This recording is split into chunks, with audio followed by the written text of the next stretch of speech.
Together, we move beyond with QNB.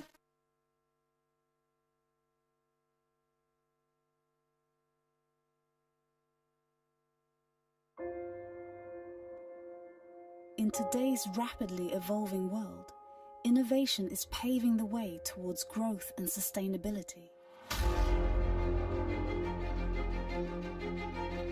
Ranging from energy and resource sustainability to healthcare and education, innovation has the power to enhance all aspects of our society.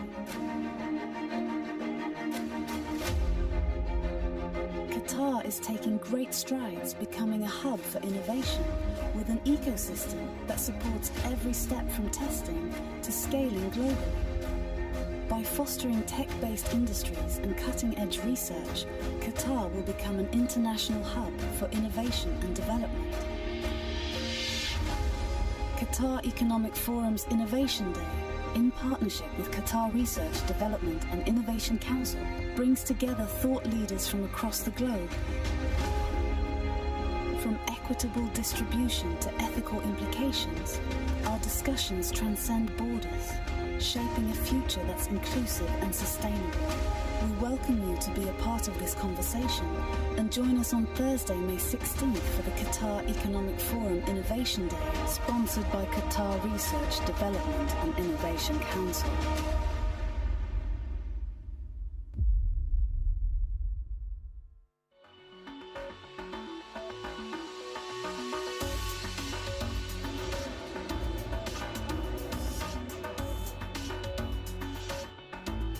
Welcome to the fourth edition of the Qatar Economic Forum, powered by Bloomberg. Now is the moment to capitalize on all what's been built and what's really at the center of this strategy, unleashing their potential, opening up opportunities for the private sector. It's a region that is actually a bright spot amongst very few in the world today. And people always talk about the flavor of the month. Actually, we will be the flavor of decades. I think our leaderships see eye to eye on the most important issues. Can I ask all of you, is this a good time actually to invest? So we're in the business of buying things and selling them. So it's always a good time to be buying and selling. I think it's a really amazing opportunity to invest in private credit in Asia. I think technology is going to be a place I'd go for a long-term investment. You need to see political stability in the regions, in different regions, to see more growth in the economies. And at times there are both challenges and opportunity, and I think we're in one of those times at the moment. What is the catalyst for an American debt crisis going to be? So I don't know what that moment will be when there's an auction that goes awry. Financial markets, generally speaking, work very well until they catastrophically come off the rails. What's the biggest challenge for you? I think what we need to do, right, other than focusing on the economy and development, is to bring back some humanity, compassion, and human dignity.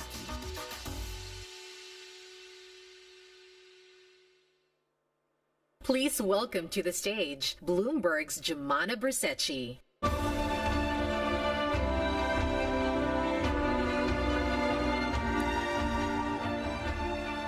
Esteemed guests, welcome back to the second day of the Qatar Economic Forum powered by Bloomberg. Now, مرحبا وصباح الخير عن جديد. أهلا Good morning once again. Welcome we have to another Qatar Economic fantastic Forum. lineup ahead. A deep dive into the critical global issue of energy security, a case study of how to better connect the Middle East and Africa, and we examine the role of sports, media, and entertainment in the Arab world. We cover these topics and so much more across Bloomberg.com, and we are offering a complimentary 3-month corporate subscription for you and your team today. So you can scan the QR code on the screen to learn more. And while you're doing that, I'd like to thank our official partners, the Ministry of Commerce and Industry of the State of Qatar, and Media City Qatar, our innovation sponsor QRDI, and our premier sponsors, the Qatar Investment Authority and QNB. Thank you to all of our other sponsors for making this forum possible. We are going to start now. والآن سنبدأ البرنامج.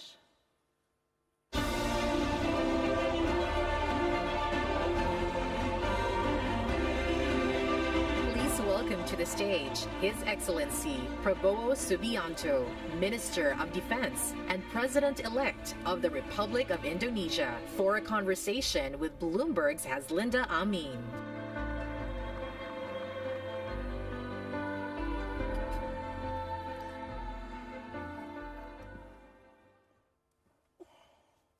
Good morning. Indonesia is on the cusp of a new president. Prabowo Subianto is a four-star general turned politician. He says he's more than ready to lead. This is a country of 280 million people with an ambition of being the fifth largest economy in 2045. President-elect Prabowo Subianto, thank you for joining us today. Thank you for inviting me.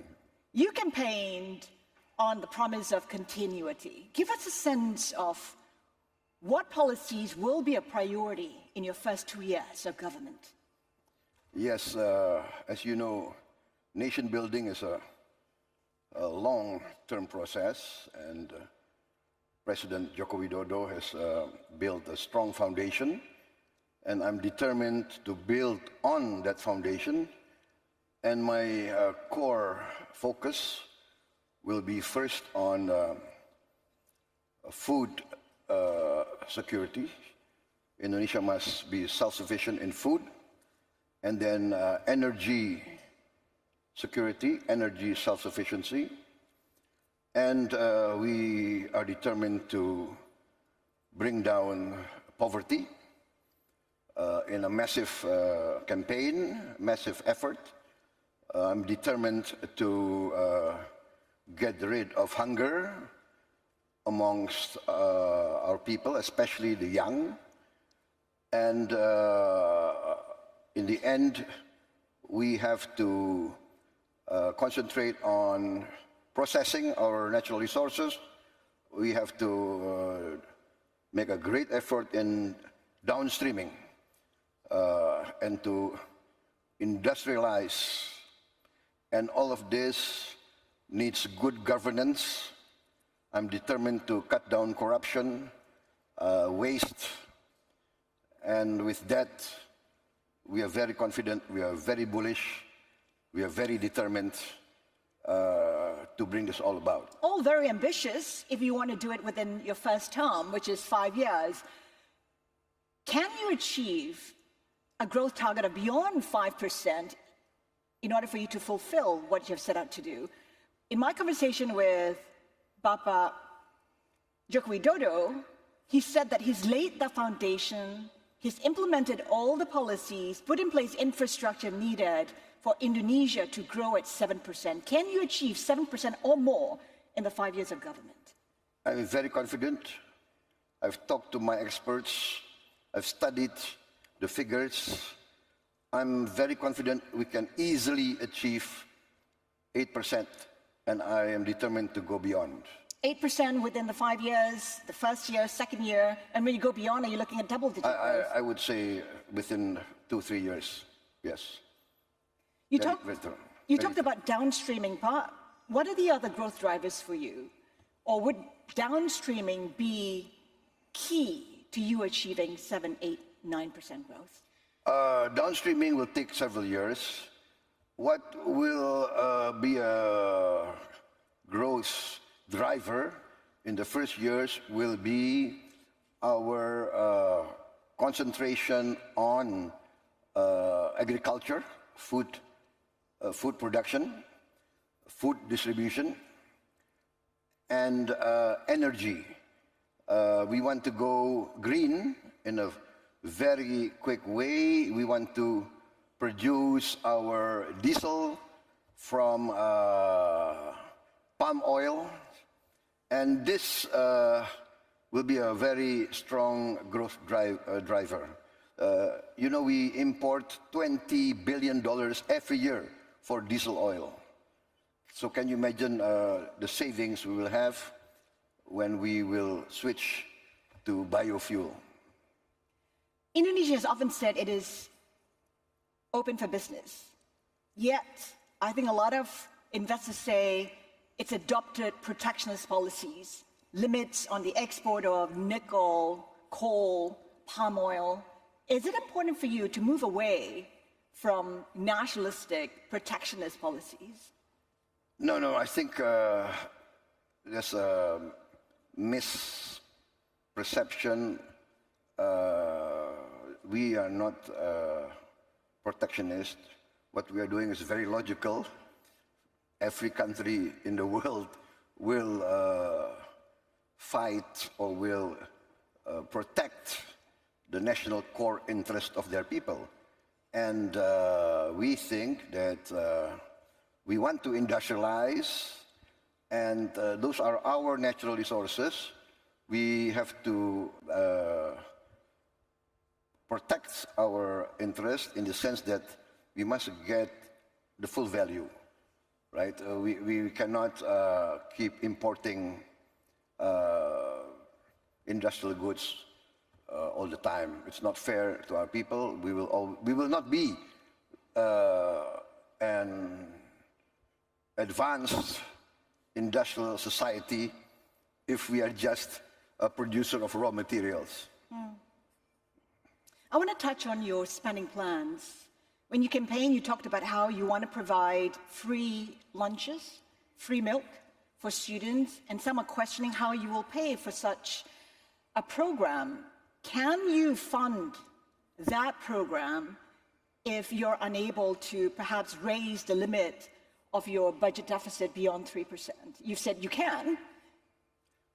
We have studied this. We have, what do you call it? We studied all the figures, and we are very confident we can do that. We are very confident we can do that. And while keeping your budget deficit at 3%? Yes, 3%. And you know, the 3% is something arbitrary. Not many countries hold to that. But we have a tradition of prudent fiscal management. I think we have the lowest debt to GDP figure in the world, one of the lowest. And so now I think it's time to be a bit more daring within good governance. So what does that mean? Raising the limit beyond 3? Would 4, 5% still be comfortable, prudent? We calculate that it's a matter of refocusing and cutting down the waste, cutting down the allocation to non-essential activities. So it's a matter of efficient, good governance, good administration, good management. And we are going to introduce, and we are in the midst of introducing e-governance. All Indonesian government institution procurement will go through an e-catalog.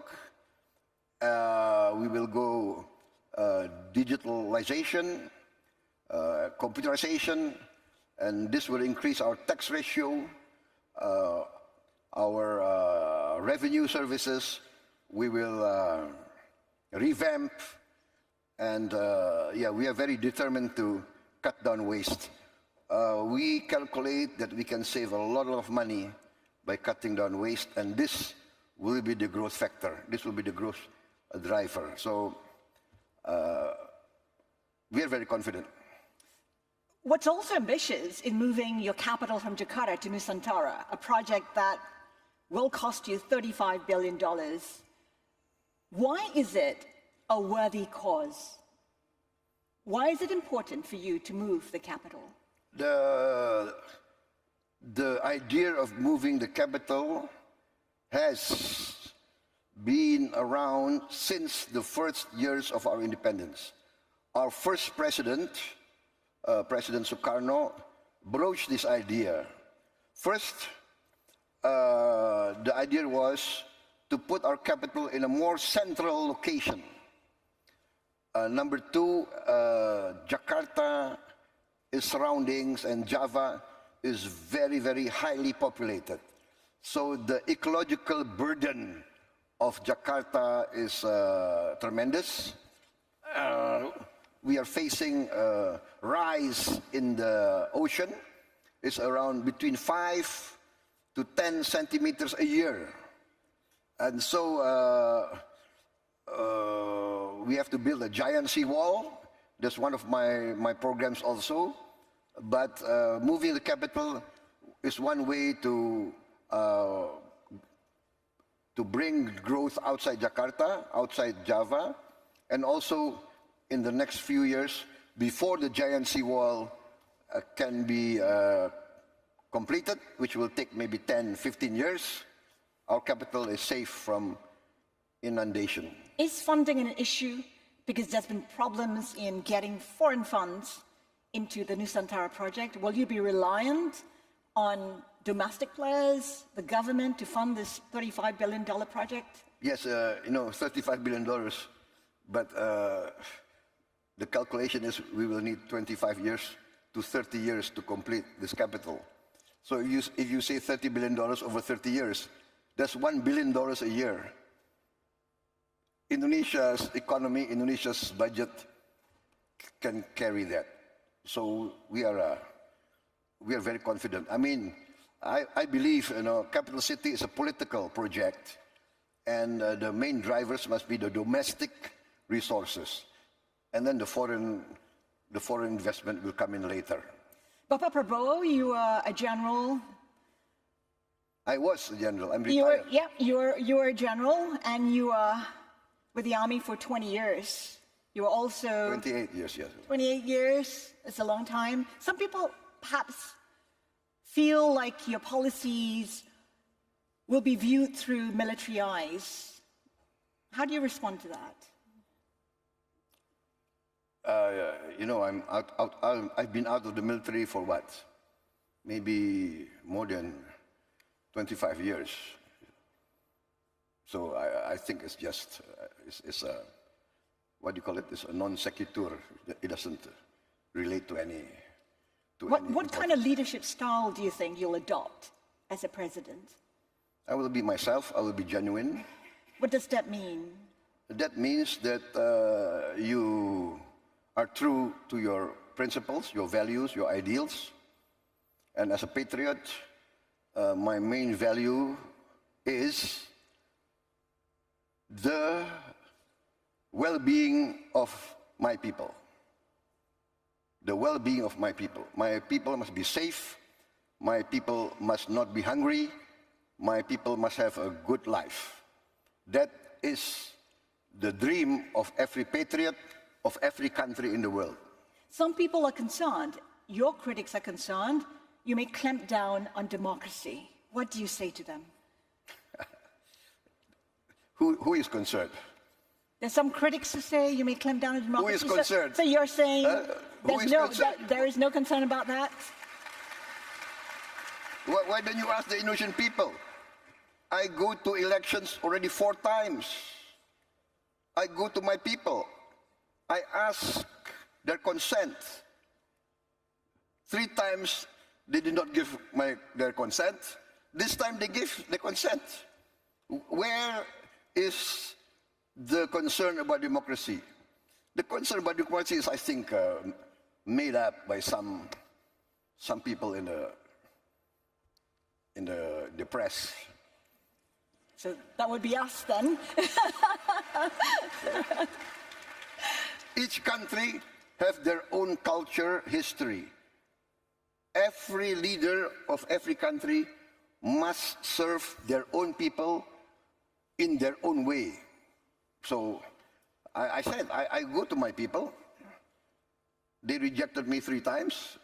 They accepted me this time. So I will work very hard so that I don't disappoint my people.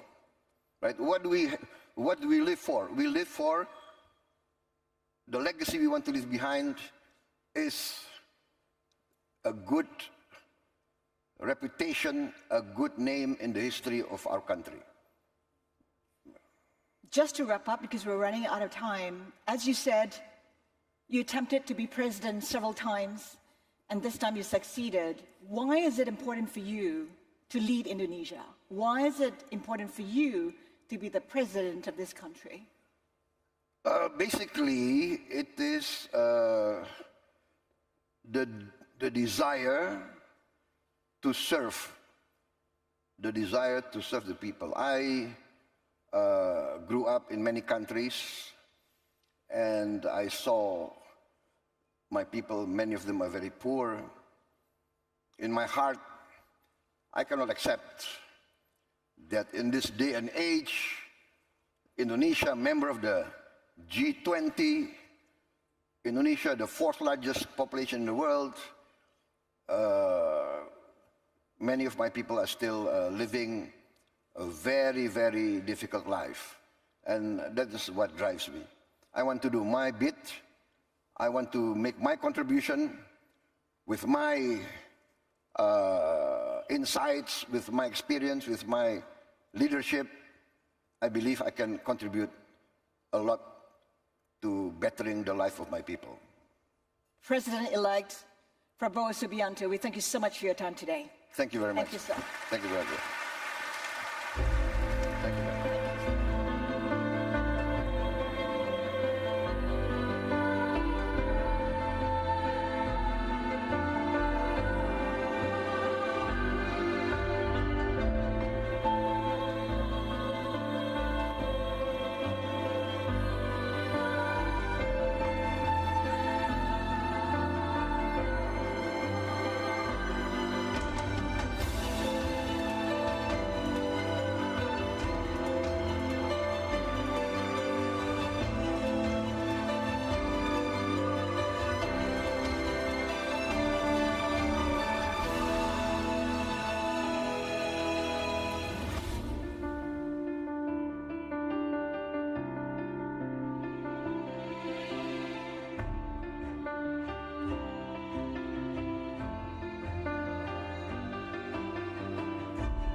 Welcome to the stage, His Excellency Saad Sharida Al-Kaabi, Minister of State for Energy Affairs, State of Qatar, and President and CEO of Qatar Energy, Patrick Pouyanné, Chairman and CEO of Total Energies, and Darren W. Woods, Chairman and CEO of ExxonMobil, for a conversation with Bloomberg's Francine Lacroix.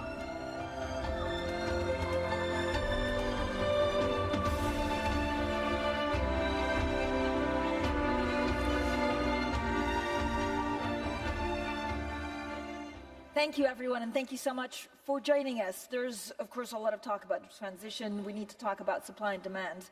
And if you look at the world, it's using more oil, actually, than ever. Demand is outpacing expectations again this year, really raising questions about when we'll see peak consumption. So, Minister, let me start off with you. Can you give us some of what you see in terms of supply and demand for oil and gas in the next couple of years? Well, thank you for inviting us all to be here. You know, the main thing that drives demand is economic growth and people growth. So if you look at the expectation of having 1.5 billion to 2 billion people on this earth joining us all here in the next 30 years or so, it means that you're going to need more energy, whether it's for power, you're going to need more petrochemicals for everything that we're using daily in plastics and everything that's related to the petrochemical products that we use every day. So the growth is going to be there, the demand is going to be there. When people talk about transition and having renewable energy, I think renewable energy is going to play a big role with additional solar, additional wind, but because of the intermittency, you're going to need, a backup to have a sustainable power all day long when the sun is not shining or when the wind is not blowing. So the requirement for power from fossil fuels is going to be there, and is going to be there for a very long time. And you need to also realize that 1 billion people today don't have basic power that we all enjoy. So we need to also be fair to that population and make sure they have access to reasonably priced power. We'll talk a little bit then about what's the right way of seeing the transition. But Patrick Pouyanné, I mean, Total Energy is doing a lot of expanding in LNG products. I'm thinking of Mozambique, I'm thinking of Rio Grande, Papua New Guinea. How do you see the LNG market landscape? Is there a danger that we're in surplus, actually, at the end of the decade or in 15 years? Today, no. Today, you see even because of the European market becoming an LNG market after the Russian-Ukrainian war, you see that we are in a tense market where, in fact, supplies is even short demand. So tomorrow, we have more projects coming on stream. It's true. You forget Qatar, by the way, in my portfolio, maybe because you wanted me to say that we are together with Qatar in all the projects. Fundamentally, we believe gas is part of the transition. Gas is the best way to make flexible power to complement the intermittency of renewables. Gas is a way to get out of some coal, so replacing. So it's good transition. So there is a market there for gas, for LNG.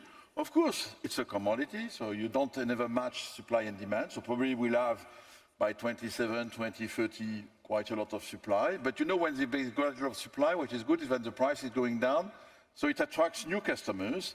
Countries like India, for example, are really looking to building infrastructure for using gas, city gas, distributing gas. So I think it will be a good, after having a peak, which afraid the customers, we will have maybe a softer price, and then it will attract customers, and then we'll regulate it. So I'm not afraid. I think there is a clear place for the gas in the transition.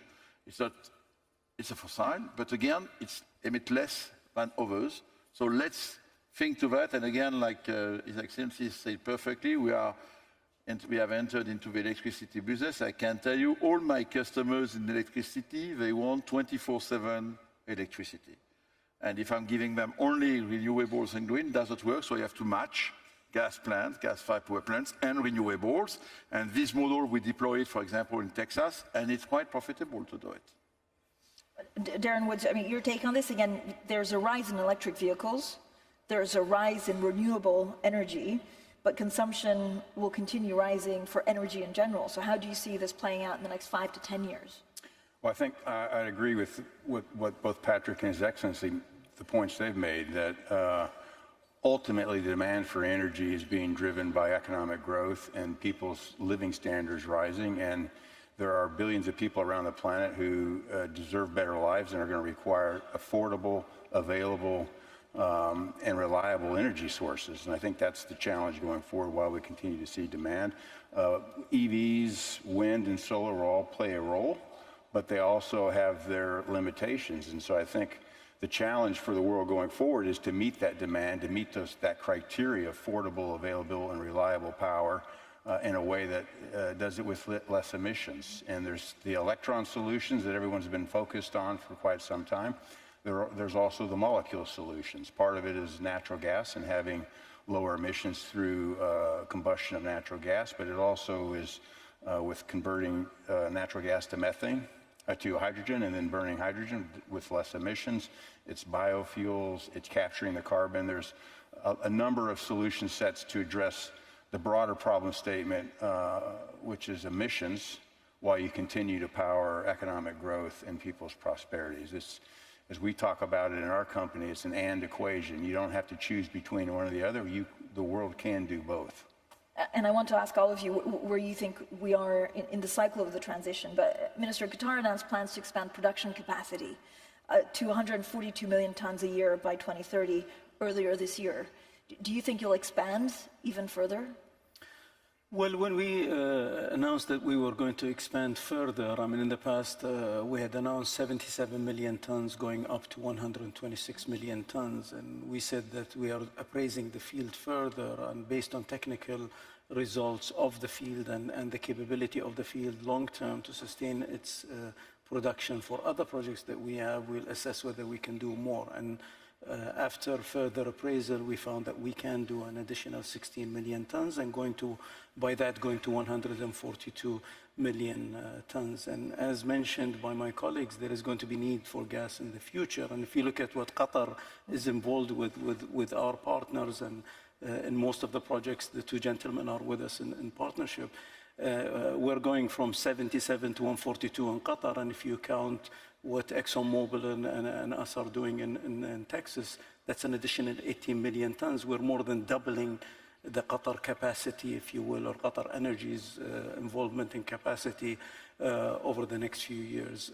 So we think there is a big demand in the future, and we're going to expand to meet that demand. But I think technical capability of doing more in Qatar is going to be assessed in the future. And if there is more, we probably will do more.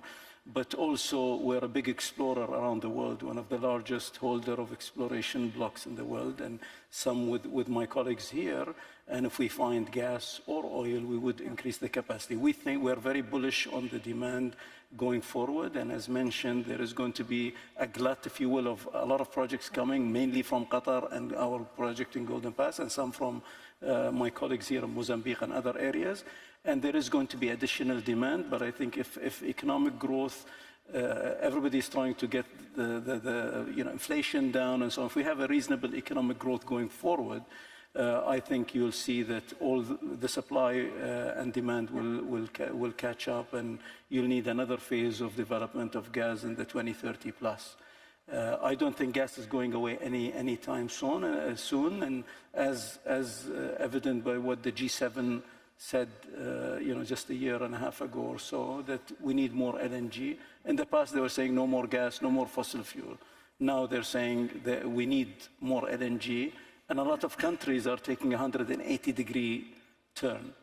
Even the EV discussion that people were talking about, you see a lot of people backing off a little bit, I think. But can I ask you an update on the North Field East? So when are you expecting the first shipment to happen?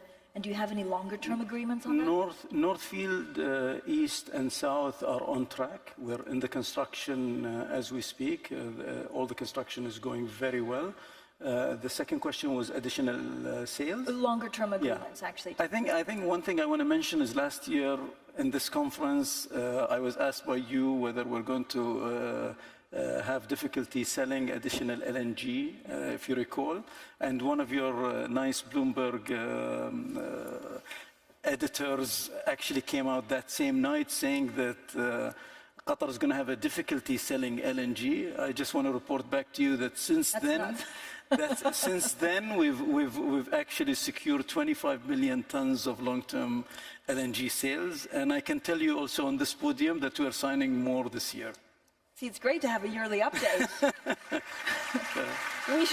Our marketing team is doing a great job.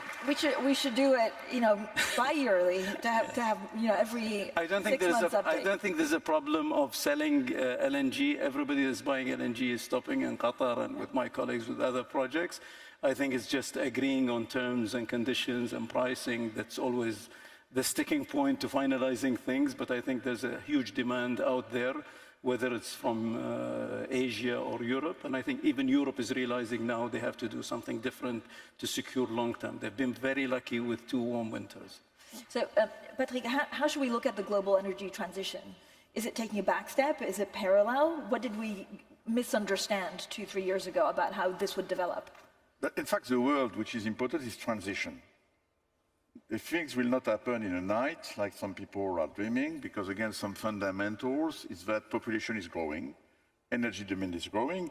And in fact, when you look to what happened, for example, last year, it's true that we invest more and more and more in decarbonized energies, renewables, biofuels, etc. But last year, because the increase of demand on a single year, it covered these additional decarbonized products, only covered 40% of the additional demand in a year. So we are yet to cover with what is energy of today. And so, as I like the expression of Darren, the end equation, we are in the real world today. It's our energy, fossil fuels. We need to continue to produce and never forget that there is a natural decline, not in Qatar, but in many oil fields, There it's growing, it's a natural growth, but it's quite an exception, a natural decline. And so on one side, we have to maintain the existing system, what I call the system A, and of course we have to build and invest more and more in the system B. But we are not yet at a pace to cover the additional yearly demand. So when people tell us we'll have to just keep on one side, no. So the transition is happening, it's serious. You know, last year we built in the world 550 gigawatts of renewables. But it's still not enough, so it is happening. Innovation is coming, but the EV deployment will take place by 2035, 2040, you know, in not every place. You know, you had just before us the president of Indonesia. You could ask him, for them, the priority is to get people out of poverty. That's the reality. It was his speech. So we need to face that reality. So the transition cannot go at the same pace everywhere in the world. And it was one of the pragmatism statements of COP28. It cannot be every pace everywhere in the world, emerging countries, developed countries. And the developed countries should not impose their views to everybody. And if you say that, yes, it's happening, but it will be gradual, slow, and I would say gradual, even in our countries, developed countries, because there is a point which is fundamental. It's the affordability of energy. It's so important for the lives of the people. You can see the French, the German farmers, they were angry because we want to increase their price of diesel for their tractors. So we have to keep that in mind. So it's fine-tuning the balance between more sustainability for sure because of climate, but also keeping the affordability and reliability. And that's the equation, which is not an easy one. And I can tell you, I think we are doing our best. We are not, all of us are engaged in a way in different parts of this transition, the molecules, the electrons. It's not a matter, it's different views, and we need all of that. In fact, we need all energies. And so, yes, it will take time, but it does not mean that we not progress. We progress. And then the society, in fact, fundamentally, society means the demand patterns will dictate the pace of the transition. There is a wrong idea that the supply will dictate it. No. It does not happen like that. Of course, we need to supply, but the society will tell us. And society is also the car manufacturers. You know, there was a big enthusiasm for EV, and suddenly, 2-3 years after, no, today they tell us maybe the customers are a little reluctant to pay 10,000 euro more for a car. Of course, they are more reluctant. So that's the pace of it, and that's what transition is clear. Of course, but there's a lot of tension, Darren, right? Because if we're going to hit the targets, then the transition needs to be sped up. So are we slowing it down again, or is it just a perception? Well, I think what's happening is we're starting to bring realism into the discussion. I mean, I think understanding the global energy system, the scale of that system, the important role that it plays in everybody's life around the world, and then thinking something that's been built over 150 years, trillions and trillions of dollars of investments that's playing such a critical role in the economies around the world, how you transition out of that system. And I would say transition from a higher carbon emission system to a lower carbon emission system. We started out with a very narrow solution set focused on wind and solar and EVs, and assumed or aspired that that would address the total set of the issue, and it doesn't. We need to be more realistic around, to Patrick's point, there are a lot of solutions that are going to be required. We should stay focused on the problem statement, which is emissions, and reducing those emissions, and less focused on exactly how to achieve that, and let every company, every sector, all technologies compete for the most cost-efficient way to reduce those emissions, and we will make progress much faster, which will mean making today's system more emissions efficient, while we introduce new systems that have lower emissions. And then with time, you will transition and we'll make progress. I think we've made a big mistake, one, by narrowing the solution set too soon. And we haven't been serious because we've taken out the companies who actually have the best understanding of the system, and frankly, a lot of the capabilities required to transition the system. And so I think a more realistic approach, one that opens the aperture on solution sets, and then one that engages the industries that have the capabilities to contribute effectively. Minister, do you worry about the LNG market being oversupplied this decade? How quickly could that happen? I think being if I can just add to what my colleagues were saying on the transition, I think the promises were made, the majority of the promises were made by officials that are politicians, that really don't understand the details of how you can achieve these transitions. And it was driven to a point where it became in vogue, if you will, for everybody to say net zero and environmental and green, and that's what got you elected. And now when reality came in to actually implement the plans that they were talking about in COP26, let's say, okay, 5-6 years later, they're saying we can't achieve what we're talking about. So reality kicks in, and now you're saying that, do you actually back off some of the targets? I think the targets were overstretched targets that you can't reach anyway. So anyway, on LNG supply, I think that there is going to be a need for LNG for a very long time. The European market seems from officials that you are discussing. I was with Kadri Simpson, with Her Excellency Kadri Simpson, basically the energy secretary or minister of EU, with Darren Woods in Saudi Arabia just a couple of weeks ago on a panel. And the discussion was that they feel they're very comfortable in Europe. And the comfort that they get in Europe is because they had two very warm winters, and they filled up all the storages, and they didn't need to use much of it. So if you have two harsh winters or normal winters, you're going to be depleting. So I think Europe is going to need a lot more LNG, and the world will need much more LNG with the growth, and I don't see an oversupply. You talked about the frustration of some politicians. I think Patrick Pouyanné is looking at possibly listing in the US. I don't know whether that's frustration with politicians or frustration with the investor base that maybe don't fully understand what you're trying to do. But will you move your listing to the US? Look, it's quite easy. There is no emotion. It's a question of business. What we observe is that we have more and more US shareholders. Today, we can only offer them ADR, and we want to offer them shares. That's all, because we have more and more US shareholders, and we have less European shareholders, including French shareholders, probably because of all the debate about ESG, etc. That's the reality. And then you see quite a difference of valuation between the US markets and the European market. So it's a fiduciary duty for the board of TotalEnergies to study. So I said we'll study, and then when we have studied, we will come back. And again, it's not a matter of politics, it's a matter of business. And I'm happy to see that all the French politicians want to keep TotalEnergies. By the way, we never said we will leave France. I repeat, we'll stay in France, we'll be listed in France. The question is, can we offer some shares to our US shareholders? That's technical and no matter of emotion. What is more important is the gas, to be honest. New York, just to tell you the truth. I mean, the listing is quite important. No, it's not so important. Because again, the company is in good shape. We are very happy. We have a growth. We are, I could say, in front of the most profitable major last year. So it's sorry for that. But even investing in renewables, so we have a clear strategy. The strategy will not shift, which is more fundamental to me. Yeah. There is a clear strategy. We are consistent. We will deliver. It's gas. It's electricity, it's oil, that's part of its energies, TotalEnergies, and that's more important to me.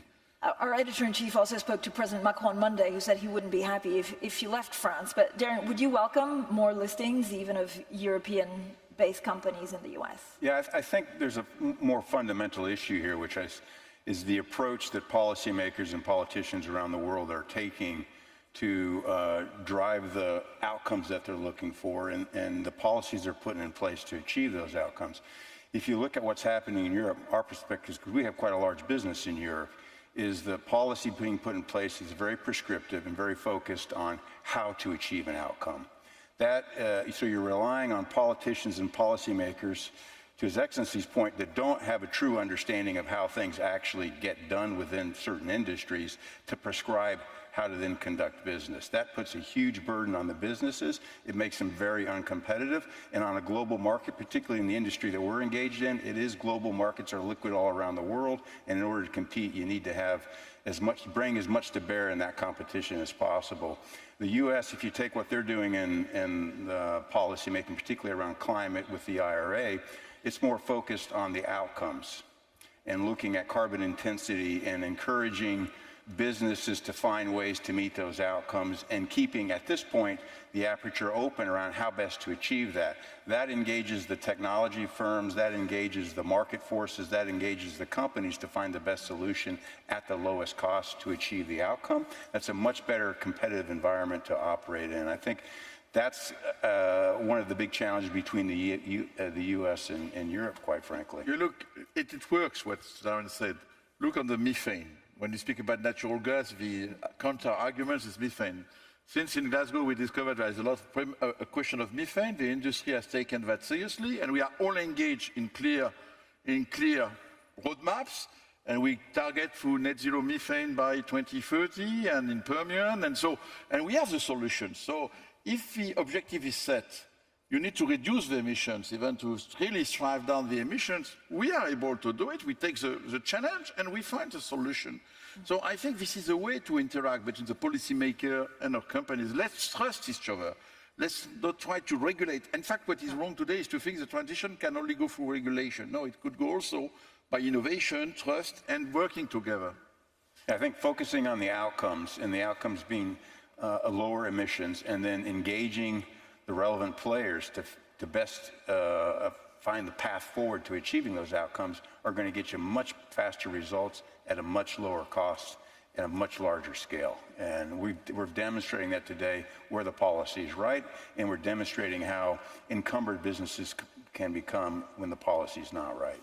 Minister, does it make a difference when you're looking for a business partner on where they're listed because of No, we have a criteria of choosing, partners on different criteria. The two gentlemen sitting here, ExxonMobil and Total, are some of the best companies in the world, and other IOCs that participate with us. And we develop our partnership based on trust, on history that we have together. And I think that it has to be a win-win on both sides, and we understand that, and we respect each other, and we're very happy to have this partnership. Where they're listed is their own direction of what they think is best for them. Darren, are you expecting some of the U.S. energy policy to change if there's a change in administration in the U.S.? I think you always have to assume that as administrations come in, they'll review what's happened, previous administration decisions, and then make judgments on those. But frankly, the way we plan for our business, the decisions that we make have time horizons that extend well beyond any single administration. So we tend to focus more on the fundamentals of what's required to grow the business or to address the issues, and then basically lobby for those fundamentals to do what's right and how to achieve the best outcomes. Could there be a change in the IRA? I think that'll be reviewed, but I think if you look at some of the fundamentals there and the fact that it is focused on an outcome, and if you look at the actions being taken around the states in the U.S., it's a pretty diverse group of states and companies across these states that are contributing in this space. And so I think you've got a mix of political backgrounds in terms of where the IRA is manifesting itself. So I'm not sure it's going to be such a clear cut. Gentlemen, thank you so much for your time today. Thank you. Thank you.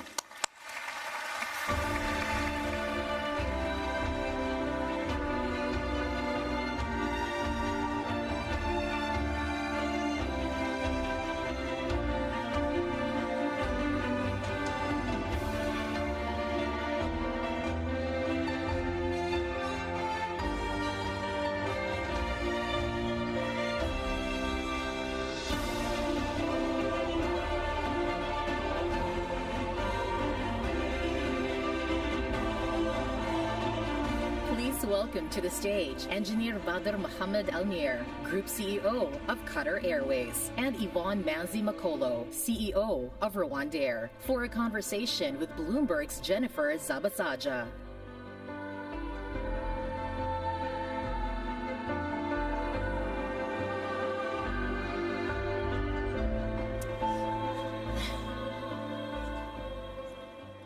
Wonderful. Well, I couldn't think of two better people to talk about this conversation about connecting the Middle East and Africa. And so I'm very fortunate and honored to be sitting next to the two of you. We don't have a lot of time, which is difficult when you're talking about aviation. But let's just start maybe with the most pressing question that many people are thinking about.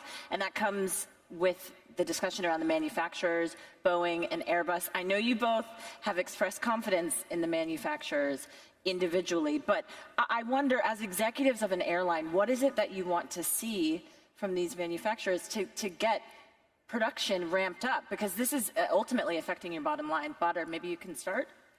Yes, thank you so much for the opportunity. I think all airlines are facing the same problem currently with the late deliveries of their orders. We're one of the airlines, major airlines, that are really trying our best to assist both Boeing and Airbus and try to find solutions for them to make sure they deliver in accordance with the timelines they're giving us. I know they're under so much pressure when it comes to the supply chain market with their suppliers, but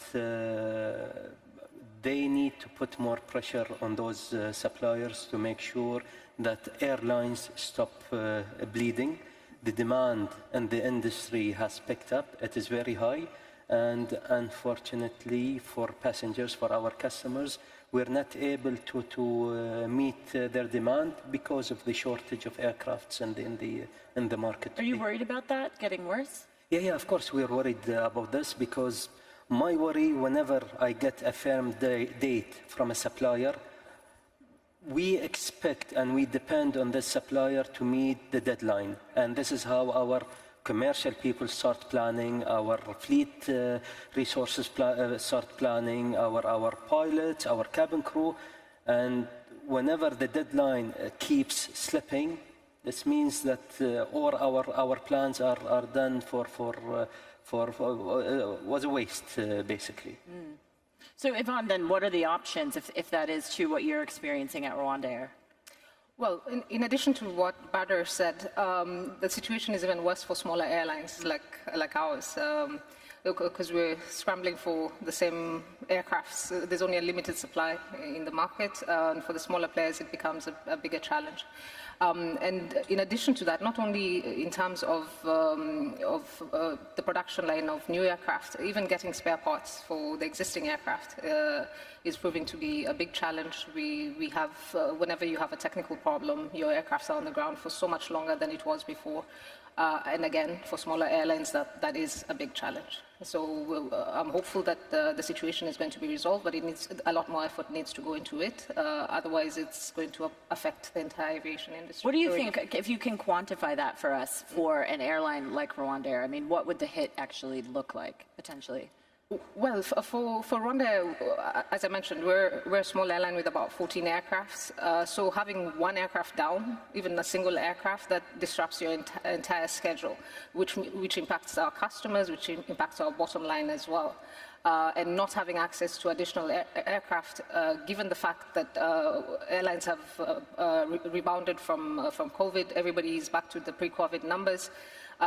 There's so much opportunity that we need to tap into right now, and delaying that process is a big challenge. And for African airlines, given the opportunity within the African continent, the underserved market that it is, we need to take advantage of this and really accelerate the growth of airlines in the market. Well, and let's talk about that, accelerating, the growth and the collaboration, because that is something that the two of you have worked closely on, especially with Qatar and Rwanda Air. I mean, can you talk about where the partnership is, where the deal is, and maybe what's to come in the short term? Because many people have been waiting for this deal to actually close and this partnership to close. Badr? Okay. You know, we have a very big network in Africa. We fly to more than 30 destinations in Africa. And our model is to cover the whole continent of Africa. However, we need to look at certain areas within the continent. I'll give you an example. Our network in the north part of Africa and west part of Africa is basically growing organically. For example, we fly to 4 cities in Nigeria.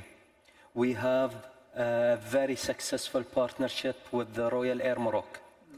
When it comes to the eastern part of Africa, we as well grow organically. The only missing elements in this equation and covering the whole of the continent of Africa is Central Africa and the southern part of Africa. When it comes to Central Africa, we couldn't find any better partner or any better location than to create or to build a hub for us and our partners other than Kigali. And this is where we started working with Rwanda Air, with the government in Kigali to build an airport, an infrastructure that can cater for the requirement of building a hub within the Central of Africa. And with this, Rwanda Air will help us to connect people from other parts of Africa to Kigali, so we can take them all over the world. The last piece of the equation is Southern Africa. We haven't announced this yet. Do you want to announce it right now? We will. Yes, we will announce it now.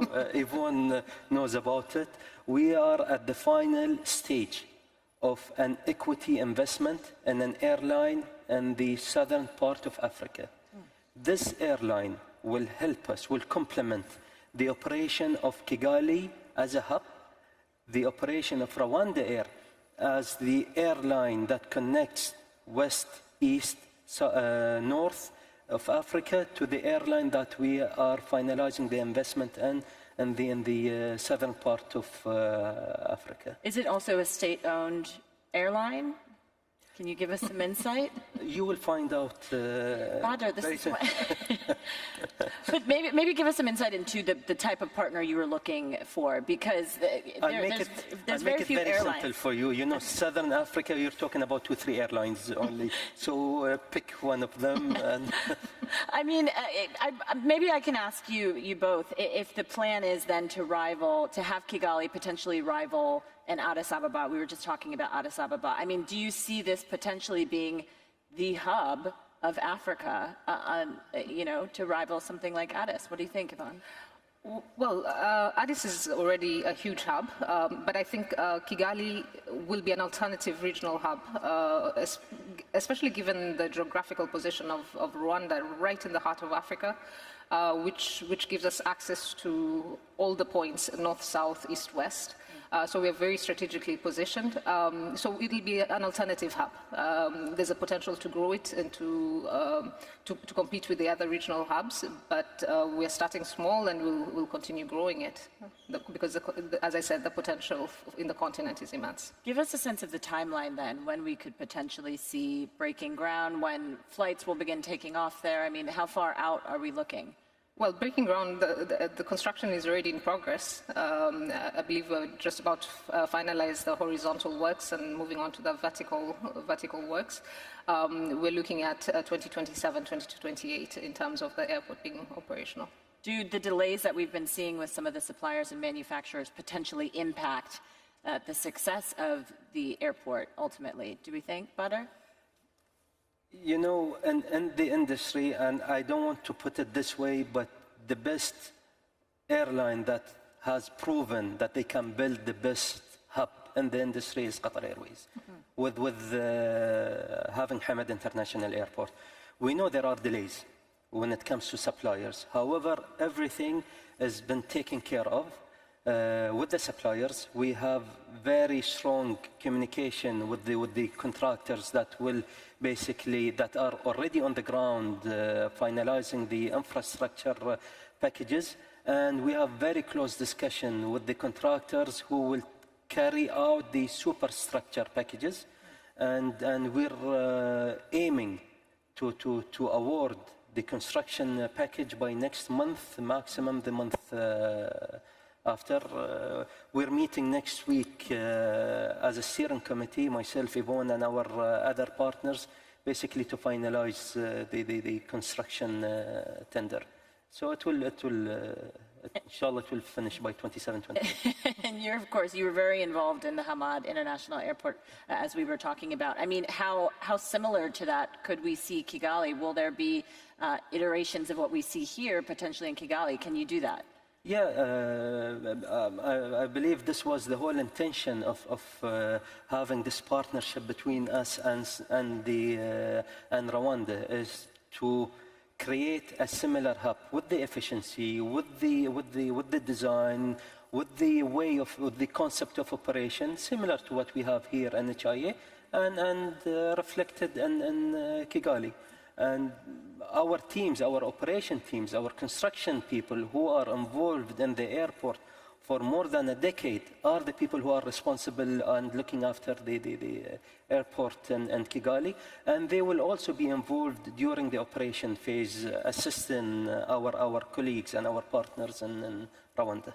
When we talk about connecting the Middle East and Africa, Yvonne, you and I were speaking about this. It's important also to connect Africa and to have that intra-Africa trade. I mean, how do you get closer to that? I mean, of course, this is important, but how does this partnership then aid intra-Africa travel? Well, I guess when we were discussing it, we were talking about the challenges in connecting the African continent. But they're challenges, but they're also opportunities. Africa is a market of 1.4 billion people, 16%, 17% of the global population, but we carry only 2% of global traffic. So that tells you what the potential is. There are a lot of challenges, yes, whether it's the cost of operations, infrastructure challenges, the issue of open skies, skilled resources. All these are challenges, yes, but they're also opportunities for airlines, African airlines and international airlines to tap into this. The key, we really need to see how to make sure that we connect the African countries, which is what Rwanda is really focused on, connecting Rwanda to the rest of the African countries, and then connecting the African continent to the rest of the world. We do that very well with Qatar Airways. We fly to Doha 6 times a week. We tap into we have an extended code share where we tap into over 70 routes within their network. So it's fantastic for us, for a small airline to have almost 90 routes for 14 aircrafts, but thanks to the code share that we have, we're able to extend our network further than we could do it by ourselves. So that really also adds on to the opening up of the African continent through this partnership as well. Do you think there should be more partnerships then like this on the African continent? Is there room for that? Because there's not a lot of very successful airlines that we're seeing right now on the continent. No, I think the way to go is through partnerships, whether between African airlines and also African airlines with other international airlines. As I mentioned, it's a huge continent, 54 countries that we need to connect, and no one airline can do that on their own. So the way to go is definitely through partnerships. What do you want to see then? I mean, why aren't we seeing more? Well, this is a challenge. There's a lot of protectionism, definitely, which we need to see how to overcome, because with protectionism, you're protecting a very small piece of the pie. Whereas through partnerships, you grow that pie and every player has more. So we need to see how to grow that 2% of global traffic to 10, 15, 20%.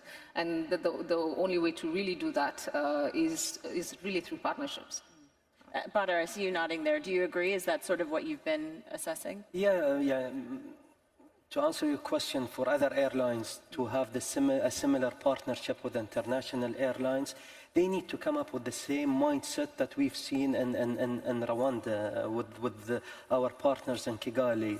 They opened their doors, they welcomed us, we sat on the table, there was no, they were not trying to protect their business, not allowing other people to come in. Our intention is to help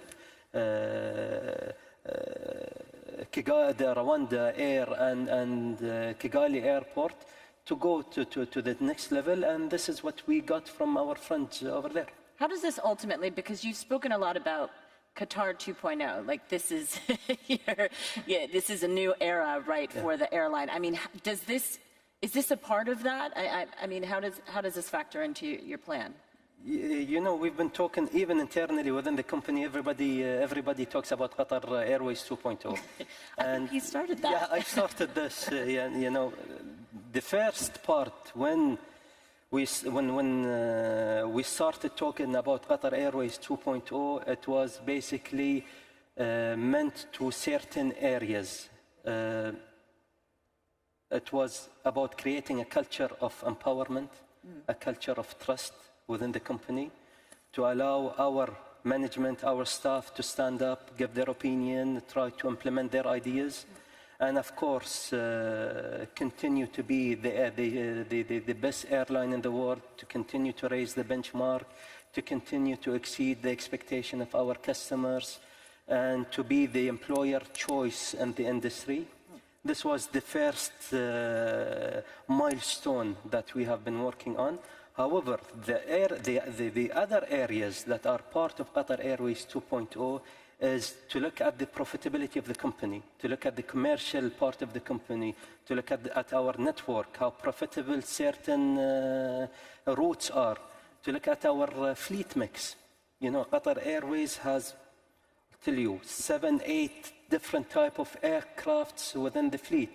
We are looking now how to reduce the type of aircrafts. Yani, I'll give you an example. In Airbus, we have the 320 family, the 330, the 350, the 380. In Boeing, we have the 737 family, the 330, the 787 family, and the 777 family. We used to have the 747, which exited our cargo fleet. So having 8 or 7 different type of aircraft in our fleet mix is putting pressure on us. When it comes to maintenance, to spare parts, to training our pilots, training our cabin crew. So this is part of Qatar Airways 2.0 as well. And this is reflected also on the tender that we have raised in the market few months ago, is basically to reduce the number of the type of aircraft we have in our fleet, to have more consistency in what we're giving our passengers, and to have a better streamline in our operation. Have you thought then what you would actually cut out in terms of that fleet you just mentioned? It depends on the answer we get back from both Boeing and Airbus through the tender that we have. Okay, still. Yeah, but we will not go from 7 different type of aircrafts to 2 or to 3. Still, and again, this is part of the internal discussion that we have as part of the creating a culture of empowerment and trust. We sit on the table between commercial, technical, flight ops, everybody, and basically plan the strategy of the company for the next 15, 20 years. Yvonne, is Rwanda Air also looking to revamp its fleet? And of course, I'm going back to Boeing, of course, with the concern around the safety incidents with certain aircraft. I mean, has that been factored into rethinking the makeup of your fleets, like Badr was just explaining? Well, we've been in discussions in terms of what the future fleet will look like under the partnership with Qatar Airways. We have, again, for a small airline, we have a very diverse fleet, which we need to rationalize. So we are looking at which ones to remove and which ones to bring into the fleet. So that's a discussion that's still going on internally and with our partners. We should know in the coming months the way forward on that as well. And I know you've talked about how, travel is back to pre-COVID levels, but I wonder, do we see the Middle East conflict potentially getting in the way of that? Do you see travel demand continuing to surge, and especially when it comes to both of your airlines? I mean, what do you think will determine the direction of travel, so to speak? Badr? You know, our industry has proven it is so resilient. Although the unfortunate conflict in the Middle East, our numbers continue to grow when it comes to passengers, when it comes to other airlines operating in Hamad Airport.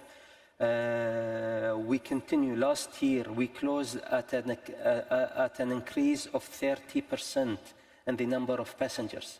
This year, so far, from the numbers I saw, for example, this morning, from 1st January till yesterday, we see 27% increase in the number of passengers. Our the load factor is the highest in any major airline. We see our flights, for example, to the US, it's 95-96% load factor. Our flights to Australia, to India, basically all our network, our load factor is averaging between 85 to 88%, which is very high. which proves that the people want to travel, want to fly. Does that indicate then there's been no impact, no real significant impact? No. To the From what we see, no. What about you, Ivan? We haven't seen an impact, very similar to what Qatar is experiencing. We are seeing very high demand. Very little difference between our peak season and slack season. Demand has really grown. There's strong desire for people to travel. So it really hasn't impacted us. We do have a lot of geopolitical issues as well within the African continent, and even with that, demand still remains strong. And let's just finish on maybe, what's the next evolution of connecting these two regions? I mean, this is, of course, one partnership, but how do you take it to the next level? What do you think we need to see actually happen in order to continue connecting Africa to the Middle East, but also to the rest of the world, as you both were noting? Yvonne? Well, on my side, really connecting Africa to not only the Middle East, but to the rest of the world, we need to address all these challenges limiting connectivity within the African continent. We need to address the issue of high costs, whether it's high cost of fuel, airport charges, taxes, the issue of poor infrastructure at some airports, which challenges people, airlines to fly into some of these airports, the issue of open skies, full implementation of SATM, so that we get rid of these highly restrictive buses, bilateral air service agreements that we have, which restrict starting of new routes. Really upskilling, given the fact that Africa has such a young population. By 2030, I believe Africa will have 42% share of global youth. So the potential is huge. We need to get as many of them within the aviation sector, highly skilled to support this growth, the issue of visas within the African continent.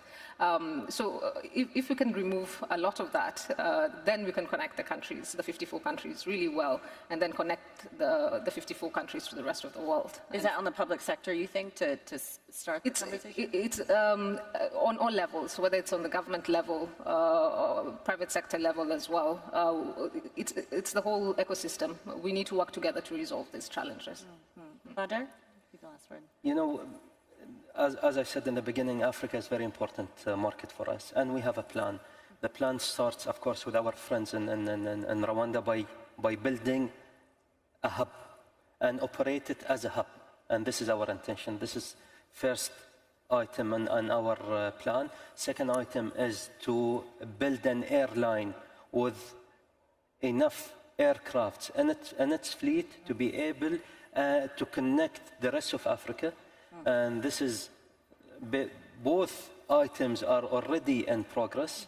And we want to expand the airline to make sure we don't want to depend on other airlines in the neighboring countries. We will do it with our partners by expanding their fleet to be able to cover other destinations or to strengthen their network in Africa.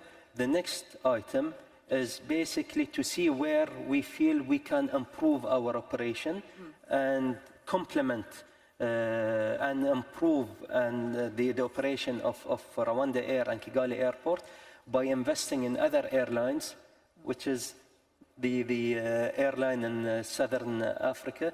So from our end and our partners in Rwanda, we have a plan, we have a strategy to make sure we expand our network in Africa and try to connect as many people in Africa and as many destinations and cities as possible. When should we expect that announcement? On the Southern Africa airline? Maybe in 2-3 weeks. Okay, good to know. Father, Yvonne, thank you both so much. Thank you to everyone for listening. Thank you. Thank you.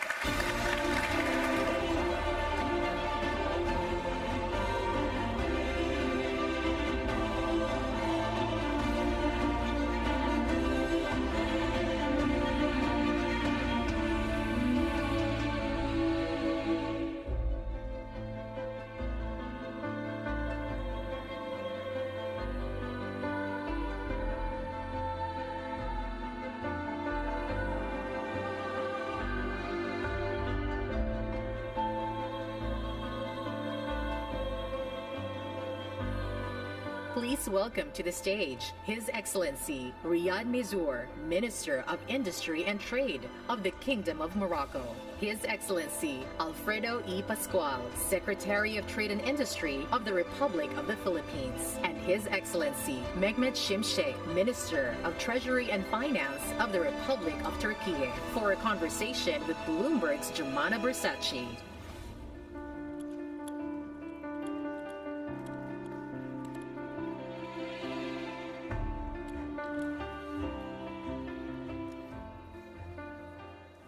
Hello again, everybody.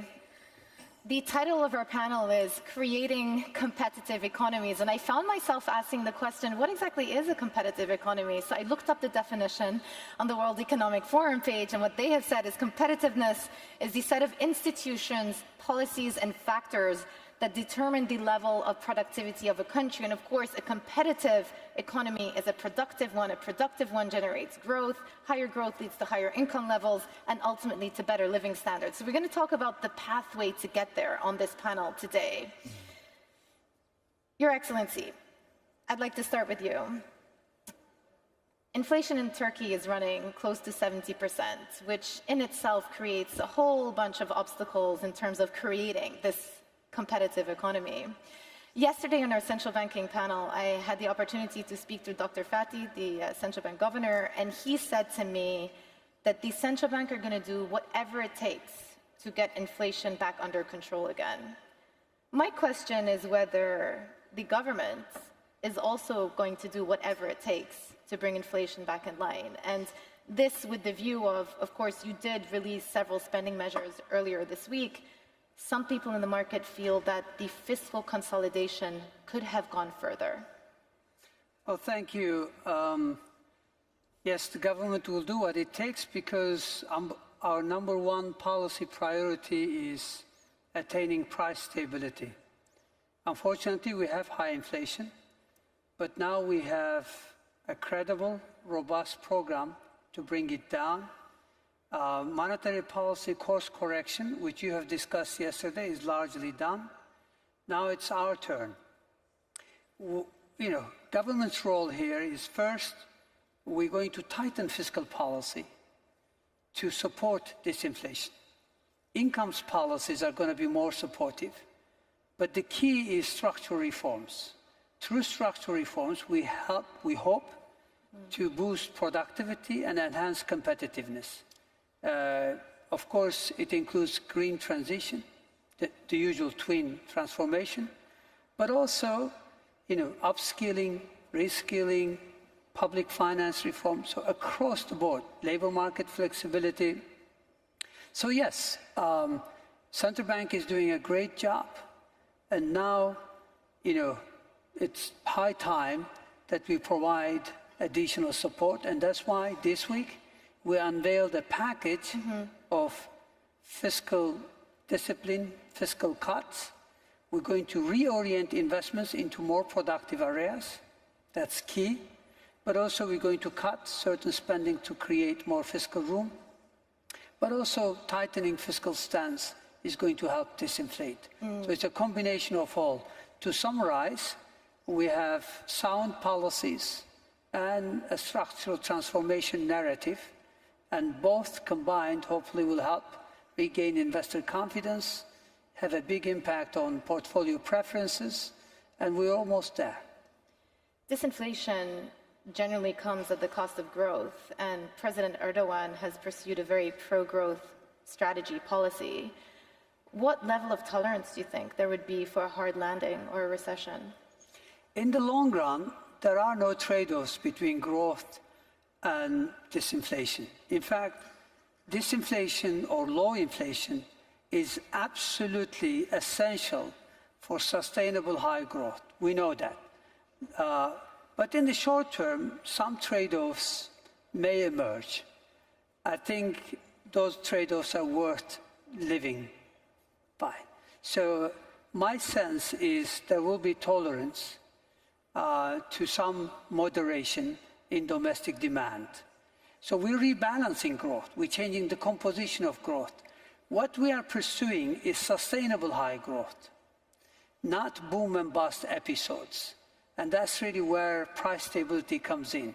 It's absolutely at the core of this program, and we are committed, we'll deliver, because it's very difficult to operate in a high inflationary environment. Very difficult to attract FDI inflows.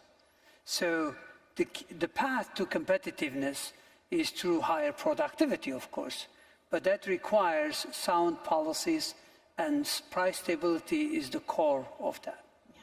Thank you. Minister, I would like to turn to the Philippines. The GDP numbers came in last week showing that the economy grew 5.7% year on year. Last year, also very strong expansion, one of the strongest in the Southeast Asia region. Let me just ask you how you see the outlook for the rest of this year, and then also what other measures the government has been undertaking. We talk about structural reforms, we talk about infrastructure development, how all of that is going to contribute to the process as well. Yeah, we're very happy about the performance of the economy from 5.6% last year to the first quarter this year of 5.7%, among the highest in Southeast Asia. And we're making sure that we have the policy environment that will sustain growth. We're continuing our Build Better More program.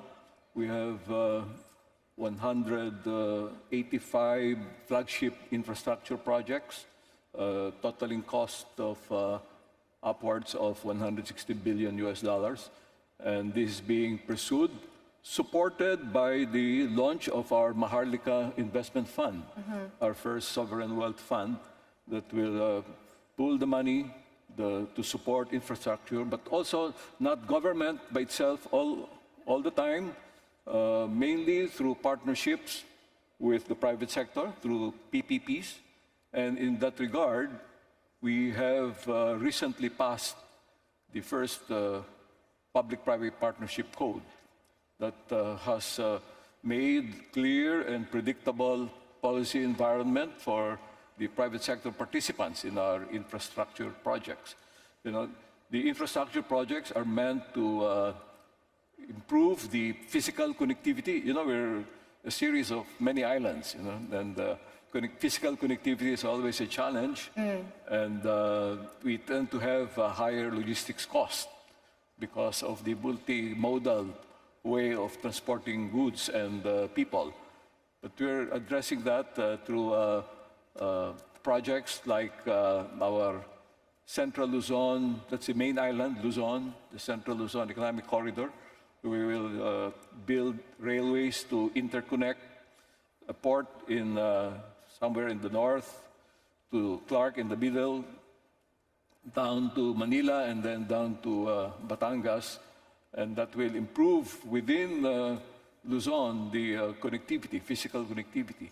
Now, cyber connectivity is critical given the digital technology era we're in, and that's also going on very rapidly.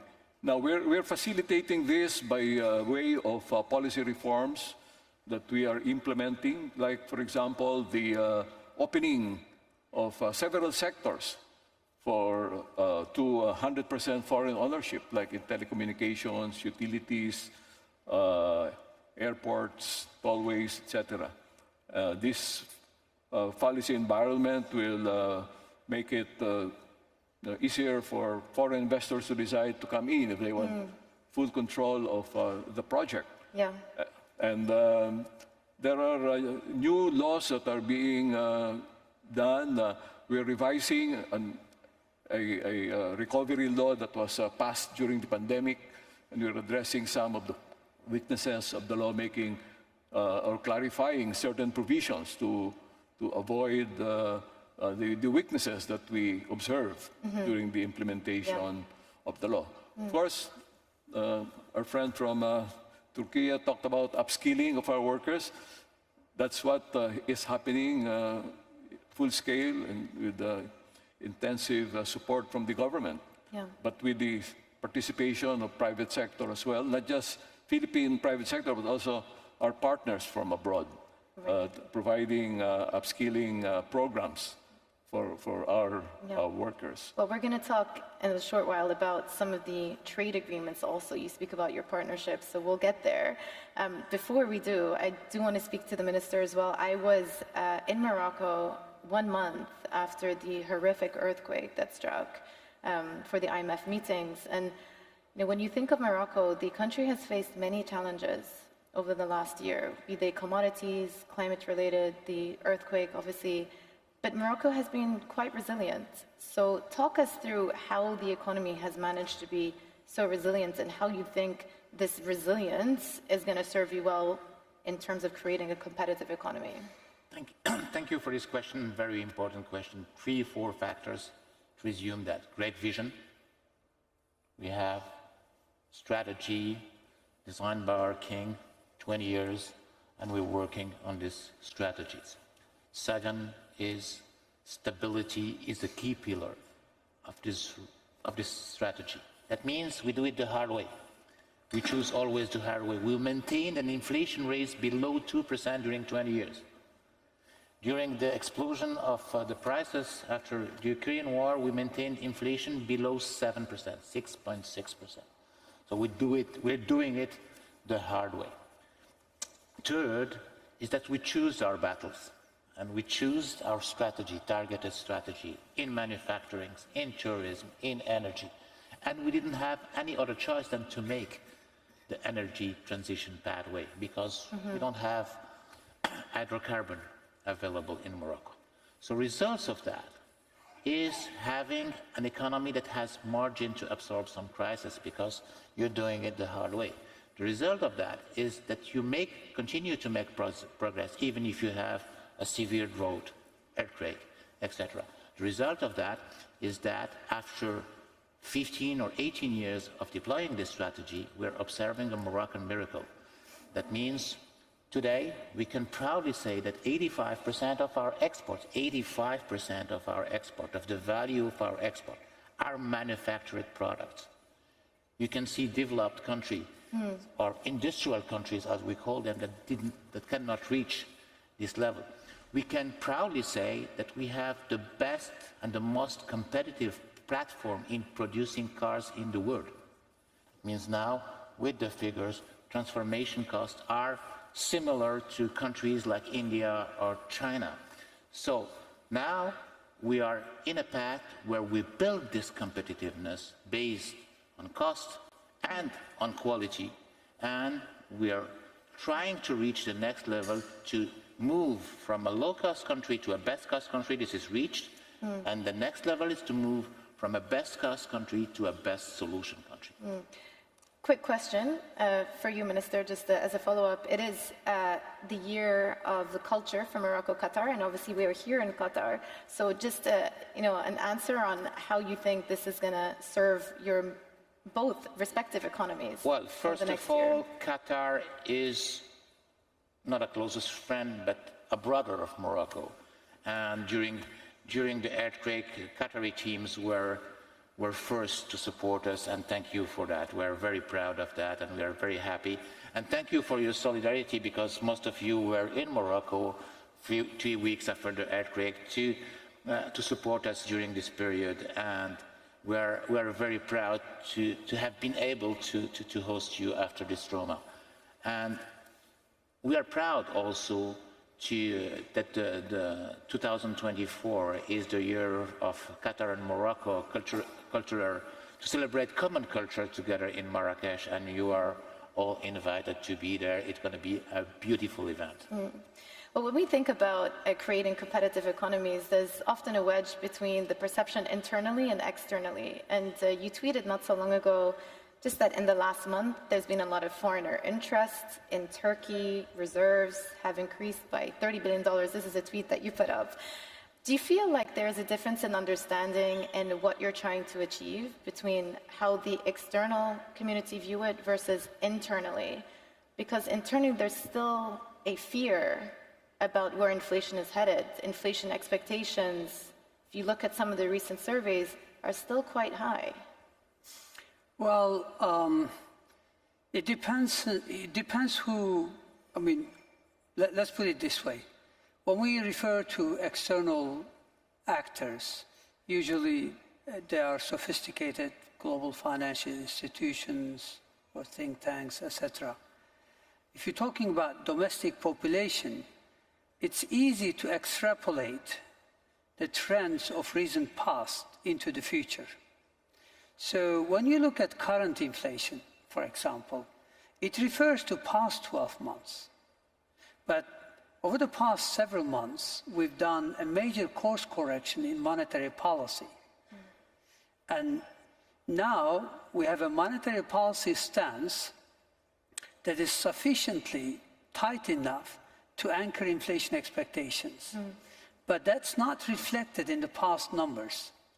So when you ask local economists in terms of their inflation expectations for the next 12 months, they already see it going down from around 70% to mid-30s. It's somewhat higher than what we are targeting, but it takes time to have the convergence between your targets based on your program versus the expectations. The best way is to deliver.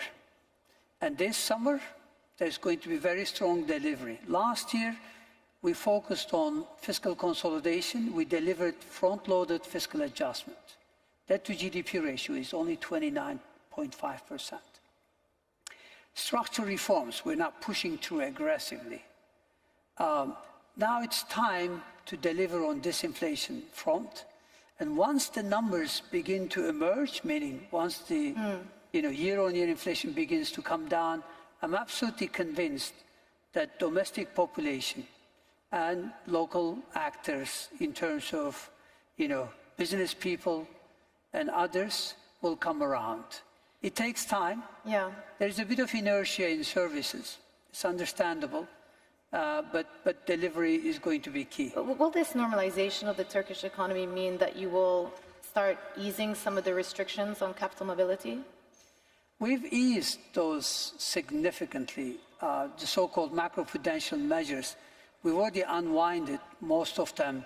We're simplifying. Well-functioning markets is key to competitiveness and productivity. And that's what exactly we're doing. This is a sizable economy. Remember, it's over $1.1 trillion, and it's still growing pretty fast. The 20-year average real GDP growth has been close to 5.5%. So it's a sizable economy. It's growing. We've had a period where policy choices created some issues, challenges. That's largely behind us. So we are going through a sustained period of simplification and unwinding some of those macro so-called prudential measures. Minister, I'd like to turn to trade and ask you how you see the outlook for trade, particularly in Southeast Asia, proximity to China, and also the fact that you have a very close trading relationship with China, but recently you've started to strengthen your relationship with the US as well. Do you feel like you're caught between the crosswinds of this Cold War, so to speak, between the US and China?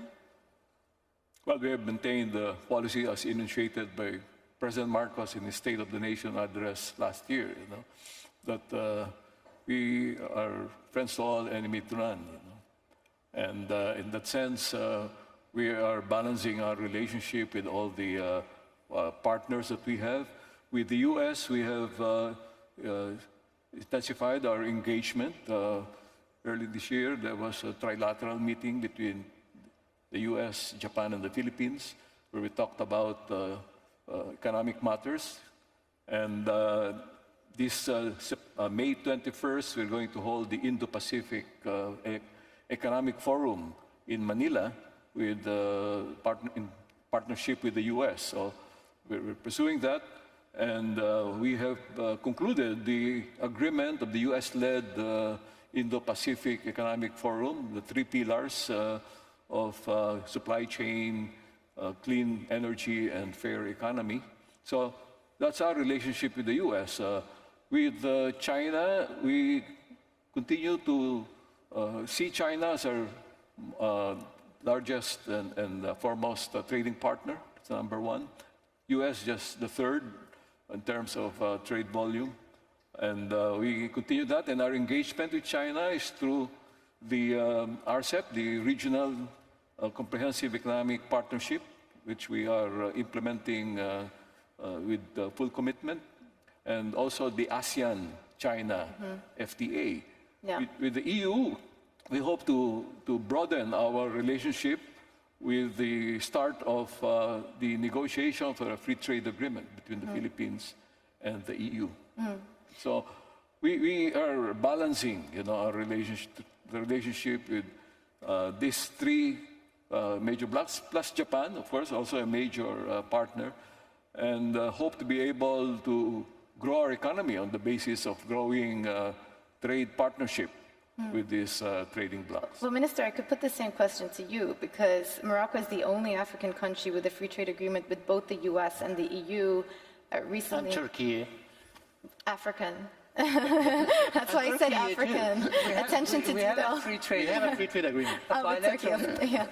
And Turkey. But you've also announced some Chinese industrial investments recently as well. So you've got these three competing superpowers, the US economic blocs, US, EU, and China. How do you navigate the relationship with the three in terms of your stated objective of doubling your GDP by 2035? How does it contribute? So the idea is clear and simple. We have three objectives, three main objectives: create jobs, create sustainable jobs, and create good jobs.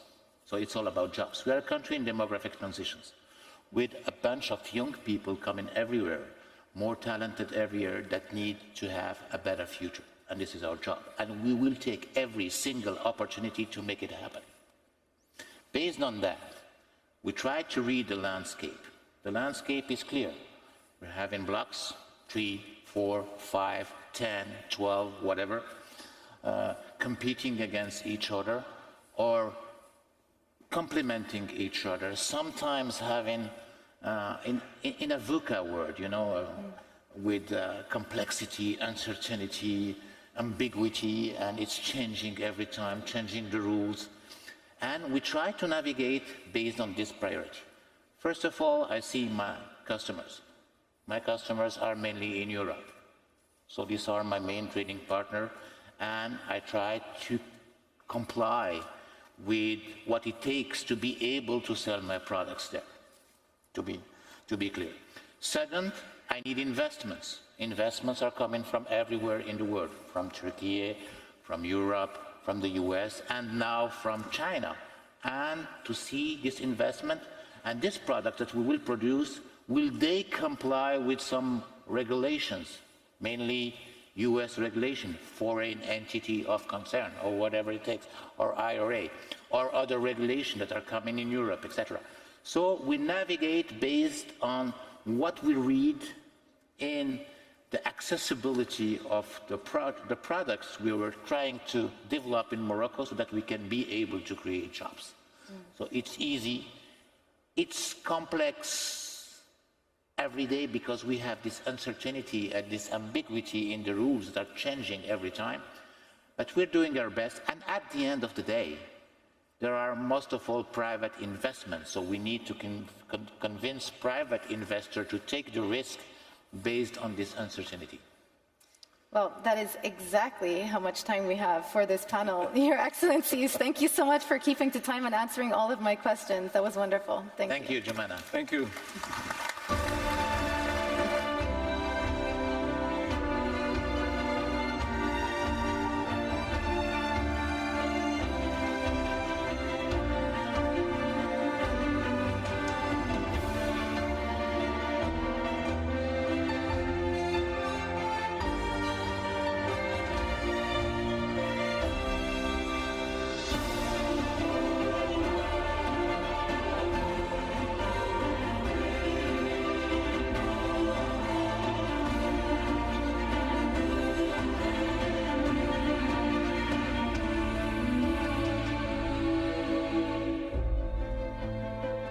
Please welcome to the stage General David H. Petraeus, partner and chairman of KKR Global Institute, for a conversation with Bloomberg's John Micklethwaite.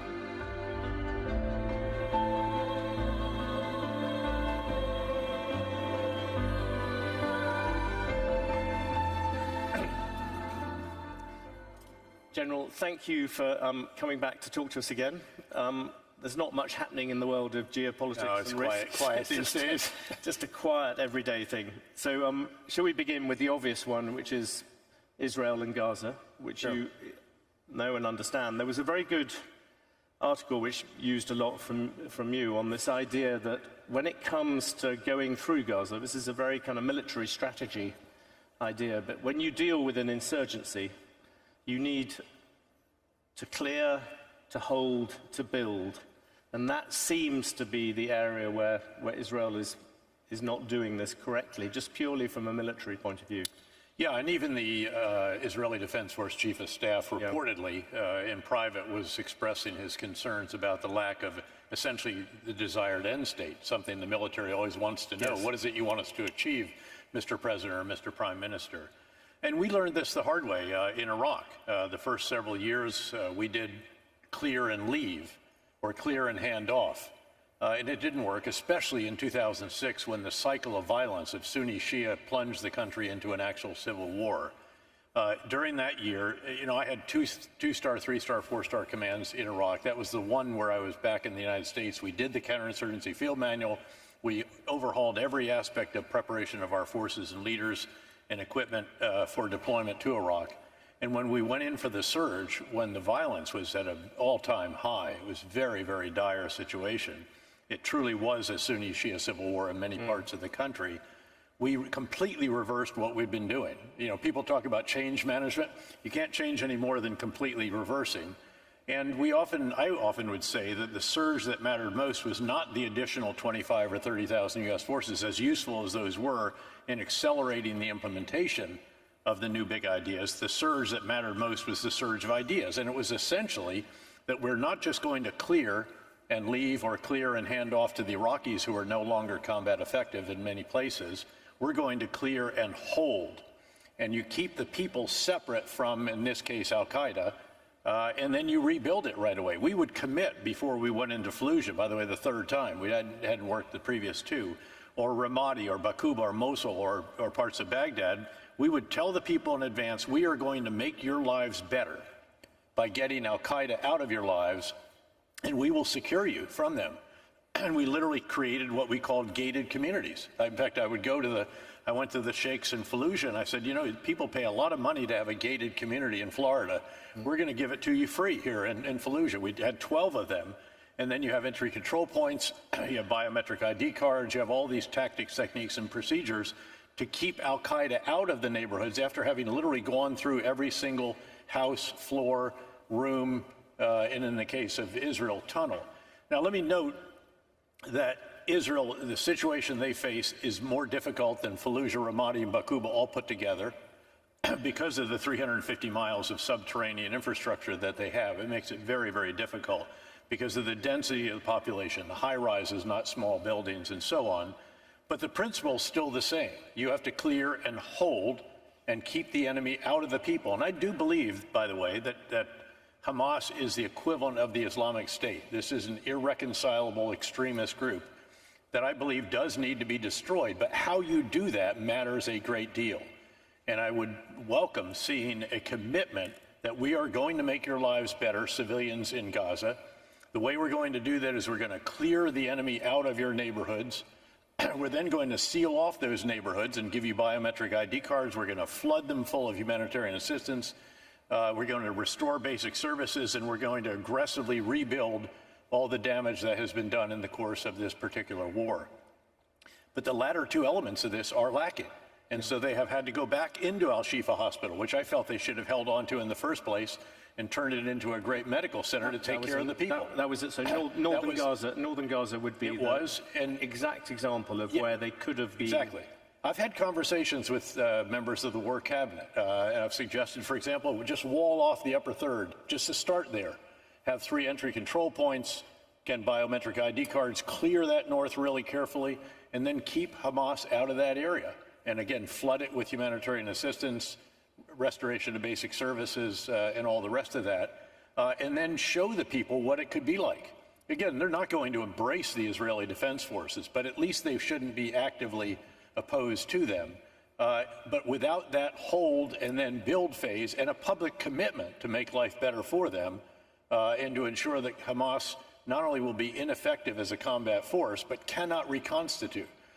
The military definition of destroy means to render the enemy incapable of accomplishing his mission without reconstitution. You have to focus on that without reconstitution. And during the surge in Iraq, and really for the 3.5 subsequent years, we drove violence down by nearly 90% during the surge, and then it continued to go down farther even as we were withdrawing, which showed the validity, if you will, of what it was that we were pursuing. And that, I believe, is what the model should be in this case. But as I noted, even the Israeli Defense Force Chief of Staff has pretty serious reservations about the lack of these latter components and what is the future? What do they envision? It would be ideal if there was a Palestinian government in a box that could come over from the West Bank and immediately take over. That just is not in the cards. It does not appear that there is a force in the region that is willing to go in until it has been stabilized and secured. This is very resource intensive. It's very challenging. We don't, I think foolishly in a way, don't want them to administer it, but I don't see an alternative, and I have done this for a living in 2 different wars. Do you worry that behind this, and listening to you talk, is that there's a fundamental problem from the Israeli side, perhaps going all the way to Netanyahu, whereby they are unable to think of the civilian population in Gaza? There is an issue here, and obviously the fact that there are groups that are preventing the humanitarian assistance from going into Gaza, literally ambushing trucks, gives, again, a degree of that. So I do think we have to understand the nature of the trauma, the magnitude of the trauma. I've been in Israel just, I think it was a month or so ago, spent a week there. I talked to, again, a member of the War Cabinet fairly regularly. To put this in perspective, remember the United States lost not quite 3,000 in the 9/11 attacks. The equivalent of this for the U.S. would be 42,000 lost and another 7,000 taken hostage. You can only imagine what our reaction would have been in that case. So there is a traumatic event here, the worst in their history, and it creates challenges to distinguish between the civilians and Hamas. And yet that distinction has to be made. If you can't make that fundamental distinction, you can't arrive at the conclusion that I've discussed with you. It seems odd to me that America, as you pointed out, they went through 9/11, and then we had these wars, which you had to tidy up some parts of it because of that, I suppose, that sense that America felt aggrieved and angry and then wanted to deal with things. Very much so, yeah. When you talk to the Israelis, do they feel that at all as being coming from someone who's been through an experience somewhat similar to that? I think this is not monolithic. Yeah. There are degrees of again, the sentiment and so forth. The challenge, of course, is that the ruling coalition is really anchored on the right side. Keep in mind that Bibi Netanyahu in the past has always been, he'd be on the right side of a coalition, not on the left side. And he could always say, I'd really like to do what you'd like me to do, but my left-wing members of this coalition, or the left, or further left of him at least, they won't let me do that. In this case, he's on the left side of the coalition, and of course it's the ultra right-wingers that are causing challenges in that regard in particular. You said at the beginning that this big thing about no plan for the end.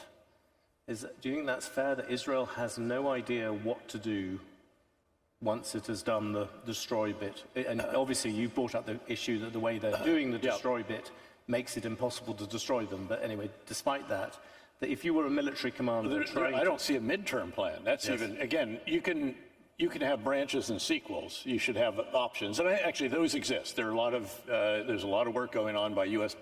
policymakers and others that are trying to come to grips with this, including folks here who are working that, other of the Gulf states, Egypt and others. So there's a lot of work going on, all of which represent options. But if you don't have the midterm, I don't know how you get to the options, because nobody wants to take over a territory that is essentially ruled by thugs right now. It's gang members and remnants of Gaza, or of Hamas. And in fact, again, the proof of what I'm saying is that not only did they have to go back into Al-Shifa, because there were hundreds had reconstituted, now they're back into northern Gaza again, which was the first focus. And lo and behold, they've discovered that there's reconstitution taking place there as well. So if you don't keep the enemy from reconstituting. If you don't keep the enemy from getting back into the population, this is going to happen endlessly. Now, you're going to grind them down because they have hermetically sealed the Gaza Strip, including now the crossing at Rafah with Egypt, of course. So they control everything that goes in, unlike in the past.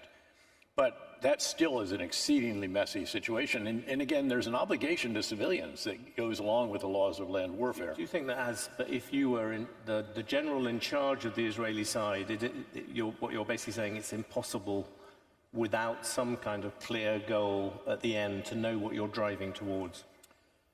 Well, again, I'd like to have a range of options toward the end, but again, you need a midterm. I think that's the challenge right now, because again, if you aren't clearing and holding, you're just going to endlessly clear and re-clear and re-clear. Again, you're driving it down, but think of the lot and life of the people during that time who are in really a very desperate situation and an enormous amount of damage and destruction. One last thing on that. Do you still see the final end of this being a two-state solution of some sort? I think it has to be. Again, no one has ever been able to describe any other possible solution, but obviously that has been exceedingly challenging, and not just because of the situation and the politics in Jerusalem. It's also what goes on in Ramallah. Keep in mind that they walked away from both Ehuds, Omar and is there any Palestinian leader you could see who would be able of uniting the Palestinians? Some people talk about Marwan Barghouti, the guy who's in jail. You look at other. I think he polls the highest. Yes. I think actually, and then there's the former prime minister who was so impressive back in fact, when I was I think Central Command NCI director, when we would go to Ramallah. There are individuals there. Whether they can work this navigate this very difficult political milieu to get to the top, I think is in question. One last thing, I meant to ask this before. You've watched US and Israel for a very long time within it. This is about as bad as it gets, isn't it? Oh, no, I think I've seen worse. I think I have seen worse, yeah. Good, the commitment's still there. President just approved another $1 billion worth of arms and ammunition. They're trying to influence, which I don't think is entirely wrong-headed. I don't necessarily agree with some of I do think, again, Hamas, an Islamist extremist group that is irreconcilable, has to be destroyed. You can't stop short of that. My old friend Benny Gantz, the former chief of staff of the IDF and also Minister of Defense, I thought put it right when he said you don't send the fire department to extinguish 80% of the blaze. You have to put it all out. The problem is they're putting it all out and then it's springing back up again because they're not keeping an eye and pressure on.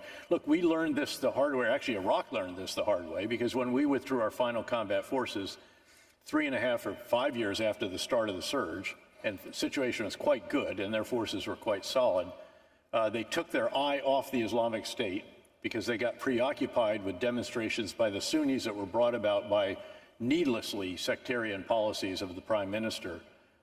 And that caused a lot of turmoil. Meanwhile, the Islamic State was able to get themselves back up off the ground, dust themselves off, go into the Syrian civil war, and eventually you have the first ever Islamist extremist caliphate anchored on Mosul and Raqqa. So you don't want that to happen. I think we've spread enough optimism about the Middle East. We should now move on to Ukraine. One of the interesting dynamics here, keep in mind, of course, I'm chairman of the KKR Global Institute, and what we look at is geopolitics and geoeconomics. Despite all the turmoil, there's been relatively little effect on the global economy, and it's quite simply because the flow of crude, natural gas, and distillates has been largely unimpeded from the Gulf. And Iran wants to continue to be able to export its 1.5 million barrels per day of oil and distillates.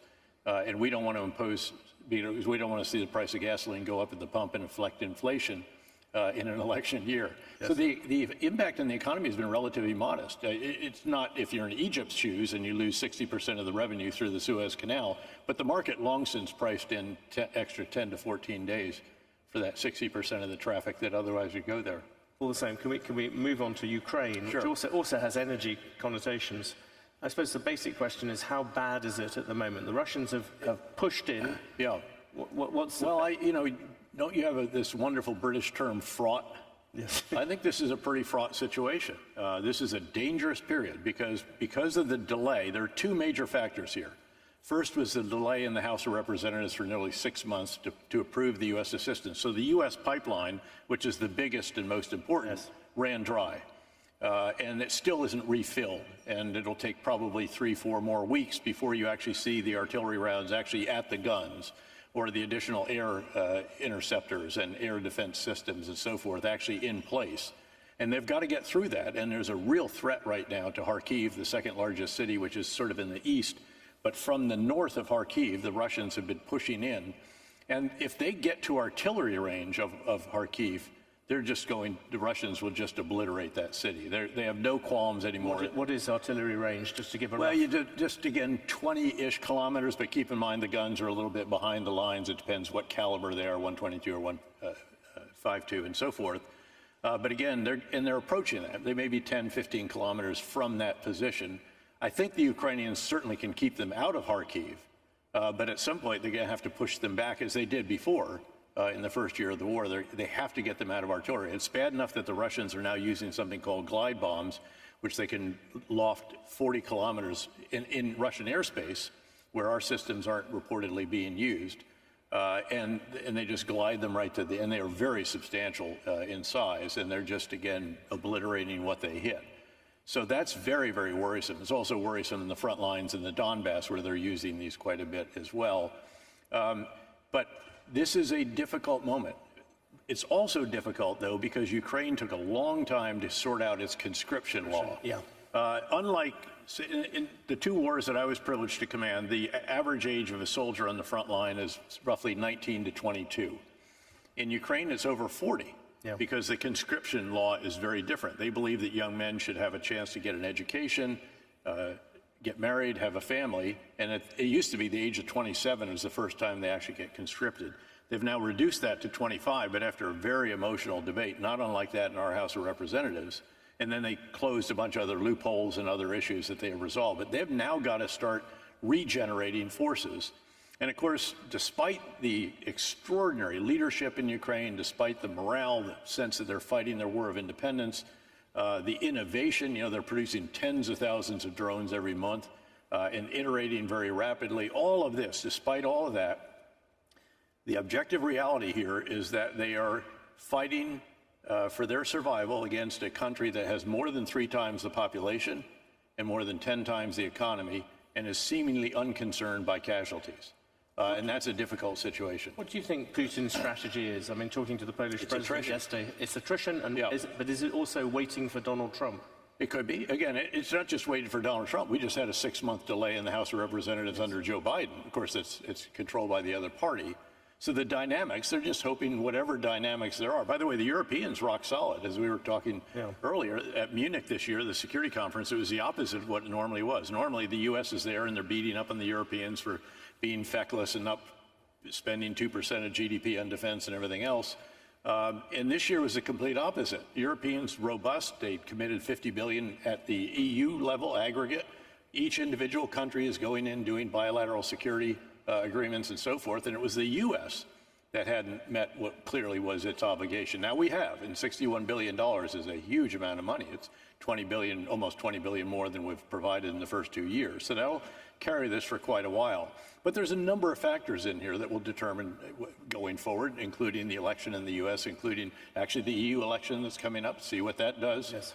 Individual countries in the EU that are less than perfect partners, shall we say, for NATO and support for Ukraine, et cetera. As you said, you do geoeconomics and all those things, but the other thing which is happening behind these, and we focused, I think, particularly for this audience, is interesting, all your experience in both Ukraine and Gaza, but behind it, Xi and Putin are meeting. Yeah. There is this basic issue that Russia is where it is in part because China is supporting it. What should America be doing about that? Well, getting more serious about it. I think we have. In the meetings when Secretary Blinken was in there was no question about that. That was laid out on the table. But clearly this has built up. The sanctions evasion that's ongoing in general is very problematic. And the U.S. Treasury Department and others are trying to come to grips with this. Because clearly the components, the supply chain, this is not weapon systems from China or anything like that, but clearly it is the elements that are required for the Russian military-industrial complex to get going again, because they did suffer in that first year. They were, you know, the Ukrainians have taken out half of the entire Russian tank fleet at this point in time, and those are hard to replace. But they're able to keep up with the missiles, the Iranian-provided drones, 1 million rounds of North Korean ammunition. So it's really those 4 countries, and then a number of others on the periphery of Russia who are all of a sudden, you know, buying 5 times as many iPhones and other devices as they used to, all of which can be useful for that military-industrial complex. You've always been somebody who's, as well as military, hearts and minds has always been something you've really thought about. You look around the world at the moment, you talk to people here, if you go to Africa, you go around the Middle East, you go around student campuses, all these different areas, people like you, who many of us, who made the case for Ukraine, how much is what is happening in Gaza giving people, Chinese and the Russians on the one hand, on the other hand, people who just don't like America, the chance to say, look, America has double standards. It doesn't, it calls about liberty, freedom, human rights in one sense, and then it keeps absolutely quiet on other ones. Yeah, I'm not sure I'd totally buy that. I mean, obviously, there can be criticism in a variety of different ways. There is, without question. I've been the subject of some of it over the years, and you get a little bit thicker skin about that. At the end of the day, I still unabashedly believe in the United States, the principles, values, and so forth that we have held dear over the centuries, even as parties have changed and leaders have changed and all the rest of that.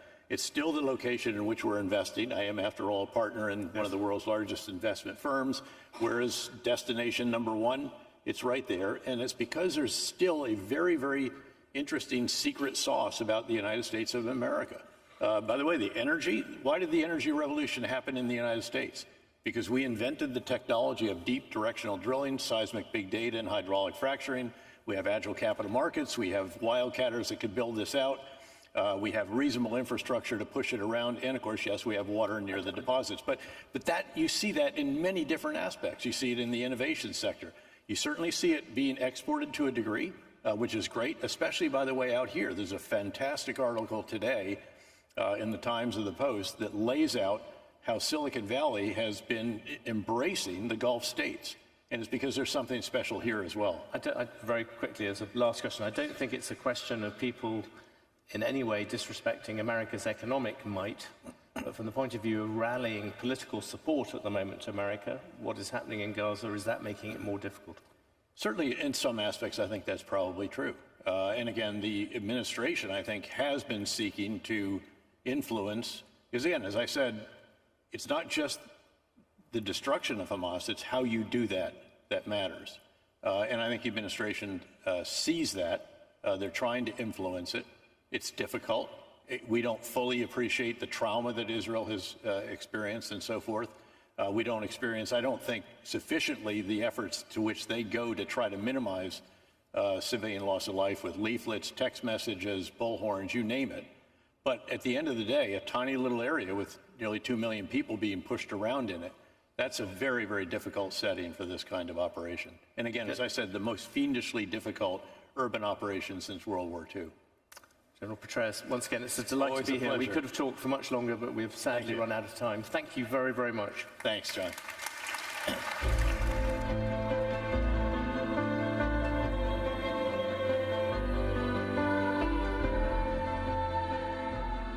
Networking lunch.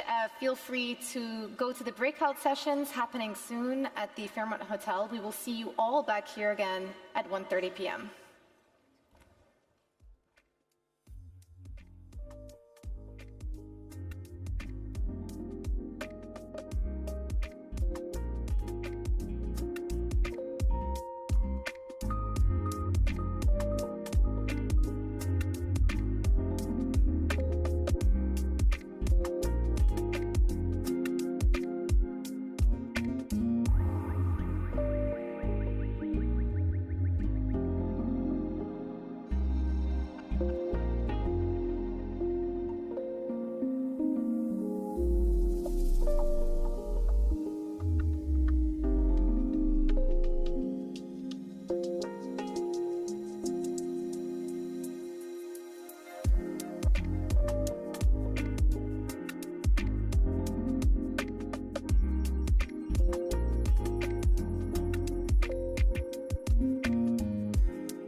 Please welcome to the stage Bloomberg's Haslinda Amin.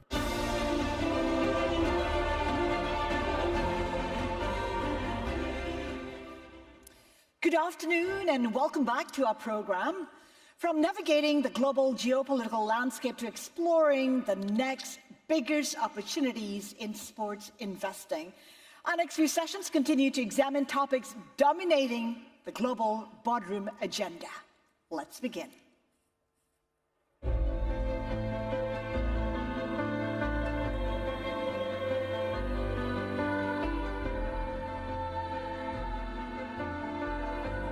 Please welcome to the stage Nir Bardea, CEO of Bridgewater, Dina Powell-McCormick, Vice Chairman, President, and Global Head of Client Services of BDT and MSD Partners, for a conversation with Bloomberg's John Micklethwaite.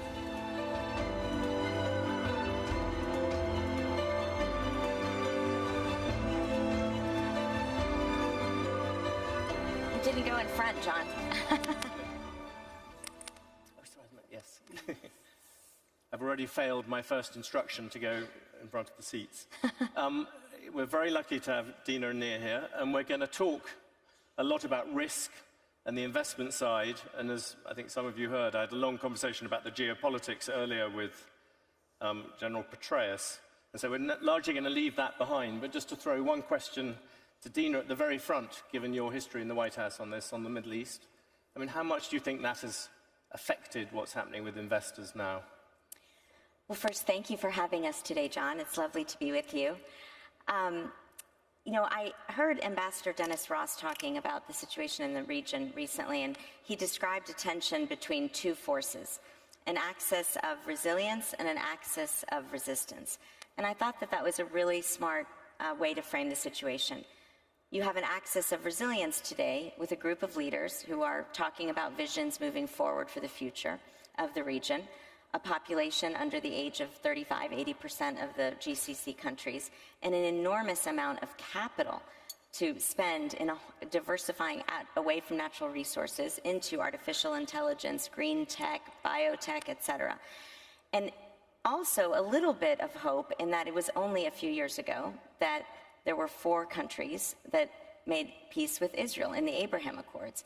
And one of the things that I think is not as talked about today is the fact that those accords really brought those countries closely together. And not one of those countries has left the normalization agreements that they made, even after October 7th. And I think that's really important.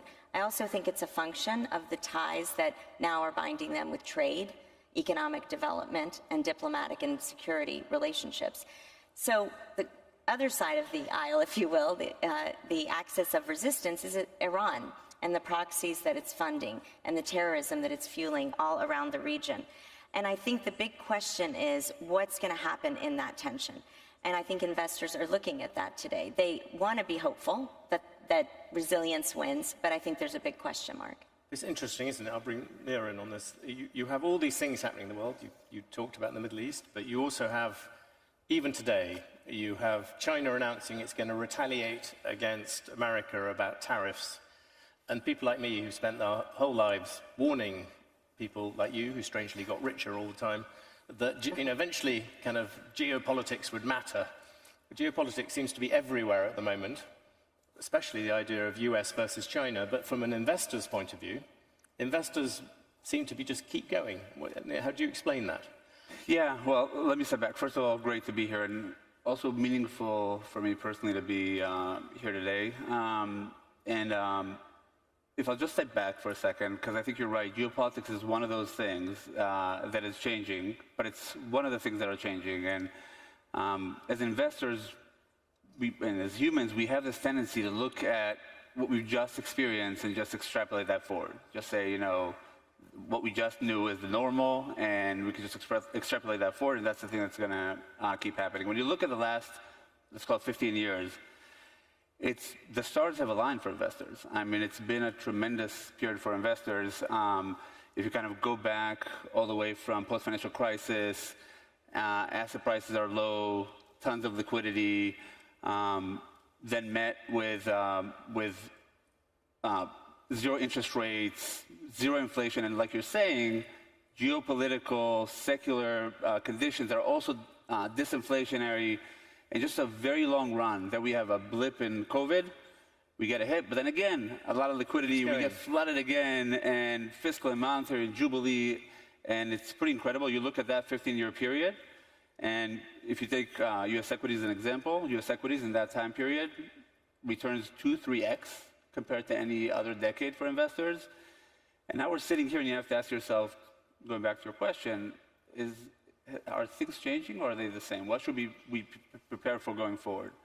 And a lot of people have a lot of views. That's what investors do. They have differentiated views. But if you just take stock of what's happening right now, so right now asset prices are a lot higher, and interest rates are higher in a way that there's a hurdle rate for investors to kind of make decisions. The backdrop of geopolitics, like you're saying, has changed. It went from being disinflationary to much more inflationary. Tariffs, what happens if Trump gets elected, what you just mentioned about investments in green energy, investments in AI. You look forward, and yes, geopolitics is one of the things that have changed, but a lot looks very, very different going forward. And my advice to investors here is don't use the playbook for the last 10, 15 years for the next 10, 15 years. But that's an interesting thing is that over the last, and bring Dina on this, in the world that has happened over the last few years, you would have thought that investors would have said, help, there is such a thing as inflation. Help, there is, geopolitics is there. You've got things which possibly even when you were in the White House, you didn't imagine happening, and yet still they push. What do you think, Dina?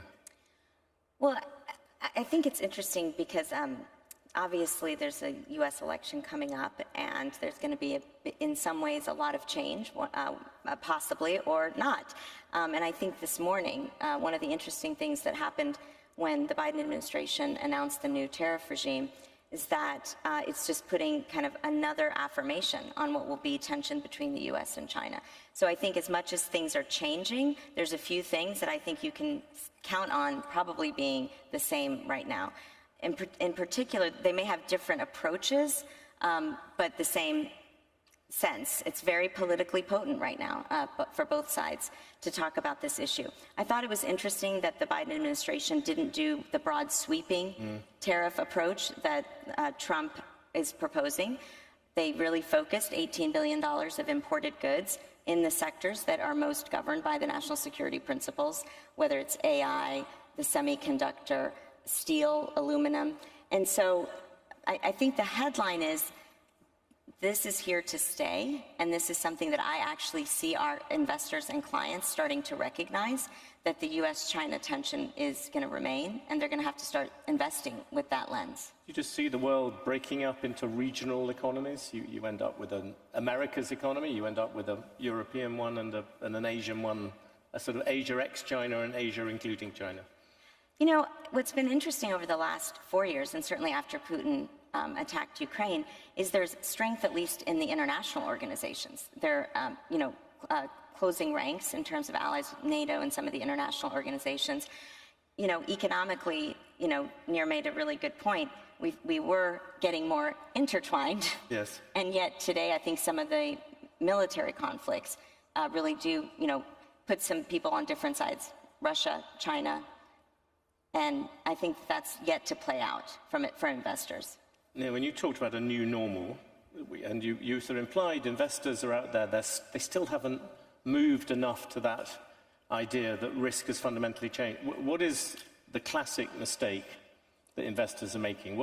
In terms of asset classes or whatever, what is the thing when you sit down with an investor opposite, you may have some here, what is the classic sort of error they're making? Obviously, all your investors are brilliant, but allowing for that. Correct, but so it kind of builds on what Dina said. I think humility and knowing that you're most likely going to be wrong about these big things, because I agree with everything Dina said. I mean, the world, we were globalizing. People optimize for supply chain. How can I cut 1% off of the?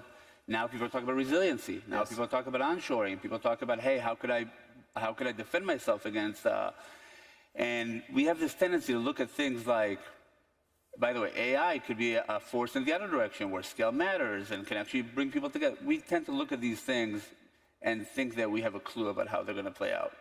And if any of you or any of us look back 10 years and say, how close were we? We were pretty far. Yeah. And look at the decade before that, how close were we? We were pretty far. So the biggest mistake I think that investors make is they develop overconfidence. And our advice to our investors is, one, stare at your portfolio hard and make sure you understand it well. And what I mean by that is, if you just don't assume the next decade is going to be like the last one, what environments is your portfolio going to perform well in, and what is it not going to perform well in? And then stress test it. Literally say, hey, you know, what if policy is going to stay tighter? What if inflation is going to remain higher? What if U.S. outperformance will not persist? What will happen with my portfolio? And then measure that against your goals, because every investor has specific goals in their portfolios. And close those gaps by doing one of three things, basically. Either shift your allocations, shift within your allocations, so you can stay allocated to equities in the same way, but choose the equities that perform more in the ways that you want relative to your goals, relative to how you stress your portfolios, and or create return streams that specifically address the problems that you are worried about. So you can hedge tail risk, you can do other things. That's what we do at Bridgewater. I mean, we spend a lot of time, including with clients here, talking to them about their portfolio, stress testing it, and then making sure that we create solutions at the total portfolio level to kind of address it. There's one really obvious thing that over all that period, one reason why people have done very well is if you simply bought 6 American tech stocks, and under your, and just to push you on that, under your thing that the new normal won't be the same, that would imply, to me at least, that maybe those US tech stocks won't do as well over the next decade as they have over the past period. Your big point, I could not agree with more. Yeah. This is what I meant in the beginning. The previous decade was like a straight flush for investors. You dropped, not just in the US, you dropped the dollar basically almost anywhere and you do well. And it could be US tech stocks, it could be other things. I agree that you should be open to a much wider range of outcomes and assume that you're going to be wrong. Even Bridgewater, we have 400 people spending day in and day out mapping cause-effect linkages in the world, and we still get 40% of our calls wrong. Yeah. So you have to acknowledge the fact that you're going to be wrong a lot and just make sure you're building a resilient portfolio, which you really didn't quite need in the previous decade, but you will need in the next decade. Do you agree with that? That it's spreading the next, there has been an easy option for the past period, that now it's going to get more difficult? I think it depends on the investor, to be honest. At BDT and MSD Partners, we're really focused on a network of families and founders who think very long-term. And really, I think the secret sauce is long-term aligned capital. And that presents opportunities. I'll give you an example. As much as the 6 or 7 big tech stocks and AI and the arms race and the learning applied models, our clients are very focused on what we call secondary opportunities. The opportunities that are going to build the platforms, the infrastructures, so that those new sectors can actually take off. What does that require? Long-term patient capital, unique partnership, trusted partnership, and advice. And I think that we're seeing, whether it's the servers or semiconductors, all sort of the nuts and bolts, if you will. You can't have AI without it, but you need a certain kind of capital and certain kind of partners that will stick with you as you're building that. We're going to come back to kind of long-term view, and particularly this region in a second, but just the other big thing that has happened, very obviously, is that during this period, the amount of non-public companies that do, so much of capitalism. Our job at Bloomberg, I rather pompously say, is to chronicle capitalism, but so much capitalism is now taking place in the private markets. It's outside the range of the various indexes we follow. And I wonder how both of you try and deal with that. Nia, do you want to go first? You go first. I mean, I think that is, taken together with your point about the U.S., that is one of the questions that that investors have to stare at in this world where liquidity is not infinite, where there is a hurdle rate and investments have to justify themselves. I do think that staring at the allocations to non-liquids, staring at the allocation geographically to the U.S. are one of those things that could create outsized exposures and non-resilient portfolios. So I definitely agree. It depends on each investor, their goals, and where they currently stand, but it would definitely be one of those things. that we would recommend people revisiting. But do you think this is part of is this a permanent shift where we look forward? The past century, we've been used, when you measure capitalism, to look at public companies that everyone can invest in. Over the next period, it's actually going to be private capitalism that drives things. I don't think anything is a permanent shift. I think history repeats itself over and over and over again. No, in that sense, I think the same mechanics, the same physics will work here going into the future again. What about you, Dina? You've seen both sides, you could argue. I've lived both sides, Yes. you could argue. Actually, I was talking to our CEO, Greg Lemkow, this morning about how to best articulate what this question of private versus public. And I think of it as the 3 Ps: private credit, private capital, and private industries. Private credit, we all know this is the age of private credit.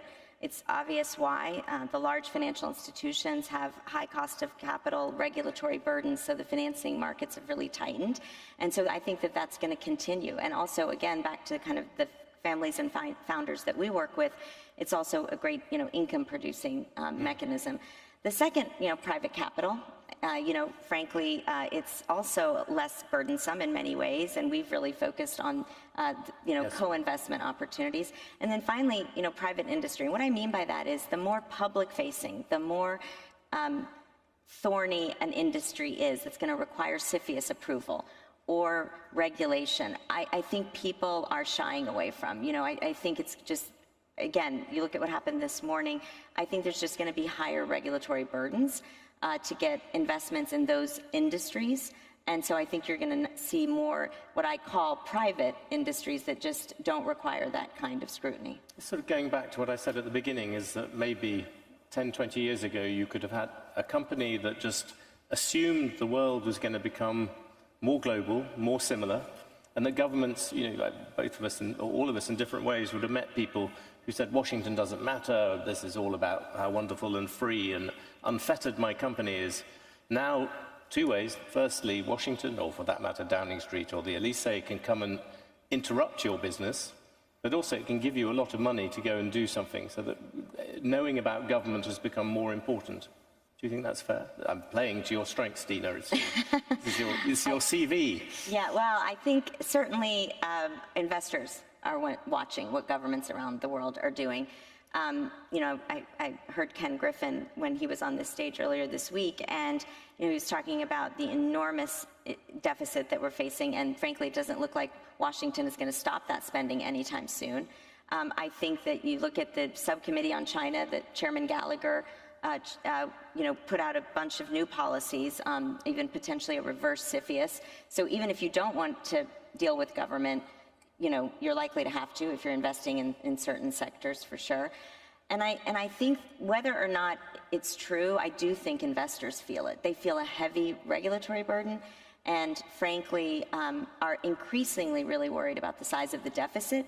But that's also not politically popular. So you're not seeing Republicans or Democrats in the U.S. talking about what it really means to attack that deficit and debt.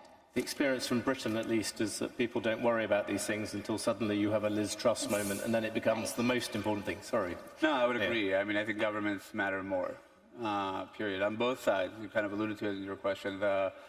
We've learned things about fiscal easing post-COVID that are, I think these are lessons that are going to be carried forward. These are real things. And when we talk about tariffs or regulation, even what happens, who's going to nominate the next Fed chair if Trump wins the election, these are all things that make governments play a bigger role. It could be positive, it could be negative. It depends also on the eyes of who's looking at it. But I agree that trend is definitely picking up.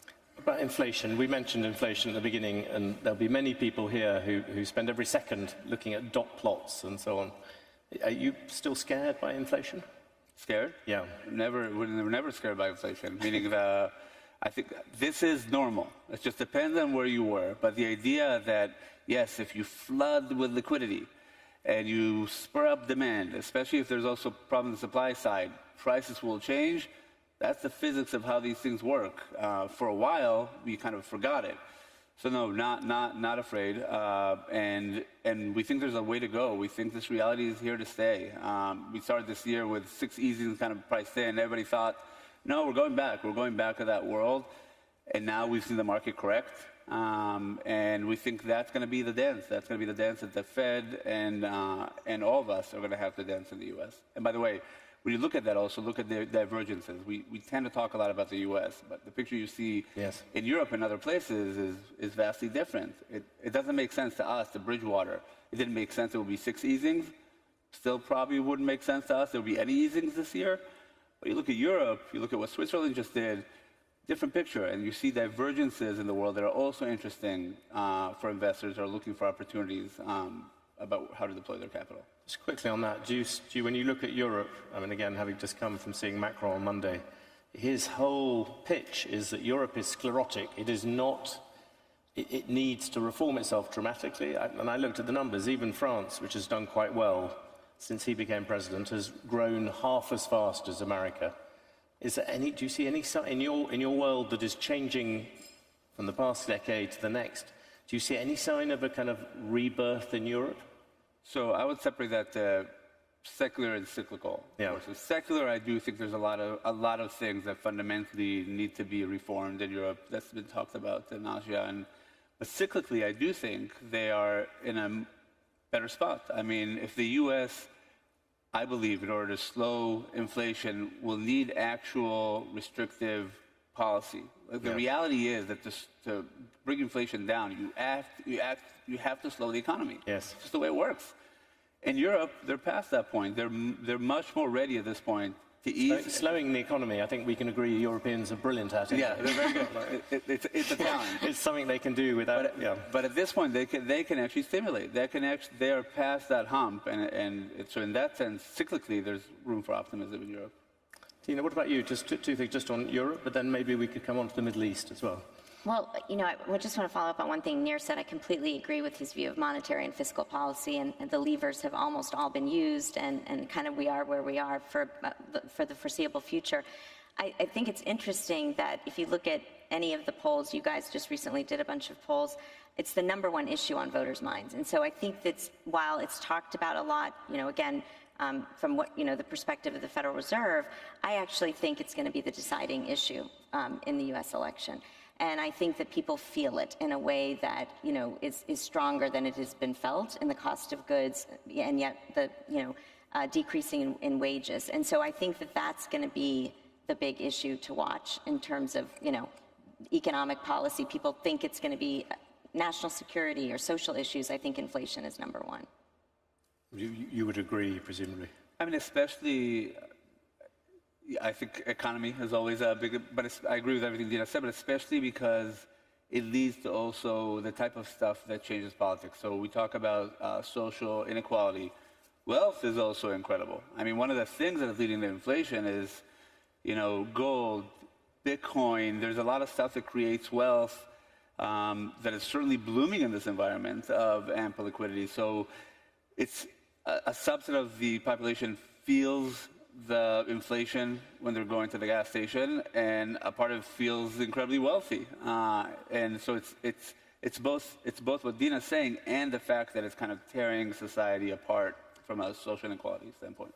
It is, and you were talking about, you know, what's happened in the last 10, 15 years and why that wealth gap has grown so much. I mean, people who had assets, well, you didn't have to be that smart. I mean, Bridgewater's, of course, uniquely smart. But, you know, if you had assets, you know, your wealth and income rose, and if you didn't, you got, you know, really squeezed. And I think that's where you see the tension in that income inequality. Can I come on to one last bit very quickly, which is this region? It's obviously, as you can see, this is a massive source of capital for financial firms to redeploy. In terms of a target for investment, how do you see that? Maybe Dina, go first, and then. You know, I'm bullish. I'm bullish because I've, over the last several years, worked on these issues, been in the region. I see the genuineness of the desire to move forward on the social, economic, and political reforms, although imperfectly, and certainly with some steps taken back. And frankly, it's in the U.S. national security interest that those reforms are completed, and for our allies as well. And so I think it's like a genie out of a bottle. I think once you get moving in that direction, it's hard to go back. And I actually think that it is very likely that, and we know this, that the Saudis and Israelis were very close to normalization.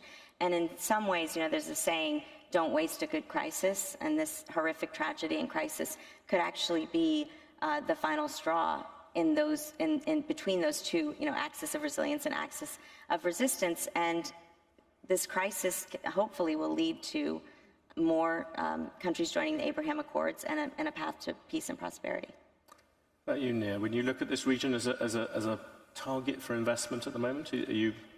I always say that incredible people, shared values, audacious goals lead to unbelievable outcomes. I'm from the Middle East, from a different part of the Middle East, and I'm in awe. I'm truly in awe of what's been happening in this region. And of course, I think everybody's watching and seeing the innovation, the ability to build incredible things, and capital will soon follow, because that's what capital does. Do you see the ability to build incredible companies? Absolutely. And in terms of particular, obviously energy is, outside energy, do you see particular industries that you think will take off here? Yeah, you already see the participation, again, of the region in setting themselves up for the next tech wave. You see massive investments. It's a lot of the conversation we're having here today. That's taking the energy foundation and building on top of it and innovating. So I certainly see a bigger and bigger participation in the world economy in that way. What about you, Dina? One last thing. Do you see? Very much agree with Nir. Incredible human talent, enormous amount of capital that is very focused, I think, on the right sectors. But entrepreneurs, I meet them all the time here and throughout the region, and they're really innovating and creating, very interesting new economic, tracks. And I think, frankly, it's also interesting when you see how many women entrepreneurs throughout the region, an increase in women participating in the economy, but actually starting their own businesses. And so I think those positive forces are continuing to make investors see that it is an investable region for sure. We began with the pessimism of geopolitics, and we've ended up with a ray of light at the end. Thank you both very much for talking through. Thank you. Thank you, Nia. Thank you, Dina.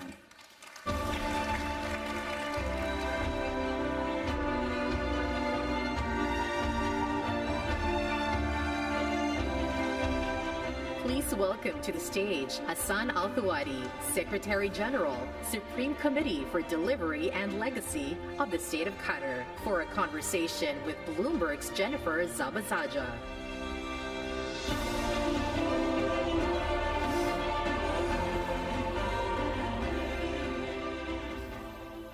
Your Excellency, Hassan.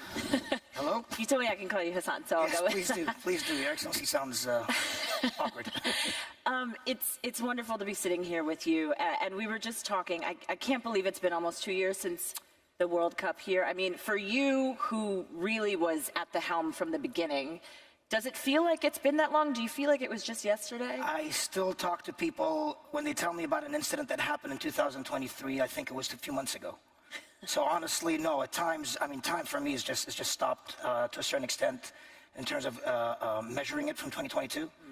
But at the same time, when you look back at everything that's been happening and all the kind of development, all the progress, and everything else that's been going on, it's a realization that wow, it's been a year and a half. How are you measuring it? Would you say it was ultimately a success? Did it do what you had ultimately set out for this tournament to do here in Qatar? I will try to say this with all the humility that I can say. So please forgive me. This is not in any way being too boastful, but absolutely yes. If you look back at 2009, 2010, and the promises that we made, whether it was in terms of the Compact World Cup and the benefits of a Compact World Cup, whether we talk about the accessibility of the tournament and the fact that it's accessible not only geographically, but even in terms of the system itself will allow for fans from different parts of the world to be able to attend and support their home teams, which normally would not be easily accessible for other tournaments. If you look in terms of what we said legacy-wise, how we're going to utilize this tournament as a catalyst for positive change, whether it's to upgrade the infrastructure development for the country that is in line with the country's overall development goals, whether it's in terms of some of the social changes that we saw the World Cup will be pioneering or at least pushing forward. It touched on all fronts. And then there's the one that I have to say all the time, because everybody says we were blessed with a fantastic final. And I say absolutely yes, we were blessed, but it was not pure luck. when we talked about the Compact World Cup, we always mentioned from day one the fact if you're located in one place, you don't have to travel from one place to another, from one destination to another. The players will be able to be well rested and well focused on where it matters, which is on the pitch and representing their national teams. And if you look at the history and the narrative of the tournament, if you look at the group stages, 2 group stages basically, up until the last 15 minutes of the final matches, you didn't know who was going to qualify, up until the last 15 minutes. Every confederation had a team represented in the round of 16, first time in FIFA's history. You had home nations, or you had Arab countries that were, basically Morocco was playing at home. It intimidated the Spaniards when it came to the penalties, that even Luis Enrique himself was kind of scared about it. And what I say is that was also well thought out. I'm not saying that we knew exactly the outcomes, but we created the environment for the ideal system, even when it came to the football. Does that make all of the criticisms, the positives, the media buzz, I mean, all of the buildup leading up to 2022, does it make it all worth it? Because I'm sure many people have seen the documentary that you're featured in. This was a lot on you personally, professionally. I mean, for the country, was all of that endured in good faith ultimately? Yes, it was definitely worth it. I mean, it was, on me personally, but also I look around, the room, and there's a lot of people that have been with me on the journey from day one, and have joined us also later on, and had to also endure a lot of the pressure that it's the only tournament that's had that much attention for such a prolonged period of time.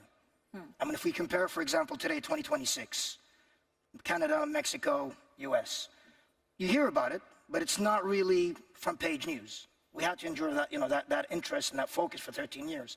But I think what it did as well is that it motivated us even further. It always, as motivated as we were, it always also put kind of very clear goals and clear objectives for us to be able to kind of achieve on a daily basis. And it led to, what I will say is, I think in my opinion, my humble opinion, the best tournament, best football tournament, at least the 32 version of the best football tournament, not only for Qatar, which is one of the most important elements that we've always said. This was a tournament for the Arab world. And it went even further, I think, in 2022, it went even further to not only be a representative of the Arab world, which was a great success, but it was also of the global south. The fact that you had people from Africa, from Senegal, from Cameroon, able to travel easily and represent and support their teams, and then after that, go and represent their culture in Souguagaf, in Qatar. It was a cultural carnival of unprecedented nature, with everybody, most of the global south communities being represented. It was a great time. How do you continue that positive change then? Because you mentioned the next World Cup, it is in the West. I mean, here in Qatar, what is it that's next? Because there was so much development that happened around these games. I mean, what can you do next with that? Well, I think, again, you've definitely heard from the Minister of Tourism and from a lot of other people as well. We're continuing. Tourism is I think, the number one beneficiary. Tourism industry is the number one beneficiary of the World Cup. I believe in 2023 we had 4 million visitors, and the numbers keeps on increasing. We just recently hosted the Asian Football Championship, and again, record numbers not only in terms of attendance, but the nature of the fans as well. When the fans came, it was a celebratory event. It was our event. It was the Asian continent coming together and celebrating the event. And that in itself, I think, is a slight shift in terms of some of the confederation events as well, that it kind of raises its profile. I won't say raises a profile, but it makes it much more celebratory and much more kind of tangible. So we're focusing a lot more on these events. Obviously, a big build-up on tourism. The infrastructure is ready, and the plans are coming ahead. And just today, I believe FIFA announced that we will be hosting the 3 future editions of the Arab Cup. And the Arab Cup was an idea that we had come up with. We had discussed with FIFA. It was our rehearsal, if you will, before the World Cup. So we hosted it in 2021. It was coming just off the end of COVID. So there was a lot of plans that we had to sit down and put in place and try to figure out how do we stress test our systems. But it also was a phenomenal celebration of the Arab world. And so I think that as a tournament in itself, coming and being here for the next three editions, is just a further indication of the future plans that we've got in place. When we talk about celebratory, the Olympics is a global celebratory event for many people. I mean, do you think Qatar could potentially host the Olympics one year? Can we? Absolutely, I think we can. Would we? I'll leave that to other people who are more, the officials who are considering this matter. But I think, if I'm not mistaken, we've expressed our interest in this matter in terms of hosting the Olympics. But I think it's not just limited to major sporting events. I mean, I think what we're looking at today is expanding beyond major sporting events, and how do we create the events industry, if you will, to kind of support the tourism in terms of attracting tourists from outside to within. But at the same time, it's also how do we build on the operational knowledge and the know-how that we had from the World Cup, which today you see a lot of the benefits out of it coming into play. Today, for example, this event itself and this platform in itself, from everything that I've heard, the amount of demand and the amount of interest that's come from the region for this event itself it's been an exponential increase. And it's just one example of, I'm not saying the World Cup specifically is the cause of it, but I think all the lessons learned, everything that was developed throughout the 13 years to host a momentous tournament was always done with the intention of all that knowledge, all that infrastructure continues pushing the engine of progress and of development, which was always planned for. Do you think the games like the Olympics could potentially benefit, just considering all these other benefits that you noted in terms of being in the global south, obviously being representing the region? I mean, could the games benefit potentially from being in the Gulf? You mean, could the games themselves benefit, or could the games benefit us? Just to clarify that question. Let's do both. All right, well, I think the games benefiting, absolutely. I mean, look, if there was, I'm going to repeat this and I'm going to be harking up on it because I do believe in this.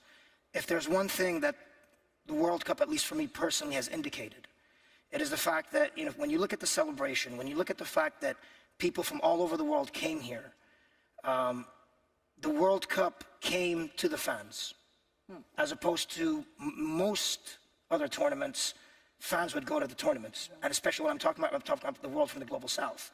It kind of shifted, if you will, the focus and the compass towards the fact that there is a huge population that is fanatical about sports, that is also pays attention to the capabilities or the ability of sports to push the developmental goals for the nation if utilized correctly. And it's ready to host.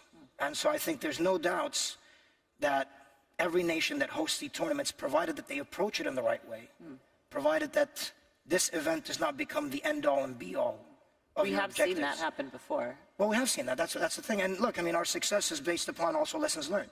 I don't want to give what's it called, the negative examples, but there's been some very positive examples. Barcelona '92 is one perfect example of a successful tournament that launched the city of Barcelona into the global world in terms of being a destination. Provided you utilize the event in the right way, and again, it does not become that obsession that this event has to be perfect in all forms, regardless of any other consideration, I think the event will benefit the host nation. Now, whether the Olympics specifically, I'll give you my personal opinion. I think, yes, I think the sporting industry today is generally in the market. It's no longer competing with other sports. Today, I think the sporting industry is competing for people's attention. That's the marketplace today. Whether it's a specific sport, whether it's an event, or whether it's movies and entertainment. There's an evolution towards you're trying to capture people's attentions.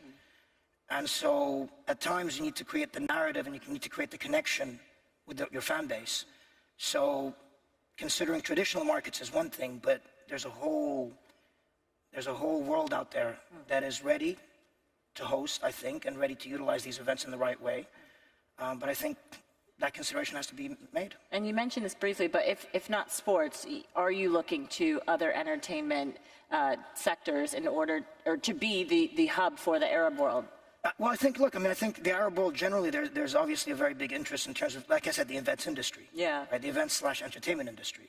So there's a big focus today, whether it's Qatar, whether it's Emirates, whether it's Saudi today, you see a lot of big moves happening. For example, today Saudi, I have to say they're doing a phenomenal job when it comes to the boxing industry. I'm a very big boxing fan, and the boxing matches that they're making happen and they're hosting as well is an indication of kind of where I think the Middle East and the Arab world is putting a lot of shift. There's obviously entertainment. I have maybe a particular view personally for me in terms of the entertainment side, and especially when it comes to content creation, film, series, and so on. I'm very bullish in that regards. I mean, you know, today if you see the Korean film industry, and I've been repeating this for a long time, if you see the Korean film industry today, it is a huge market, it is a huge export for Korea. It's made its inroads. Streaming services obviously have allowed for it and have supported it in terms of its growth, although that's been happening over generations and over years and years. People today go towards Korea to gain IP. The Arab world, 400 million people, extremely creative. Storytelling is part of our culture. If you go from Morocco all the way down towards the Gulf, storytelling is within our culture. We have a common language and common background, but at the same time, there's a diversity in terms of our cultures. And it's in that diversity that allows us to also touch base with other cultures throughout the world. I think, and yet still, we still don't have our Squid Games, we still don't have our Parasites, there's still the ability to translate our creativity and our creative content into a commercially successful, widely viewed project, or at least product. Yeah.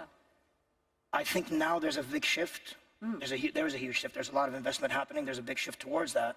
Because I think, one, obviously it allows us to tell our story to the outside world, but I think in the end as well, looking at the success that the Korean film industry has been able to benefit economically, as well as exporting the Korean culture, this is, I think, the next big shift and the next big push from our side. What is some of that investment? Where is it going towards? I think it's going in a number of different areas. I think partly, you know, looking at some investment in terms of production houses, infrastructure development. Locally? Well, locally, regionally as well. I mean, and again, I also want to take a step back by saying, you know, the film industry in particular, I don't want to kind of seem like it's nascent. You know, Egypt, Morocco, Algeria, even, you know, Kuwait, Saudi, Qatar. We're storytellers by nature. And, you know, in my opinion, some of the best, if you're going to ask for me personally, top 50 movies in history, there's at least 5 or 6 Arabic movies in there, easily. Top 15, you know, actors and actresses in history. For me personally, there's at least 2 or 3 Arabs easily. So it's not something nascent, but I think it needs to kind of evolve to the next step.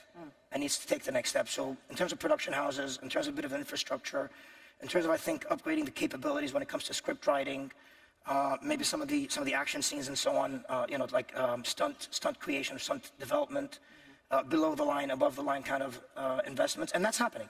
You're seeing that happening today. There's a lot that's happening, and I think step by step you're going to see. I think in the next 5-6 years, a very big push when it comes to Arabic content. Oh, wow. Where do you think there are still gaps? I mean, we touched on fashion. I mean, do you think that's potentially another opportunity for Qatar to step in? Fashion, I mean, you know, we've hosted our fashion houses or fashion events over here. I think, you know, Arabic fashion is, there are some fashion designers out here. I'm not an expert in fashion, so I can't speak too much about it, so I apologize if I sound very, very naive, but I think, of course, absolutely. I mean, you know, there's some phenomenal fashion designers.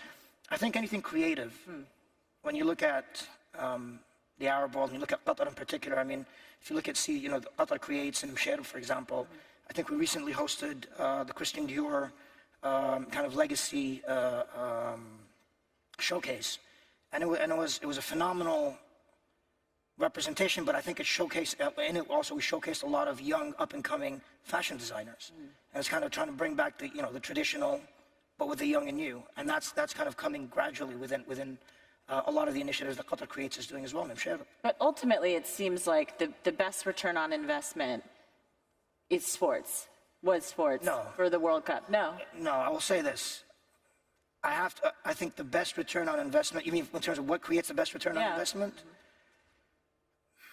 Look, it's the World Cup. The simple reality is, I'm going to take away from sports, it's the World Cup. It is the biggest sporting event in the world. Regardless of anything else, I don't think it's still taken its full value yet. I mean, if you compare, for example, the Super Bowl, 30-second clip, $7 million versus, you know, all the revenue that the World Cup makes up. Obviously, there's a big disparity, but it's the World Cup. It's the biggest sporting event in the world, so it is the biggest opportunity.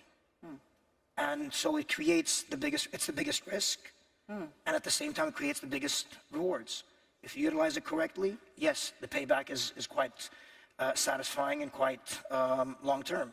That's what we did. The risk in terms of scrutiny? Well, it's not just the scrutiny. I mean, it's the biggest event in the world, absolutely. Scrutiny, everybody's looking at you. We had a higher level of risk compared to everybody else because of the interest, because of the scrutiny and the focus, absolutely. But I think what it ended up doing was, again, as I said, the payback to all the people that thought from day one things were going to fall. fall apart, I think what people saw was a great tournament. The Arab world, not just Qatar, but the Arab world hosting the rest of the world here. And it was a global cultural celebration where the global south took center stage. You know, apart from, of course, all the infrastructure that you get to experience and see, which was all part of the plan. But it's the World Cup. You know, I think every other sporting event or cultural event has its own unique payback period as well. You have to look at the risk profile and kind of what benefits you can get out of it and extract out of it. And you have to approach each one very, very, I think, surgically to kind of plan for the future. And if that is the peak, personally, professionally, as you've noted, I mean, how do you top that? What do you do, not what do you do next, but what would you, what would you be interested in? You build upon it. I mean, as I said, today we've hosted the Asian Cup, the most successful edition of the Asian Cup. There's other sporting tournaments that are in place, but there's also a lot of other conferences and other events as well that are coming into play. You know, there are discussions in terms of, you know, becoming, focusing on a little bit more of the entertainment side of things, and I think the Minister of Tourism has mentioned it, Saad's mentioned it a number of different times. But also you look at, again, I don't want to underestimate the platforms such as these. Today, Bloomberg is a great platform, but I think there's opportunities to build even further on this platform. Web Summit was a great success. And I think if you look at the Web Summit in particular, it's if you will, the equivalent of the major sporting event comes to the people. Web Summit came to the people. It's a great event. People, all entrepreneurs, and especially initially techies, but all entrepreneurs yearn to go and want, you know, see it in Lisbon. Some people, you know, from South America had the opportunity to see it in certain places in Singapore. Today, people from the Middle East and Africa were able to come. And it's bringing these events. And you build upon them, obviously. There's a great demand. There's a great demand that in itself will unleash a lot of opportunities and a lot of potential. And the capability and the ability to be, you know, a world-class host is here. And we're just building on that. So like I said, there's the, you know, the Web Summit, the Bloomberg Doha Forum at the end of the year. These are all conferences that I think will benefit and will build upon and become, you know, household names down the road. And what about personally, just really quick? Personally, what's the question? Personally, how do you build off of the peak that was the World Cup? Well, I think, first thing I have to come to realize that was the peak, in the sense of there's nothing that's ever going to be that intense. I have to come to terms with that. 13 years of intense work, 13 years of, you know, this World Cup becoming your obsession, daily in and out. I think I finally come to terms with it this year, by the way. That's why the time difference always, when people talk to me, it was 2023, you know, 2022 was last week. I think now I'm coming to terms with the fact that it'll never, but it's a very unique experience. I've got to come to terms with the fact that it's, you know, that is there. Now move on to the next passion. But the passion will never, as of now, will not necessarily equate to it. You know, when you wake up at 2 o'clock in the morning, and at the time it was BlackBerries, looking at the red dot, knowing that you've got an email and you knowing it's from a certain entity and you've got to respond within the next 12 hours, and then something's going on with the stadiums and, you know, everything is moving along, and then, you know, lo and behold, COVID hits. That kind of drama, very difficult to follow. But there's good stuff to, not to say there's good stuff to come, you know, within the sports and entertainment sector. Absolutely. Your Excellency, thank you so much. Thank you very much. Thank you, everyone. Thank you.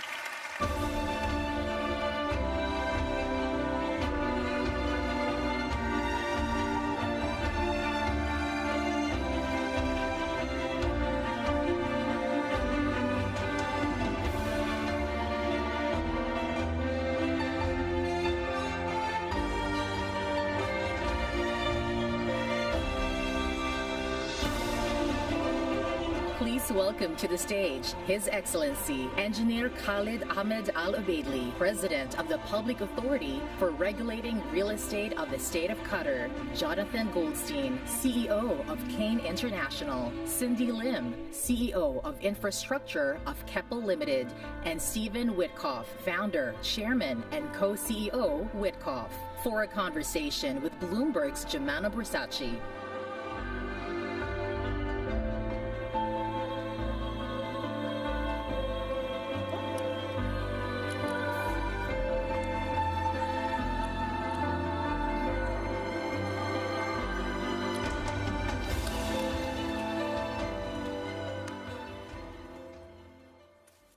Right, let's get started.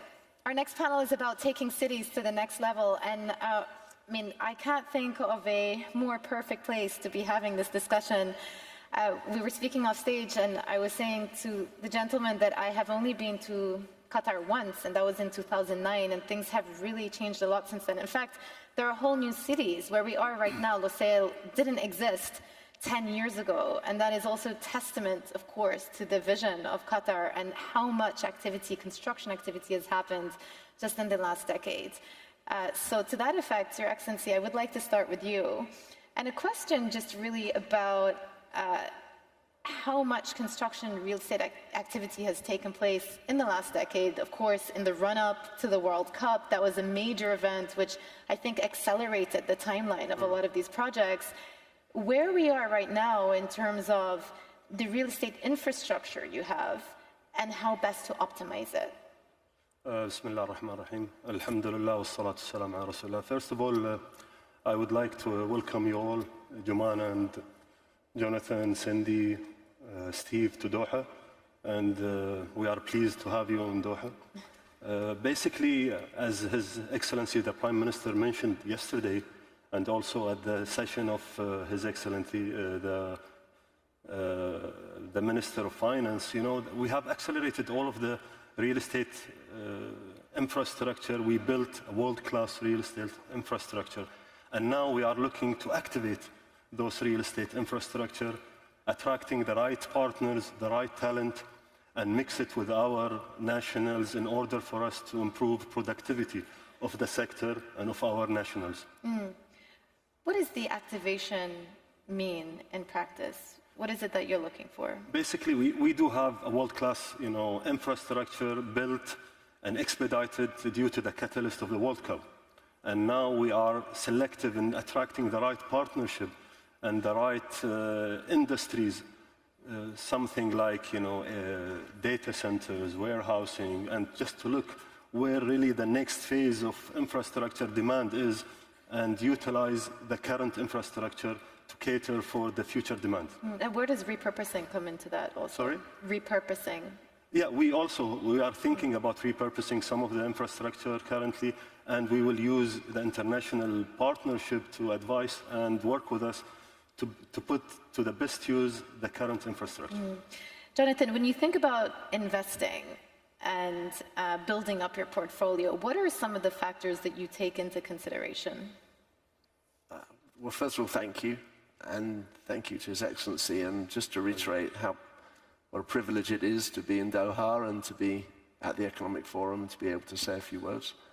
I think one of the things that I also first visited Doha in 2009, and I think one of the things that you see, the more and more time you spend within the region, is the benefits of long-term leadership and stability with a vision. And I think one of the great things that you want as an investor and that you're seeing within the Gulf area, in Qatar and also in the UAE, is this, and obviously in Saudi as well, you're seeing the benefits of this long-term vision. We heard yesterday about His Royal Highness's vision for 2030. And I think as an investor, when you're coming in, that is really what you want to understand. You want to understand the long-term vision, you want to see transparency, you want to see rule of law, so that you have comfort that in your long-term investment. You know, one of the challenges that we see in some of the cities that we invest in the United States, we were early adopters in South Florida.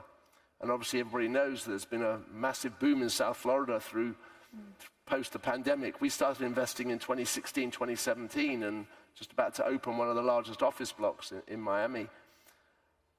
But you see challenges that sometimes the local leadership and national leadership doesn't have the long-term vision to be able to achieve, to sustain that development. Those challenges may be in transport, they may be in education, they may be in social inclusion, they may be in sustainable design. There's many challenges that cities have to ensure that when they enjoy growth spurts, that the infrastructure keeps up with it. And one of the things you see when you look out the window in Doha, you see a vision and you see those challenges being thought about and I'm sure being overcome. Yeah, you know, and you talk about the opportunity, but of course it doesn't exist in a silo. You have to think about the broader macro environment. And I just wonder, more generally speaking, what sort of environment this is for real estate investing. We talk about very high interest rates. We talk about, the difficulty for financing, liquidity issues. How is that also contributing to the outlook from here? Well, I think that if you look at the region and its development over the last 20 years, obviously in order for investment to prosper, one needs volume, one needs population growth, but you need a vibrant economy. And you're seeing these things within the region. His Excellency will be able to tell me the exact numbers, but the population growth in Qatar over the last 20 years has been quite significant. So the more that you see this growth within areas, the more that fires investments and more that gives investors the protection. When we started CAIM, we believed in investing in gateway cities. It's no surprise that our largest development is in Los Angeles, in Beverly Hills. We've invested into Los Angeles, into New York, into Miami, because we believed in the underpinning stability of those gateway cities. So the more that the region can show that long-term stability and the growth, then you will see these gateway cities in the region becoming globally leading over the course of the next 20, 30 years. I'm absolutely convinced of that. Cindy, His Excellency talked about not just real estate, but the real estate infrastructure that goes along with it as well. How important a factor is that? The infrastructure-oriented development of real estate is going to power the next stage of growth for gateway cities. The reason is very simple. If you look at the real estate, it is easily 20 to 40% of carbon emission contributor worldwide. So when it comes to real estate, having sustainable infrastructure-oriented real estate development is key. First and foremost, how do we have sustainable waste management system, water treatment and distribution system, low carbon construction of mega development? Not only that, in the long-term operation and maintenance of the built environment, how do we drive energy efficiency? Not just using technology, but more importantly, shaping and influencing how the society view and use energy in their daily life, including down to having a very sustainable commitment towards use of resources, disposal and recycling of material and waste. This will involve also co-creation and co-innovation of ecosystem. So if you look at infrastructure and real estate, not just as a destination or as a venue, but also an enabler for people to come together to innovate, to drive social development, and to collect data, social data in terms of the usage and the impact that we are trying to drive. So the long-term planning, design, and engineering is very important. I hear the word data collection and a little bell goes off in my head, artificial intelligence. So let me just ask you what potential uses you see for AI in infrastructure tech. It's a very good question because back in Asia, in Singapore, for example, we are driving AI-based energy management system. So we have a digital twin of the built environment, not just the vertical real estate, but also the horizontal infrastructure, whereby when I say digital twin, we also sensorize key components of the built environment to collect data, correlate such data with weather, with actual live traffic flow, for example, and then use algorithm-based set point to drive the equipment, machineries, and devices. So this, over time, become very scientific and data-backed. If I fast-track the movie, most nations and businesses have set commitment for net zero by 2050. So if we start collecting the data, big data in particular, having AI-based decision-making, facts-based data set, this will help catalyze innovation and investment in the right area in the long term. So potential, a lot of use cases there. Stephen, let me turn to you as a very experienced real estate investor. Maybe let's just start with how you are seeing the opportunity right now within the region. Well, Qatar is a very, is really impressive. We were talking about it before. The land use and zoning that has occurred in this city. There's only 2 zones where high rises are. In other areas, you get a lot of flat open space. A zoning plan is the beginning of it. You have a large project, you want a master planner. It's clear that whoever they had who master planned here did a really good job. So that's the first thing. The second thing is just what Jonathan talked about. You want to invest behind good government, or you want to invest when you know bad government is coming out and good government's coming back in, and that's when you get chaos. And those are obviously the most distressed opportunities. But this is solid government. You know, in the United States, we have a big call on Florida. And the reason we do is that Florida reminds us of New York, beginning in the early 1990s, Giuliani, and then proceeding to Mike Bloomberg, who was as legendary a mayor as you're ever going to see out there. And that's because there was a strong compact between government and private business. You see that in Florida today, and I sense it in Qatar.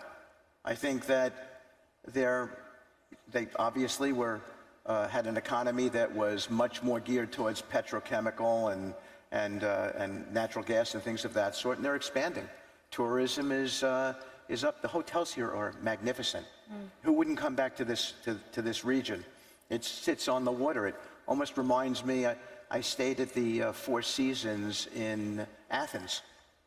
I don't know that it's a wonderful city that sits on the water. So it would seem to me like, this is going to be, I think if we wake up, I remember I went to South Korea in the worst of the market, and I made the mistake of not investing there, and 10 years later I knew it.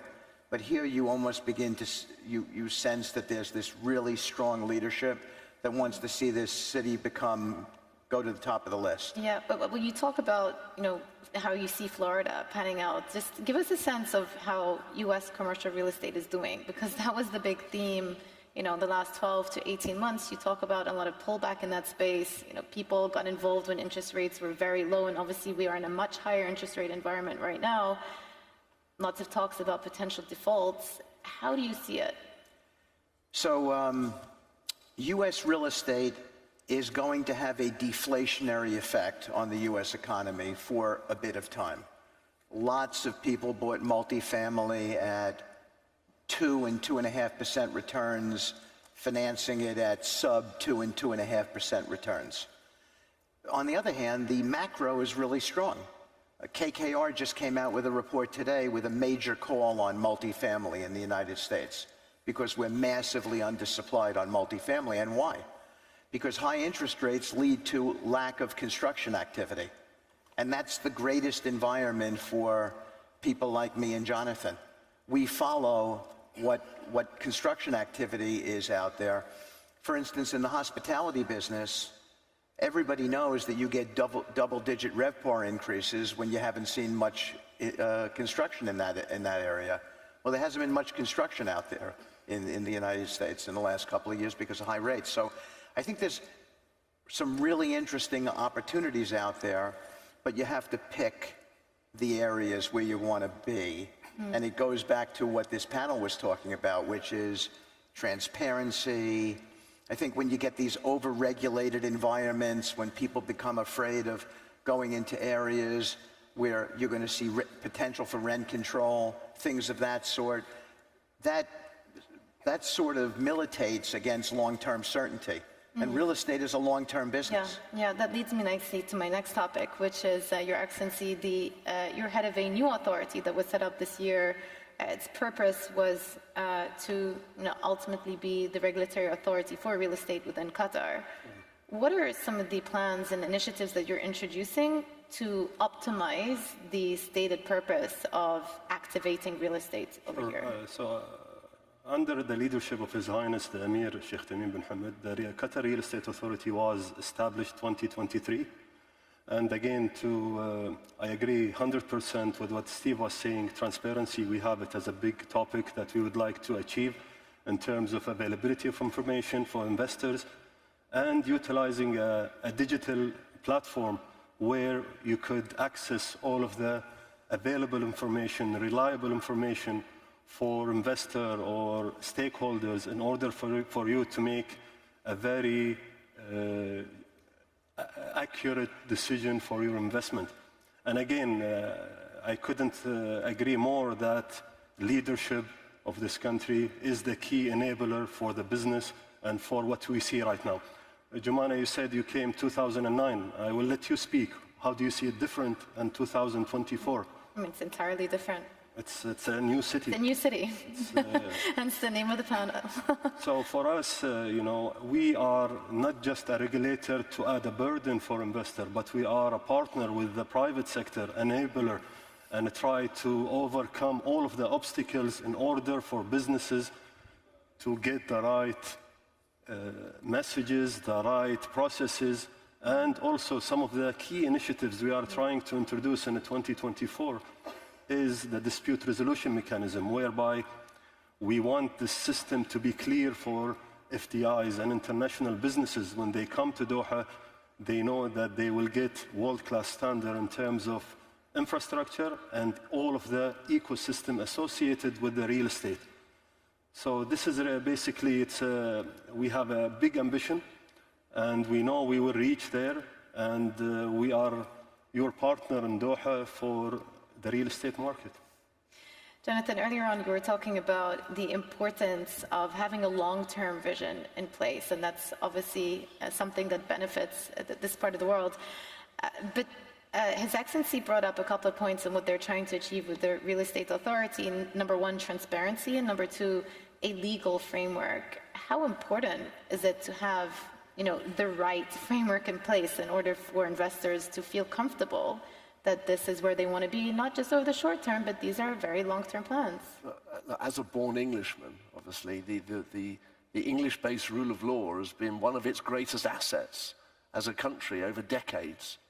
Its legal system has given people stability around the world, and it's enabled people to go around the world and make investments based upon a common set of rules and understanding. And there are countries in the world where you feel less comfortable investing because you don't know if you're going to wake up the next day on the back end of a ruling which negates your investment.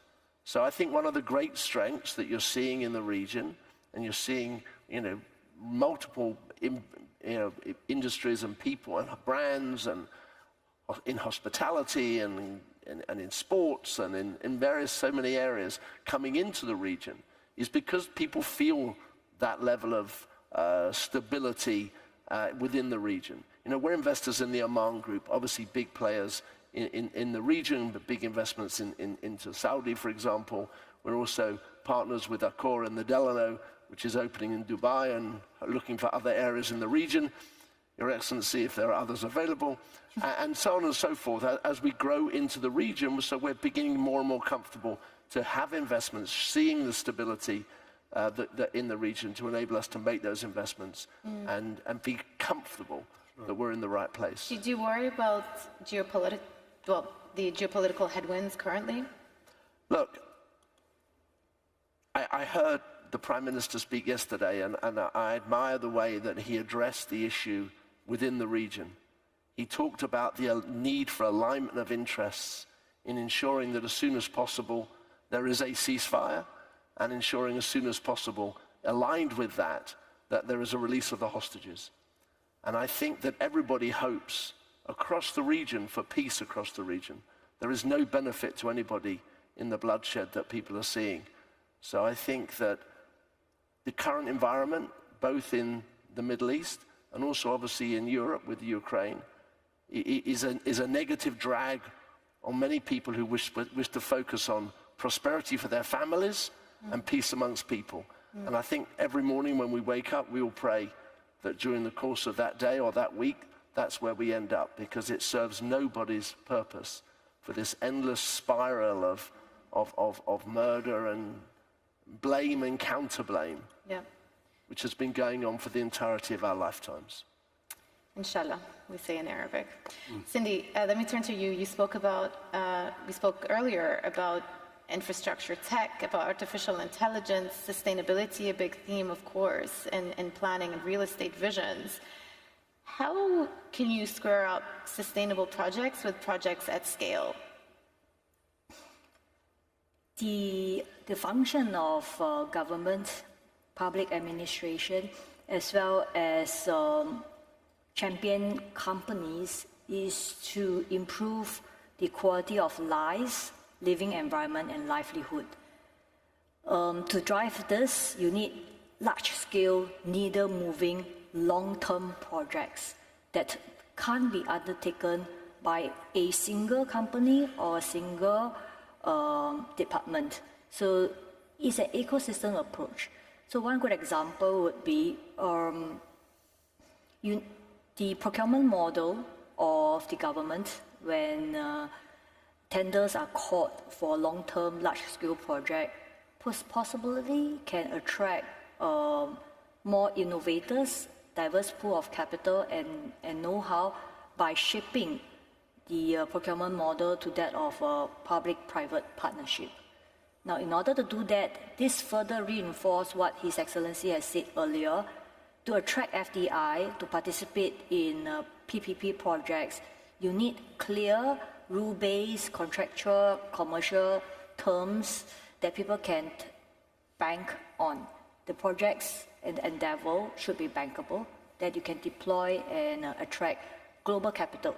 So not just capital within GCC or capital within some private equity. To me, that is the key. Stephen, let me ask you a very simple question. Regulation, friend or foe for the industry? Well, you need rules of the road. That's important. But it can kill the industry. It can. I mean, you're seeing, there's been things, just as an example, there are things that have happened in New York that with rent control, and so plenty of owners have lost value on apartment buildings that they own there. And these are, this is not me taking a shot at New York. It's just a fact. You read about it in the paper. But everybody thinks to themselves when they hear about this, oh, so the value has come down a little bit. But that's not where the big issue is. It's a metastasizing issue, where the banks say, I don't know how to underwrite that market anymore. It used to be that we just had to underwrite where real estate taxes were going to go if they got reassessed. But now we have to underwrite whether you're going to have rent-controlled tenants living in those buildings, and it's going to be a retroactive type of regulation. If we have that, and it can't survive a constitutional challenge, we don't want to lend in that market anymore. And everybody knows in the business that the beginning of bad deals is the beginning of no liquidity in the marketplace. So no liquidity, no bank debt, the bank's getting nervous, that's the end of it. You don't see that in the markets that we're investing in today. And real good distressed buyers, and we think we do that pretty well, but at those particular times, they're looking for signals of overregulation. That's where you really see your best sort of chaotic opportunities, but it's not for the faint-hearted. Well, we're starting from a very different perspective in the case of Qatar. I'm going to give you the final word, Your Excellency. I don't know if you would like to respond to Stephen, but then also, because we're having a panel about taking cities to the next level, let me just ask you to describe to us what the future of Qatar looks like in your view if you're successful with the real estate repurposing and activation that you talked about. Actually, just to comment on what Steve was saying, I agree that over-regulation will kill any project. And it's not what we are planning or intending to do here in Qatar. Basically, we started with a public consultation, all the private sector, before enforcing any of the laws, and taking all of the feedback, comments from the stakeholders, trying to understand their concerns before implementing any of the laws. That's why you might find us a little bit slower than what we wanted to initiate, but it's planned to get everybody's feedback and comments, not to be seen as a hurdle in the market, but an enabler to the market and to assist and to overcome the obstacles in the market. Also, I would like just to announce that we do have a real estate forum which is coming up in October, and I invite you all to attend that forum, which will be 13th, 14th of October, and there will be all of our regulations, standards, and announcements will be officially launched at that venue. Plus, it will be followed by an event whereby you could look at the real estate opportunities in Qatar. Again, Jumana, you told me about the future. 2009 and 2024, you are surprised. Come after 15 years, and I'm sure you will be amazed. This is my... Is that an invitation? Yeah. If you are now surprised, and after 15 years, you will be amazed. This is my message to all of you. That's a good place to leave it. Thank you, gentlemen, Your Excellency, Cindy, for your time. Thank you.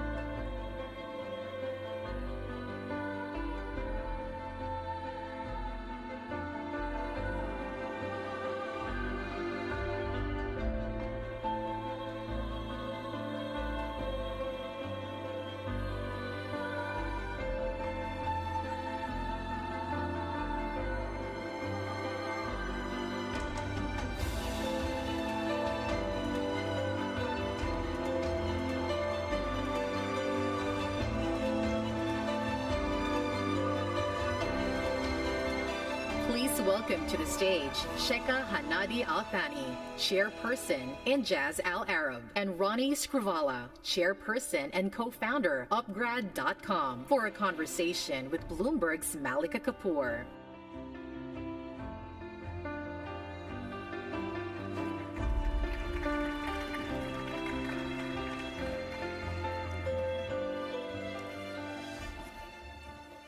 Sheikha, Ronnie, welcome. We're so happy you could be with us.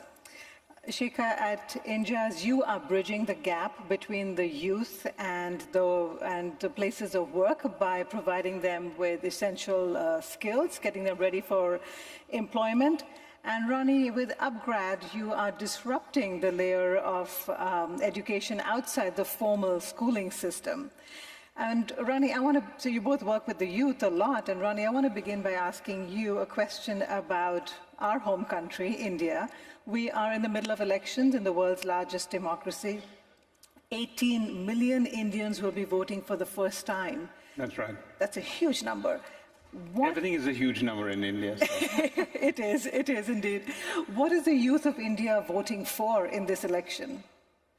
Yeah, well, look, thank you for having me. First thing I'd say, one thing it's not looking for is change. I think one thing we're all very clear is that it's never going to be business as usual.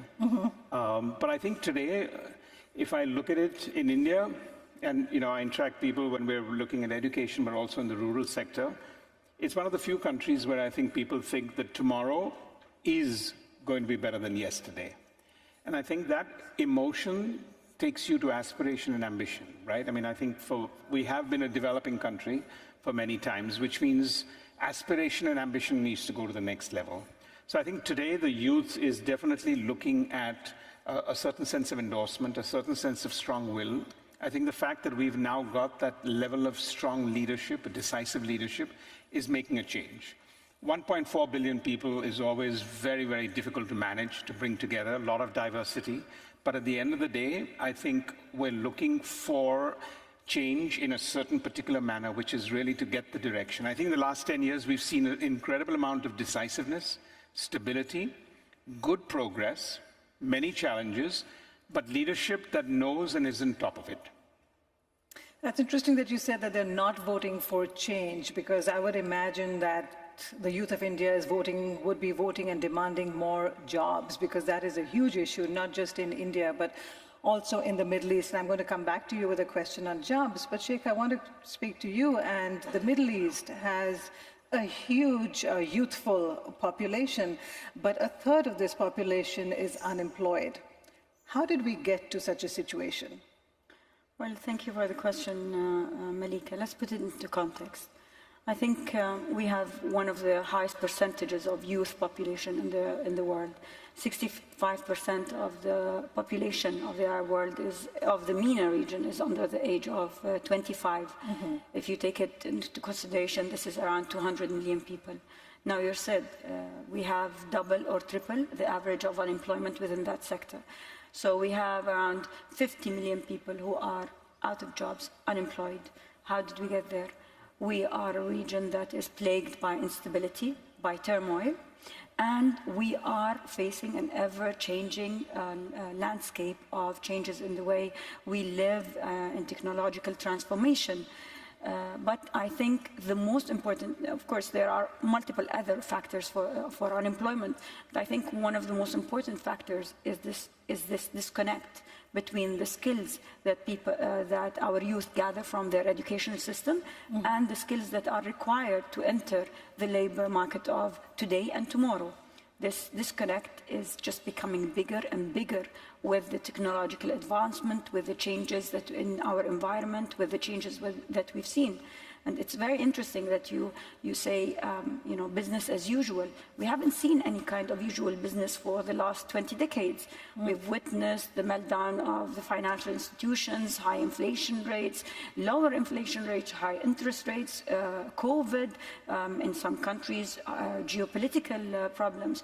So it is not business as usual. It hasn't been the case for the longest period of time. And in the case of unemployment, it's just added pressure on the unemployment levels, which are staggering. And I think one of the most important things is that the despair the youth in the Arab world feel, they do not see a better tomorrow, as you said, for democracy. They actually feel that they have nowhere to go.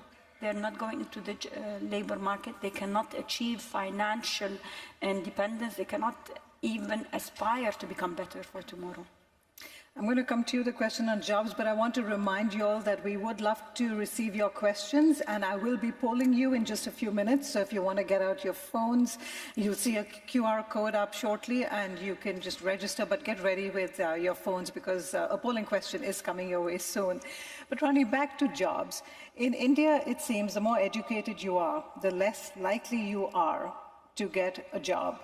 I refer to a recent report by the ILO, and it says the jobless rate for graduates, 29%. For those who can't read or write, 3.5%. So back to Sheikha's point, there is a disconnect, right, between the jobs that are being created and the skill set the youth have. Talk to me about this. Yeah, I mean, I think it's an interesting point that you raised, that the more educated you are. I think there's a learning lesson for all of us, because with the change that's happening overall, I guess the more educated you are, the more opinionated you are, the more rigid you are, the more you think you've done it, the more calendared you are, versus lifelong learning is where it's going to change. So the point is, how much are you flexible to change, and how much is somebody, because I think today we're seeing that in the corporate world, we're seeing that in countries, we're seeing that everywhere else, that the scruffiness and the people who and the younger generation comes up with completely new ideas. So I think just to comment on that, I think for a country like ours, the government needs to be a very strong catalyst, but it's not the sole responsibility only of the government. I think infrastructure and what we're doing in many other places is something that's helping. But to me, the two core parts that's creating the change for jobs is, I think we've for the longest time been what I would call an outsourced economy in our mindset. And I think that's changing to creating your own intellectual property. And that's changing the national pride also. So we're moving from what the IT industry did incredibly well, but from an outsourced part to an intellectual property and ownership and origination part. And I think that's going to create an incredible amount of opportunities. And I think the second one is, whether we like it or not, the robust startup economy in the country. And I know we keep talking about job seekers versus job creators. And I think it's not about the unicorns that are happening in the country, because I think that gets over-magnified. But actually the small and medium-scale industry in a country like India is the heartthrob of creating those employment opportunities. Because the more we have small-scale and medium-scale entrepreneurs, rather than just the 100 unicorns, they are the ones that are actually creating the ecosystem. So I think between government, catalyst, infrastructure, and the clarity of thought on one side, and look, even though we have challenges, 9 out of 10 people who go abroad to study want to come back to India. So there is a sense of a bell ringing for people, not just from a nationalistic point of view and national pride point of view, but also job opportunities point of view. That's interesting, seeing a reverse brain drain. But you talked about changing the landscape and diversification when it comes to jobs, and we're seeing a huge push for that in the Middle East, diversification away from an oil-based economy. And as Ronnie said, this isn't just a responsibility of the government. The private sector has to play a role as well. Tell me, are you seeing enough job opportunities being created in, say, Qatar, for example, which is beyond the oil sector? I think diversification has moved dramatically for the last 4 decades, and we've achieved that within the GCC. We've achieved a good trajectory into diversification. But it goes back to, a small statistic. 2 of every 3 jobs created in the GCC are government jobs. So there is a lack of jobs within the private sector.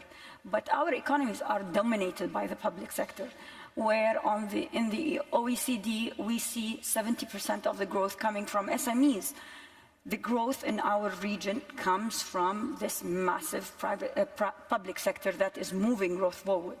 So saying that, there has been an immense push towards entrepreneurship, SMEs, creating the ecosystem that provides the small and medium businesses with the perfect way to flourish, to become bigger, and they are becoming job creators. And we see it's astonishing. They're going into every value-added sector in the economy, let it be from ICT to tourism, to healthcare, to everything. So we've seen that happening. But this comes on the shoulder of 4 decades of reforming our education systems, understanding we need to diversify away from hydrocarbon, and promoting a much smoother policies for SMEs. This can't be said for the rest of the Arab world. We, as Injaz, we work on 13 Arab countries, so we see a big variety of systems in play. There are still countries where the public sector is still growing, and we do have countries that 65% of the unemployment comes from higher education seekers. So there is a mismatch between the policies that are happening and what we're trying to achieve, which is lower unemployment and more employment for the youth. Now I want to add there, if I can, because I think we kind of focus on job creation as the entry point. But today, I think the world has changed. I think we need to figure out that when companies were looking at, the language was always the top 90% and the bottom 10% is being evaluated. Yes. I think the need today for everyone to be in the top 50 percentile. So it's true, government is a strong enabler for jobs. Government is about the last place now you get job security in some form or the other. But the other 75% of any economy, the job security is not taken for granted. So your job creation is not just about it, but it's about the retention.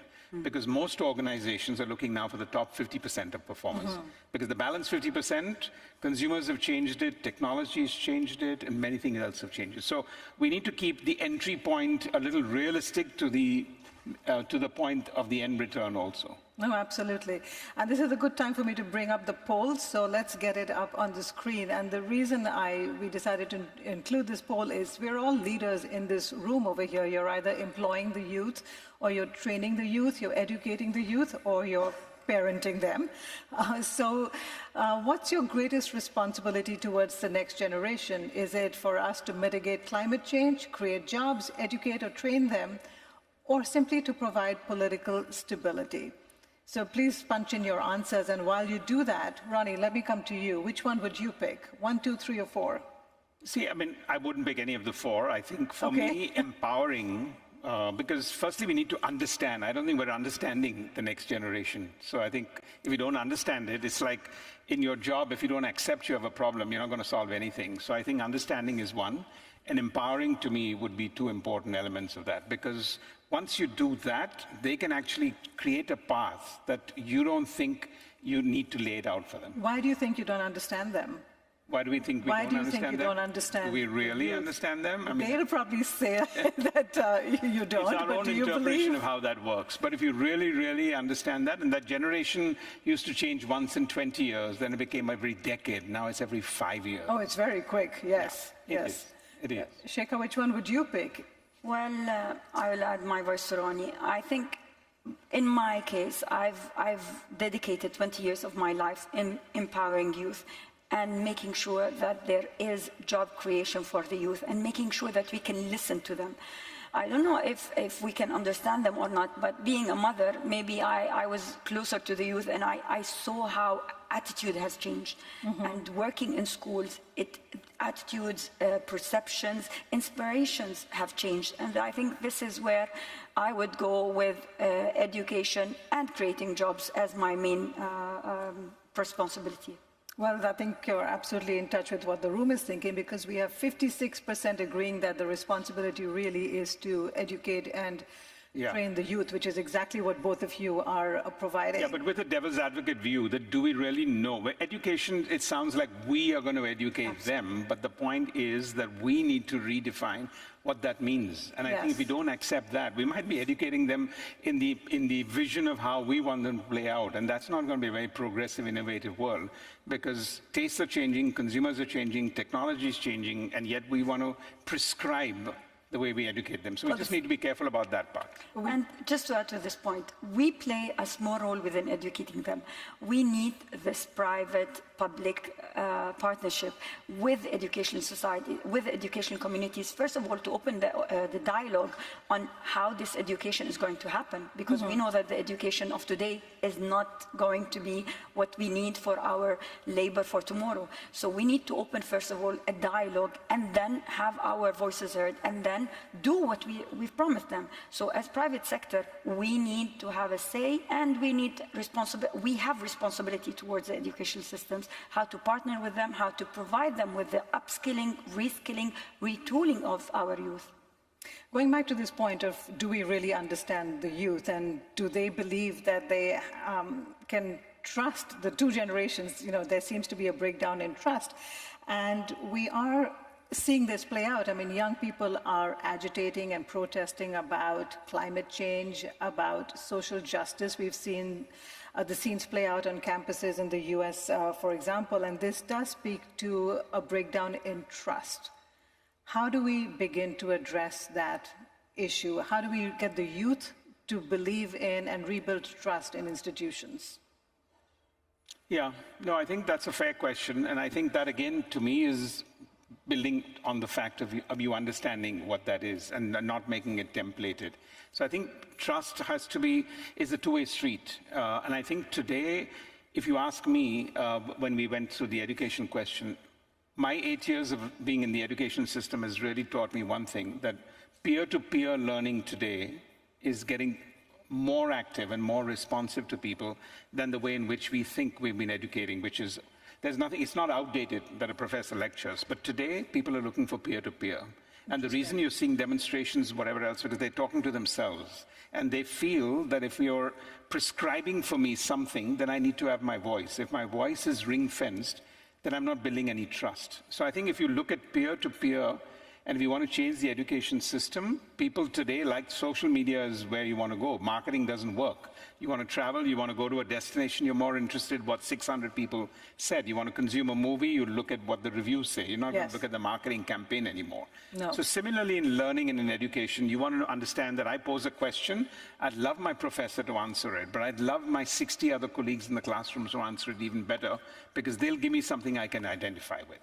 Similarly, when you're looking at demonstrations, I think it's about that, it's not about mistrust, it's just a very different communication level, where you're ring-fencing me. And look, I think governments have also moved a little bit to the right around the world, right, whether we like it or not. So now there's that balance that the younger generation is a little lost in that. So then they feel we'll do our own thing. I think there is a bit of short-sightedness and in some cases deafness. We don't want to hear what we don't want. So it's very nice if the youth are speaking in our tongue, in what we want them to say. As long as they are thinking outside the box and they provide themselves with their value sets. And it's amazing that we're going back to an era where the youth are going back to the values that we encourage them to have, and now we're telling them, no, we don't want to hear that.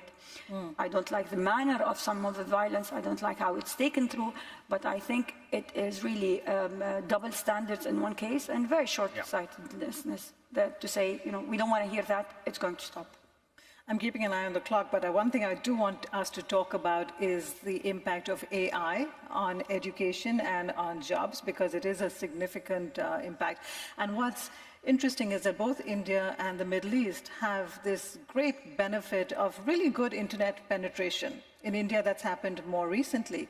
But given that that infrastructure is more or less in place now, how do you think you can get the youth digitally ready for an AI-enhanced future?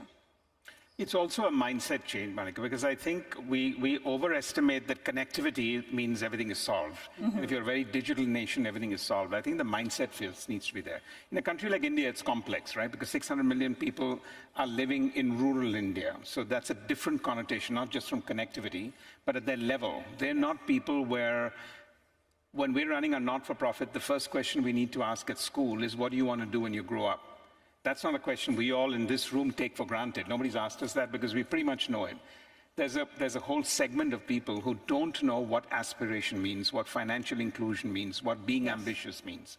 How do you take that and use something as alien to them as artificial intelligence and make it a learning tool for them? Because in that artificial intelligence is going to be a pretty standard approach. It's not going to have a different approach for different learning levels of people. You may have it, it can be language specific. So I think those are some of the nuances that will need to be there. But by and large, I think the younger generation is much more acceptance to change, and therefore will take that in a much more positive manner. We're embodying it, we're using it to deliver our programs. We're using it to upskill and reach people that we've never reached. It does depend on connectivity, so we are trying to conquer that first of all, and infrastructure as well. They have in the Arab world different kinds of infrastructure, from the GCC, which is well connected with which has a perfect infrastructure, to areas like Yemen, like Sudan, where you have hardly any internet or but we have to use it to our advantage. And just there, I would say it's very important that we look at it as more as a personalized one rather than actually democratizing it. Because suddenly we make it as a standard approach. AI can solve this. Actually, we need to use something as powerful as that to personalize it more than generalize it. I think will be very impactful. Yes. Thank you so much. We're out of time, but I really appreciate you all being here with me today. Thank you so much. Thank you. Thanks.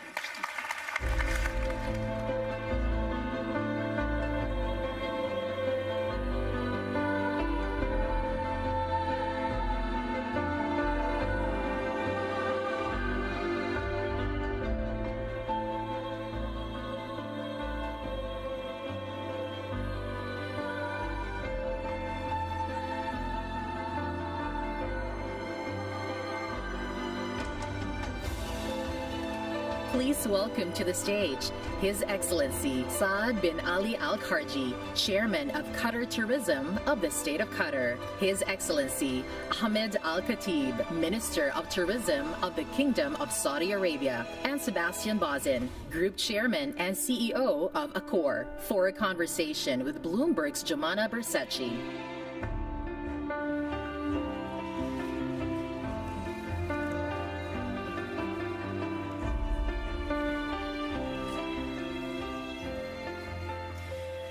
Tourism. You would have heard a lot about tourism the last couple of days if you've been watching these panels and listening to the explanation of how the implementation of the respective visions of Qatar and Saudi Arabia are going. Diversification is a big part of that, and leaning into sectors like tourism is a very important pillar in that diversification strategy. So we're going to talk about the future of tourism in the Gulf region, and not just specific to each individual country, but also this concept of collaborative tourism. So where multi-destination tourism comes in amongst the countries within the GCC And then, of course, the role the private sector is going to play in helping to bring those plans to fruition. So, Your Excellency, I would love to start with you. And in my earlier panels, I also brought up the World Cup, but I think it is, and it was, a very important event in terms of putting Qatar on the global map as a tourist destination, as a destination for sporting events. What comes next? I'm very happy to be with you, Jumana, and my brother Ahmed and Sebastian. Actually, the World Cup in Qatar and Qatar being pioneer by hosting such mega events in the region, we can see that the effect of hosting the World Cup in Doha, how affected the tourism in the whole region. And it's showcasing our beauty of our culture, our art, museum, and everything is in the Gulf are ready to host such events. And you can see the other GCC countries follows and targeting such mega events. And this reflects also our leadership, how consider tourism and importance of tourism to diversify our economy. As Qatar or Saudi Arabia and UAE, they are mostly known for oil and gas and these natural resources. But now we believe in tourism, how much can contribute to our GDP and how much we can show to the world this spot is worth to explore. And this is the right time for our region.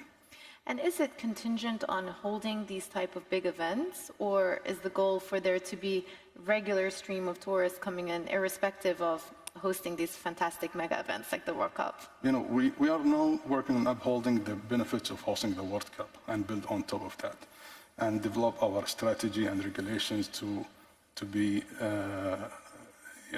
able to enable this private sector and tourism to grow and receiving more people.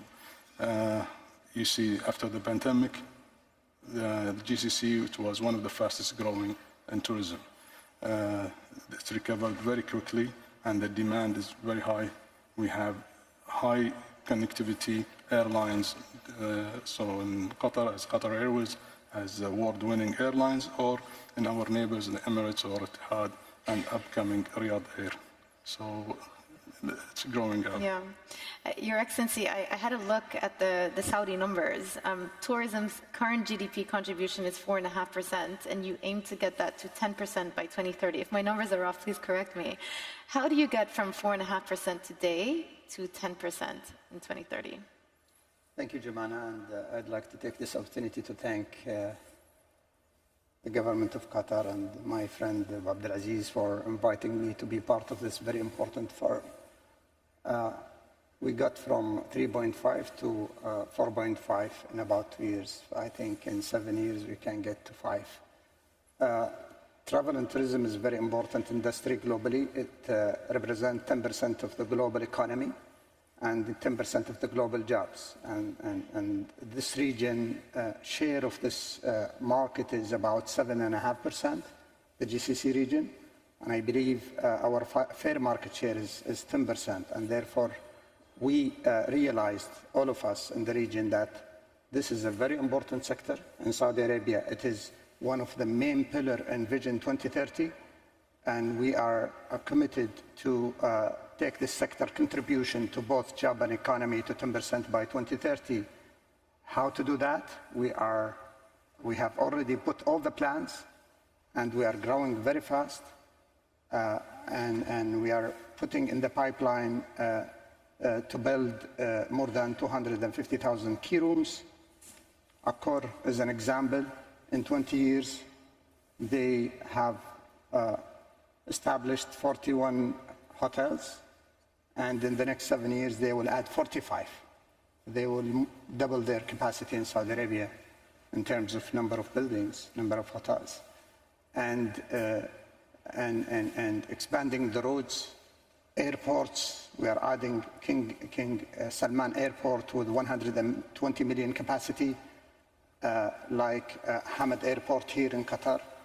and we are establishing new airlines, Riyadh Airlines, for point to point. We're making the access to Saudi Arabia very easy through online visa and more direct flight from the main cities globally that produce tourists to the main cities in Saudi Arabia. And building and investing in major destinations, I would call it cities, you know, like Neom, Red Sea, Qiddiya, Dir'iyah, with announced investment of more than $800 billion in the next 7 years. All this and many others will help the country to get its the contribution of tourism to the economy to 10% by 2030, and we aim to more than that. I believe we, like Qatar, put all the plans to grow this very important sector and to capture our fair market share of this very important industry. This is a very important industry also for jobs. In the last 5 years, we added 250,000 jobs to the sector. 60% of these jobs were captured by women, and this is very important, and more than 60% were captured by youth, young people. I think this is one of the best sectors for job creation. I think, I believe we in the GCC have everything to create another industry. We've been successful in the last decades to create the oil and gas, the petrochemical industries, and financial services, and so on and so forth. And I think we started, all of us, to invest in this very important industry for the future, and to unlock the value, the hidden values that we have collectively in the GCC. What are the main tourism geographies that you're looking to attract? Where are you looking to get tourists from? Well, actually, we run a very simple formula. 2080, which are the countries that export the 80% of the tourists in terms of number? And the number is quite risky, you know. We focus on value or spend more than the number. And therefore, you know, we have started to see some countries, and most recently Japan, few days ago, are complaining about over-tourism. So we want to focus on the countries that the GDP per capita is higher than others, countries that is within 6-hour flight, and we are, both of us, are located in a very strategic geographical location where within 8 hours flight, we access to almost 40% of the global population. So we don't have the problem of, you know, being far away from the main hubs. And therefore, China is a target, Europe is target, the emerging middle class in India is a very good target for all of us. We have the plans to reach to these target markets and attract them for various reasons, whether to visit their family and friends who lives in our countries, or to come and perform their religious duties, or to come and enjoy the sport and the leisure activities, or the conferences like this conference. So I had the privilege of speaking to Sebastian back in January 2021, and if you remember, that was peak pandemic-ish around January 2021. It was a very difficult time for the hospitality sector, and I've got to say, to give you credits, you were very optimistic about the future of the sector at the time. And one of the questions I asked you, I went back and watched our interview, 1.5 billion people traveled in 2019. The year later, obviously, it dropped by 70%. And you said to me, I wouldn't be surprised if we see that number come back in 2023, possibly 2024. Last year, the number was 1.3 billion. So give us a sense of how quickly things have come back, and also why the growth has been so much quicker in this part of the world where we are right now. It's simple, because it is the best industry in the world. Okay. Not biased or anything. Right. No, but I'm provoking you a bit, but I mean it, and I'll tell you why I mean it. Travel tourism, and you both said it rightly, it is 11% of the GDP in the world. It is the second largest industry on this planet, behind media and telecom industry. It is 12% of the jobs in the world work for travel and tourism. It is the only industry where you provide inclusiveness, diversity, chance in life, underprivileged people, and give them a chance. The only one, because you don't need to go to university to probably work in a hotel. We at Accor alone, every year, we hire more than 100,000 people, every single year. 60% of them never went to university, never had a job before.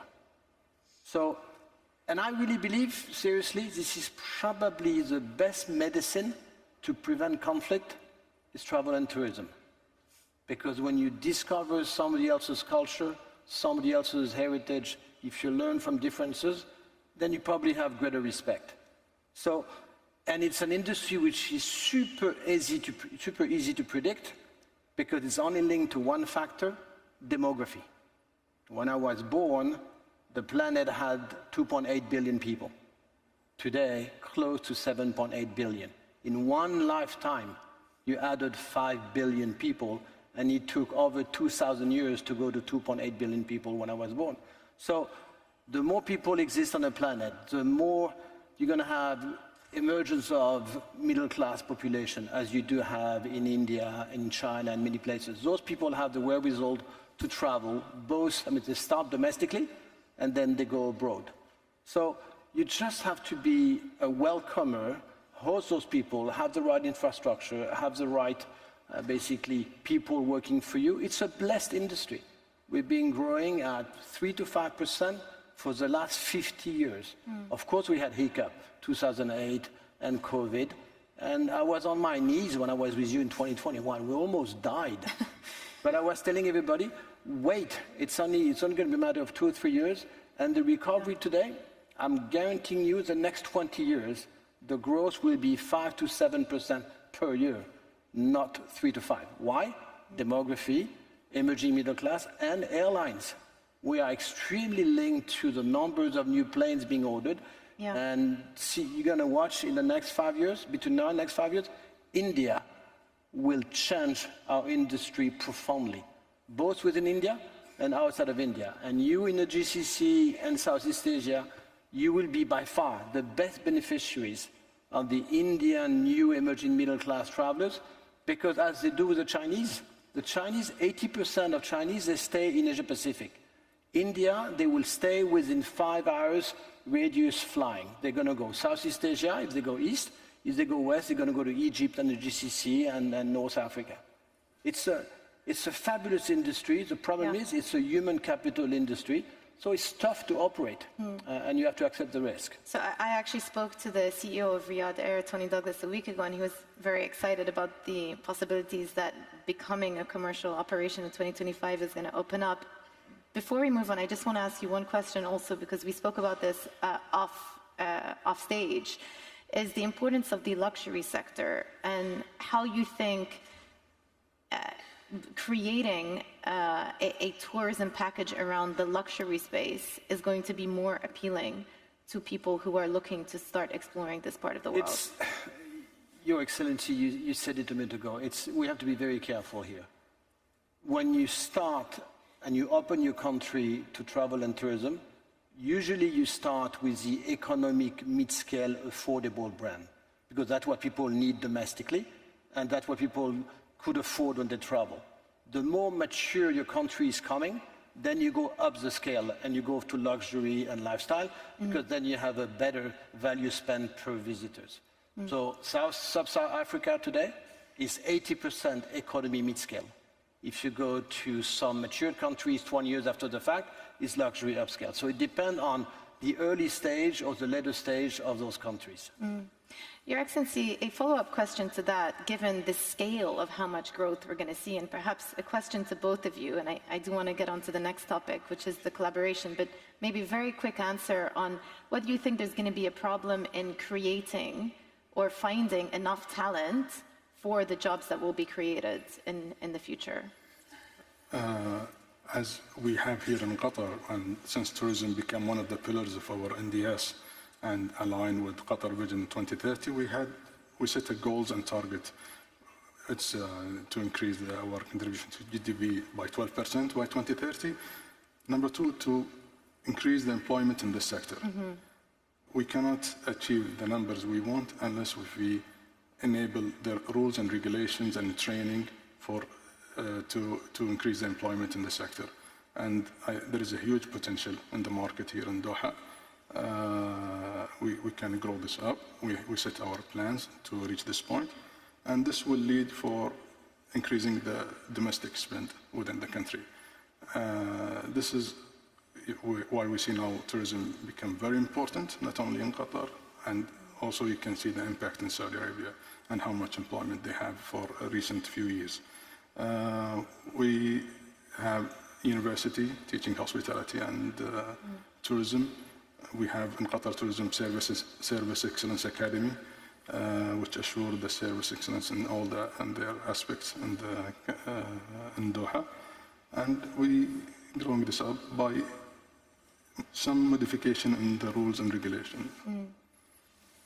Your Excellency, do you foresee an issue? This is a very important question. Our industry will be facing two challenges. One, digitalization.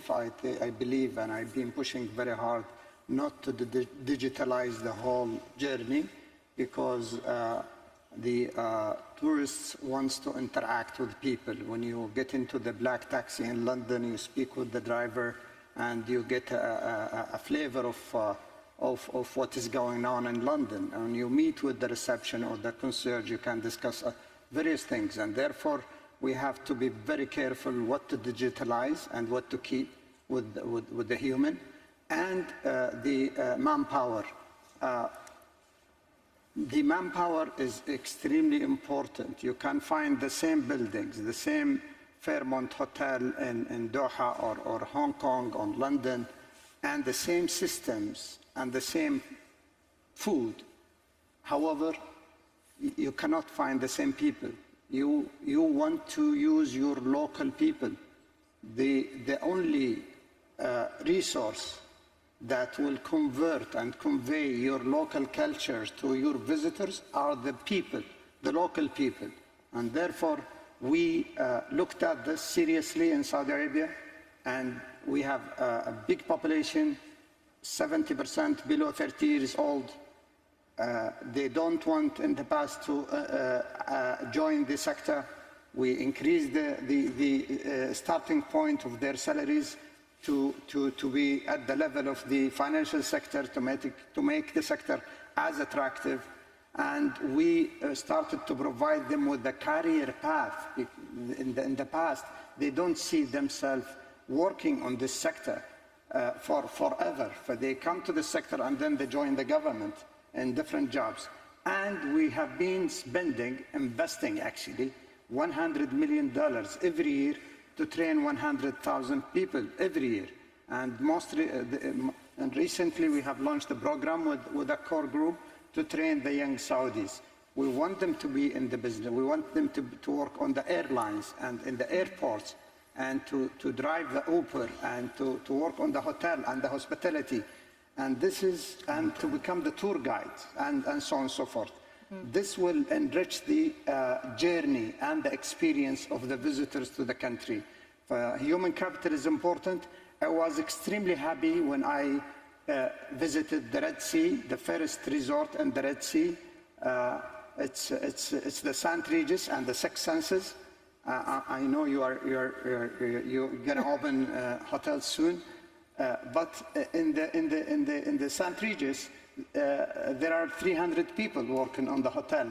150 of them are young Saudis, boys and girls. I took a photo with them, and I was so happy to see them serving their guests and transferring the local culture and enriching the experience of our international visitors. If I may add on this, here in GCC we have something I think it's unique and worth to showcase it. We don't have Eiffel Tower, we don't have Colosseum in Rome. We have the genuine Gulf people hospitality and authentic hospitality. And the best way to show this to the world, if we have this employment, our Qataris and Saudis or locals or who lives in Doha and Qatar and have the same identity of hospitality and the generosity, this can promote and give the visitor the full experience and very well treated here. Yeah. So we are promoting our hospitality and will be through this. Let me ask you about the state of collaboration amongst GCC countries, and what are you doing in that space to tailor-make a tourism destination that is multi-destination, not just specific to Qatar, but around the GCC as a whole? Have there been discussions? Jumana, looks behind you. Literally look behind you. No, I'm touched. Here we are in Doha, in Qatar, and they are very nicely showing a picture of Alula in Saudi Arabia. Yes. This is the beginning of what we're just asking. Yes. Yeah, this is one of our recent collaboration with Kingdom of Saudi, and especially between Qatar Tourism and Ministry of Tourism in Saudi. We launched a joint program called Double Your Discovery. We are promoting Qatar and Saudi in one campaign, and we identified a few markets to launch this campaign. And we can see how it's going up and picking up, and people would love to come and have double experience in one region, 1 hour away by flight, and have different cuisine, different culture, but if you are in one country. This is taking us to the benefits of collaboration. The competition, you see it in the region now, we see it's cumulative efforts. And at the end of this year, we might see the unified GCC visa, which also will contribute to the number of visitors to this region. And His Excellency, I think, Jumana, this is also a very good question. I look at the world in 3 bulks: the East culture, the West culture, and the Arabian culture. And, to demonstrate the real Arabian culture and hospitality, it's the GCC. And therefore, we hosted the Ministers of Tourism meetings in Al-Ula in 2021. And we came up with the declaration that we proposed to the leaders to approve a one visa to make the travel between the GCC countries seamless, like Europe. And the leaders were very kind to approve it last year, and hand it over to the Minister of Interiors to discuss the details and to come up with the unified system. I think the first step is to make the travel between the GCC countries seamless, and then to start working on a joint packages and joint flights and joint promotion programs to put this emerging destination in the global travel map. Yeah. And this is what we are doing. We started with Qatar, and this is going to be a pilot. Actually, we started with Qatar during the World Cup, where if you get a visa, you can access the 2 countries. And the program, or that pilot, was extremely successful. And we will build on this. But definitely, this is a very important region. We can offer a lot. We are in Saudi Arabia developing a full-year destination. However, in the winter, more than 2 billion people living in a temperature around or below 0, where they can swim here and they can enjoy the sun in our winter. Yeah. Sebastian, I've got maybe just 1 minute, but I do want to ask you, from your perspective, what type of potential would this unlock, this collaborative tourism drive? Well, for me, it's for our core and for many of us, GCC is the fastest growth region on the planet. It is for travel and tourism. Far beyond. We are already 25% better than 2019. The rest of the world is in between -5 to +5. And it's not by accident. And the reason why that is, and don't ask me to choose between Saudi Arabia, UAE, and Qatar. I wouldn't dare. I came in Doha in 1991, so like 33 years ago. So, and this is my job, is to promote the region, but also to explain that what you're going to be discovering in Doha and in Qatar is very different from what you will be likely discovering from the UAE, and also very different from Saudi. Some of them are ahead on culture, some of them are being ahead on heritage, some of them are ahead on gastronomy. It's a different, but it's worth spending 7 days within 3 countries. For me, it's a true blessing. What I'm adding, when I said not coming by accident, and I'm not basically giving something you want me to say, but what I'm so surprised and bluffed is leadership. In each of those regions, why is it growing that fast? It's because there is a plan, there's a vision, there's ambition, there is destinations, there is financial muscles, there is manpower. All of that has been structured, programmed, developed, different pace, but you don't have this in many other continents, and I wish we had more of this in Europe. Thank you. Thank you, Your Excellencies, and thank you, Sebastian, as ever. Thank you, Jumana. Thank you. Thank you.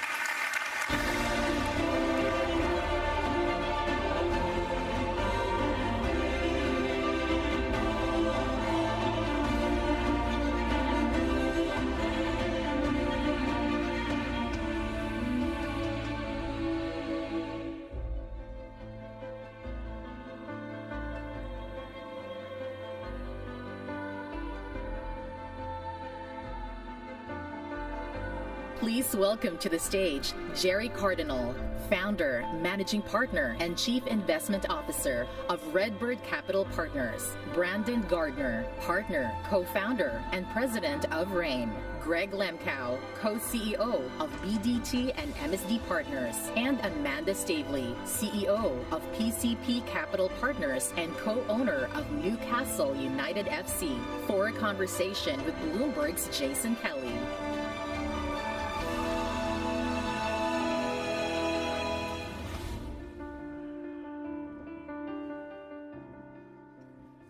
All right. So now we get to talk some sports. Heard about tourism, now we hear about sports. You all look great. So we want to dig into a couple different issues here. We're going to talk about deal making. We're going to talk about the institutional play that's happening in sports right now. But to sort of set the stage, Jerry, I want to start with you. As you look across the world, you have AC Milan, you have the UFL, you have lots of different interests across sports. What's the state of deal making for sports right now, if you had to distill it? Well, I'll distill it in one word: bubble. Whoa, okay, good. And so, you know, I think we've had it for a while. And bubble doesn't really do justice to it. I mean, these are phenomenal pieces of intellectual property that are intrinsically extremely valuable. There's just a tremendous amount of capital, particularly a lot of new capital, chasing them. And I think you got to ask yourself, when you talk about deal making, what kind of deal making are you talking about? Most people, when you talk about investing in sports, most people think today that means buying teams. And I would say that, you know, that's the trickiest part of the deal-making ecosystem. I think there's a lot of really creative investing that can be done, not involving the ownership of teams, minority stake or control stake, but around the monetization of the intellectual property that those teams or leagues represent. And so, Amanda, do you agree with that assessment? I mean, you have a stake in Newcastle. You do a lot of deal-making, especially outbound from this region. What do you see in terms of valuations? Because when I hear bubble, I think prices are getting really high. What do you make of it? No, I think valuations are continuing. I mean, there's scarce resource, and I think Jerry's absolutely right. I think, you know, there's because there's such scarce assets and because they're so prized, and with the increasing investment into media rights, and you know, there's a lot more institutional capital coming in. I think more institutional capital will chase the stricter regulatory environment. I think the fact that we've got financial controls actually protects some investment. So I think there's going to be a more, I think actually investment in leagues and individual assets, there's obviously pros and cons with both. You can diversify perhaps your risk a great deal more in terms of investing in leagues, although getting there and getting the right league is difficult. So yeah, I think Jerry is pretty changed. And in terms of, you start with capital? You say, capital markets, I think, will really support what is currently a more inherently private market. And so, Greg, one of the questions around sports is always, can you get in and can you get out? Sort of this liquidity question and the ability to actually do the deals. You've been around lots of transactions. Most recently, I believe your firm advised on the Baltimore Orioles back in the United States. You've worked with Endeavor on UFC and done many other things. How easy is it to sort of get in and out, as it were? Well, again, it depends which asset you're talking about. I think if you can invest in sports leagues, you do that all day long, and I think there'll always be a supply of it. I think the thing that's really developed over the past 5 or 10 years has been the introduction of institutional capital into the market. And that, especially as it relates to sports teams, I think one of the things I used to tell my clients is buying a minority stake in a sports team was like really, really, really expensive season tickets. Yeah. That's kind of all you got out of it. And that's changed. You've seen a massive increase in the valuation of these franchises and these leagues. And so it's been an appreciating asset. And then you've actually seen with the introduction of institutional capital, liquidity. And that's been a major difference. So you've got the ability to buy a minority stake and get out because there's a real market for it.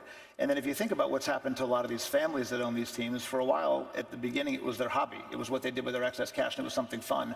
Now, for the vast majority of them, it is the vast majority of their wealth. And so if you think about now generational transition around some of this ownership, the introduction of institutional capital provides liquidity to help facilitate that. So, a lot of people have been worried, is institutional capital going to crowd out individuals? Yeah. I think it's actually quite beneficial to them because it's just more capital around it that creates liquidity for everybody. And so, Brandon, Pete, you're in the midst of a lot of these deals as well, and you've seen the evolution. You guys have been an architect of the evolution of the maturity of this market in a lot of ways. What does have, building on what Greg was just saying, institutions, individuals coming together, they can coexist, I would hope, but what does that look like, and what happens when the rubber meets the road there? Yeah, I mean, 100% they can coexist. I would say probably two things. When you think about institutional capital, there's just the volume of money that's available, but I think it's also the flexible nature of institutional capital for all different parts of the ecosystem. So if you think about the individuals that own teams, anything you want to do with a team before, it was just always you had to fund it. You have to put in more money, more equity into the company. Now you have all of these different players and providers financing different pieces of that, whether that's transfer window financing in the European leagues, stadium financing, things like that. And I think that's driving the entire ecosystem around sports, both the teams, the leagues, as well as everything else in the ancillary, the ancillary universe around sports and how you monetize it. I think that the one thing I'd say that's interesting on Jerry's comment around valuations, because it's right, they just keep going up. And so we saw the Denver Broncos in the National Football League sell at $4.6 billion. It was eye-popping. And then the Commanders at $6 billion. It was eye-popping. And now there's discussion of a minority stake in the Dolphins at north of $7 billion. Not even control. And none of those are supportable by a discounted cash flow analysis, right? Right. And so people talk about revenue multiples, but it's not really it's more to compare across them. But the reality is it is now, with all the capital, it's become an asset class, and it's like art. What's it worth? It's worth what someone's going to pay for it. And so it may feel bubbly, and I think Jerry's right, but these valuations have only gone one way, and I expect them to continue to go that way. So it feels like one of the holy grails in investing is the National Football League, but back home.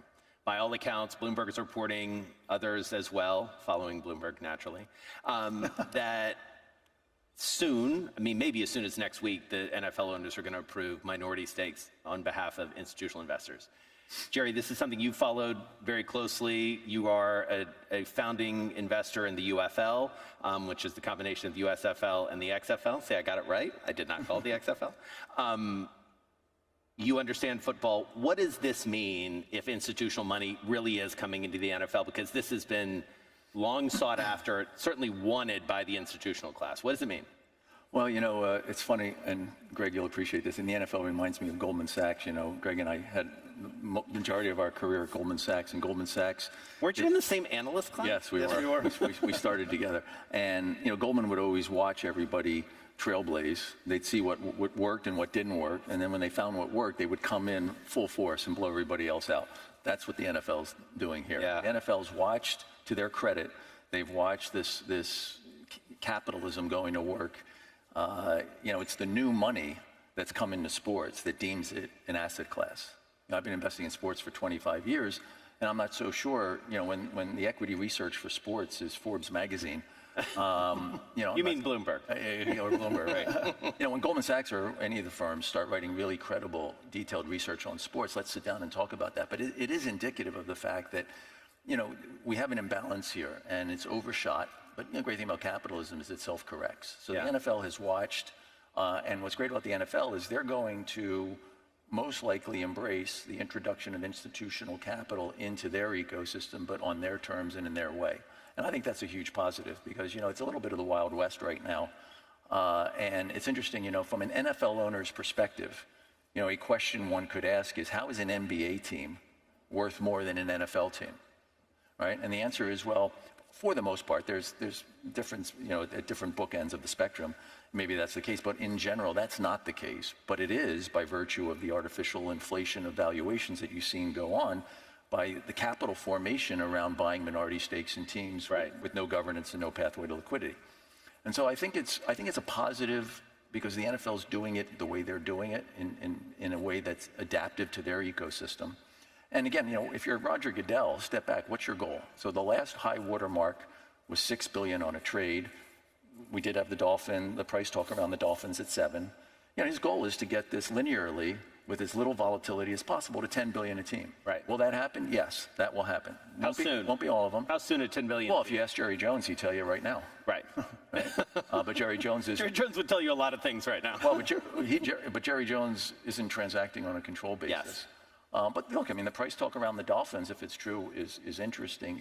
Here's the punchline. The punchline is it's artificially inflated. If you're the NFL, that's okay because they'll always be able to catch up. In a lot of these other instances, the question is going to be, particularly for investors, what's the entry point for you? Because you've had this massive escalation in these valuations, and frankly, a lot of the times, people in the infrastructure hasn't kept pace. Right. And it's in that dislocation that, frankly, I look at that, and that's basically our investment model. You go into that gap and you close it by creating companies around these teams and leagues. Right. I'd say the one piece that's interesting, especially on the NFL, is I agree with Jerry. The introduction of institutional capital will serve to drive valuations, although that's not the objective. If you actually talk to Roger Goodell, the person who's going to go sell their team for $10 billion, Roger doesn't care about it because he's leaving the league. That person's leaving the league. So what he cares about is the financial stability of the new owner that's coming in and the other 32 teams. That's why there are strict debt limits. That's why they're being really particular about what kind of capital comes in, the structure of the capital. What they really want is a very financially healthy league, and given the value of these franchises and the increasingly limited number of people that can write meaningful equity checks as individuals, bringing that institutional capital actually protects the sanctity of the health of the league. And so, Brandon, not everybody can write a check to get themselves into either individually or institutionally even into an NFL team. You guys look across a spectrum at a wide variety of teams and leagues. You were very early on in EPL and did some great work there. You were first money into the Premier Lacrosse League, back in the U.S. What are some of the more nascent opportunities for investors who are looking into, especially institutional investors who are looking to get into sports? Yeah, look, the hottest topic is probably women's sports right now in general, both in sort of the main core sports that people do, as well as all the ancillary sports that are emerging. Like, I'm personally, I don't know how other people feel, I'm personally, a big believer that over time women's sports is going to be huge. I think that's undeniable. I think for institutional capital, the one thing that we struggle with is sort of thinking about the timing of it, right? If you're living inside a fund with a 4 to 5 year horizon, the question is, how quickly does that actually play out? I do think over the last 6 months, you've seen an accelerant there, and I think women's sports is really picking up in terms of viewership, whether it was the NCAA tournament a couple months ago, And so I think you're starting to see those signs, but that I think from an institutional capital perspective is the one thing that we struggle with, is trying to figure out how to play it inside the parameters of a fund. I don't have the solution for this, but I've thought about it a little bit, and I think you need different capital solutions for it. You need longer term capital, people that can be patient, or you need vehicles that can provide liquidity where people can trade in and out of it and make a bet that this is the year or this is the next 2 years and play into it. But I think the long-term trends and the success of women's sports is inevitable at this point. It's just a question of timing and when it really does kick in. Amanda, I want to pick up on something that Brand said just there about sort of the long-dated capital. If you look around this region specifically, you've been deeply involved, in Newcastle specifically. That's a big bet on the part of the Saudis, on the EPL, and on football in general. What do institutions bring that is different, in terms of running a club or running a team? What's been your experience there? Process, and that's important. I think that's a change that we've seen at the EPL over the last few years. And I think institutional, whether it's sovereign wealth fund capital, institutional, it's Sure. part of the same bucket. What you're talking about is the combination of individuals versus a corporate. And I think that process is very important. I think we run our businesses, I certainly know from the experience of the Premier League, incredibly professionally. The businesses now have great executives. We have a great executive team that we've put together, and I think all of that process helps. I think, to Brandon's point, I think that funds should be turned out. I think we should see more 10-year, 12-year funds, or some flexibility within fund structures that you can move. One of the big problems with the NFL deal originally was that it was long dated. There was always a pushback against sovereign wealth funds investing in the NFL. We looked, a few years ago, about 5 or 6 years ago, at a deal, and it was almost impossible for us to get access to that asset class. Yeah. So I think if you put the structure right and work with teams to understand how that capital structure, how the equity works, but also what type of debt structures we can do behind in terms of supportive to those funds, I think it will help liquidity. Because, as professional as our businesses are, there is a lack of liquidity still in certain areas that needs to improve. And there's huge liquidity coming from this region, and it'd be nice to see this region, invest more into the NFL and the US. Yeah. So Jerry, your experience with AC Milan, I want to talk about that a little bit, because that's been, I saw your chuckle. And actually, for more on AC Milan and Jerry's involvement, you can watch The Deal on Bloomberg, hosted by me and Alex Rodriguez. See, just a little plug for our previous work. When you think about AC Milan and sort of what you've learned so far, my next guest on this stage is going to be Todd Boehly. He'll talk a little bit probably about his baptism by fire into EPL. Like, what have you taken away, especially given your experience doing this for a couple decades now, that's new and different about either that sport or the state of, call it global football? Look, the answer to the question is everything that we've experienced in the close to 2 years that we've owned AC Milan is pretty much what I knew going in. But, knowing it theoretically and then experiencing it tangibly, there are some differences. I'd say first and foremost, our partner in AC Milan are the fans. And, I take that very seriously. And I say that as an American, because in America, I'd say the owners there don't have the same kind of partnership. Right? And you got to take that seriously in European football, and I do. And you certainly have to take it very seriously in Italy. There is an opportunity here, at least in our investment thesis, to professionalize the way these things are run. And, these are, as Greg said, these are not hobbies for rich guys anymore, right? And the reason why you're seeing institutional capital now being attracted to it is because these are multi-billion-dollar live event entertainment businesses. And you got to balance, delivering for the fans. The fans just want to win.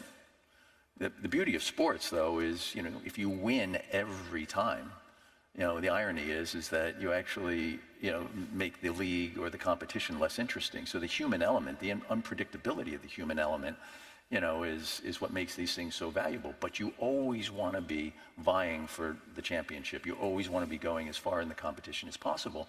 And to do that, you have to balance the short-term nature of winning every year versus the long-term sustainability and consistency of lowering the amplitude and the volatility of that performance. And so, these things trade as a multiple of revenue. I think that's lazy. These things should trade as a multiple of cash flow, right? Cash flow generation is a positive, not a negative. You'll reinvest the cash flow into improving the squad and winning, right? And so it's a virtuous circle. By the way, no different than any other company. It's just that sometimes the emotions get to everybody and it's here to moment. Best thing that we can do as stewards of this asset for Italy and the fans is to make sure we set it up for long-term success. And obviously we want to win every year. But that's been the really interesting thing. We haven't really been a control owner of a major sports property before. And so, I've been around it, certainly with the Yankees and the Cowboys and the NFL, but that's been the best part of the learning curve. That's such an interesting point, Greg, that Jerry just brought up. And we were talking about it a little bit backstage, which is sports is just different. I mean, all of you across the stage have worked outside of sports as well. And so there's a playbook of some sort for almost every industry, but sports hits different. I mean, Greg, I've seen you at UFC fights. You worked clearly on that deal with Endeavor and still work with them. How does that emotion, that passion element, how does it change the process by which you do business? Well, it's that passion that makes it so valuable, without a doubt. And I think if you go back to a macro level as to why all these valuations are increasing and why we're seeing all of this interest in capital in sports, it's been the transformation of the media landscape. And so in the past 10 years, you've had the whole media world go to a streaming world where any entertainment you can watch when you want it, how you want to watch it. You can fast forward through commercials, you can subscribe to it. And so what had been 50 years of an ad-supported media world, that went away, except live sports. Live sports are the one thing you need to watch when it happens or you kind of miss the plot. So you can watch it when it happens, and you can serve ads into it when it happens. So it's become the most valuable media property. And oh, by the way, sports are actually kind of conducive to ads. There's pregame, postgame, halftime, timeouts, stoppage and play. And it's not really interrupting the flow of the programming. And so you know your target audience, you know when they're going to be watching it. And that's why you've seen the media rights of sports go to unbelievable levels. There's speculation around a $76 billion NBA media rights deal. I think as Jerry talked about, what these things really are, an NFL team is super interesting. You own a city, you own the franchise, you can sell tickets, you can sell merchandise, but you really have is 1/32 of the most valuable media property in the world. And it's the passion around that that really drives the interest and drives the ability for advertisers or for tickets or for subscribers or anything else.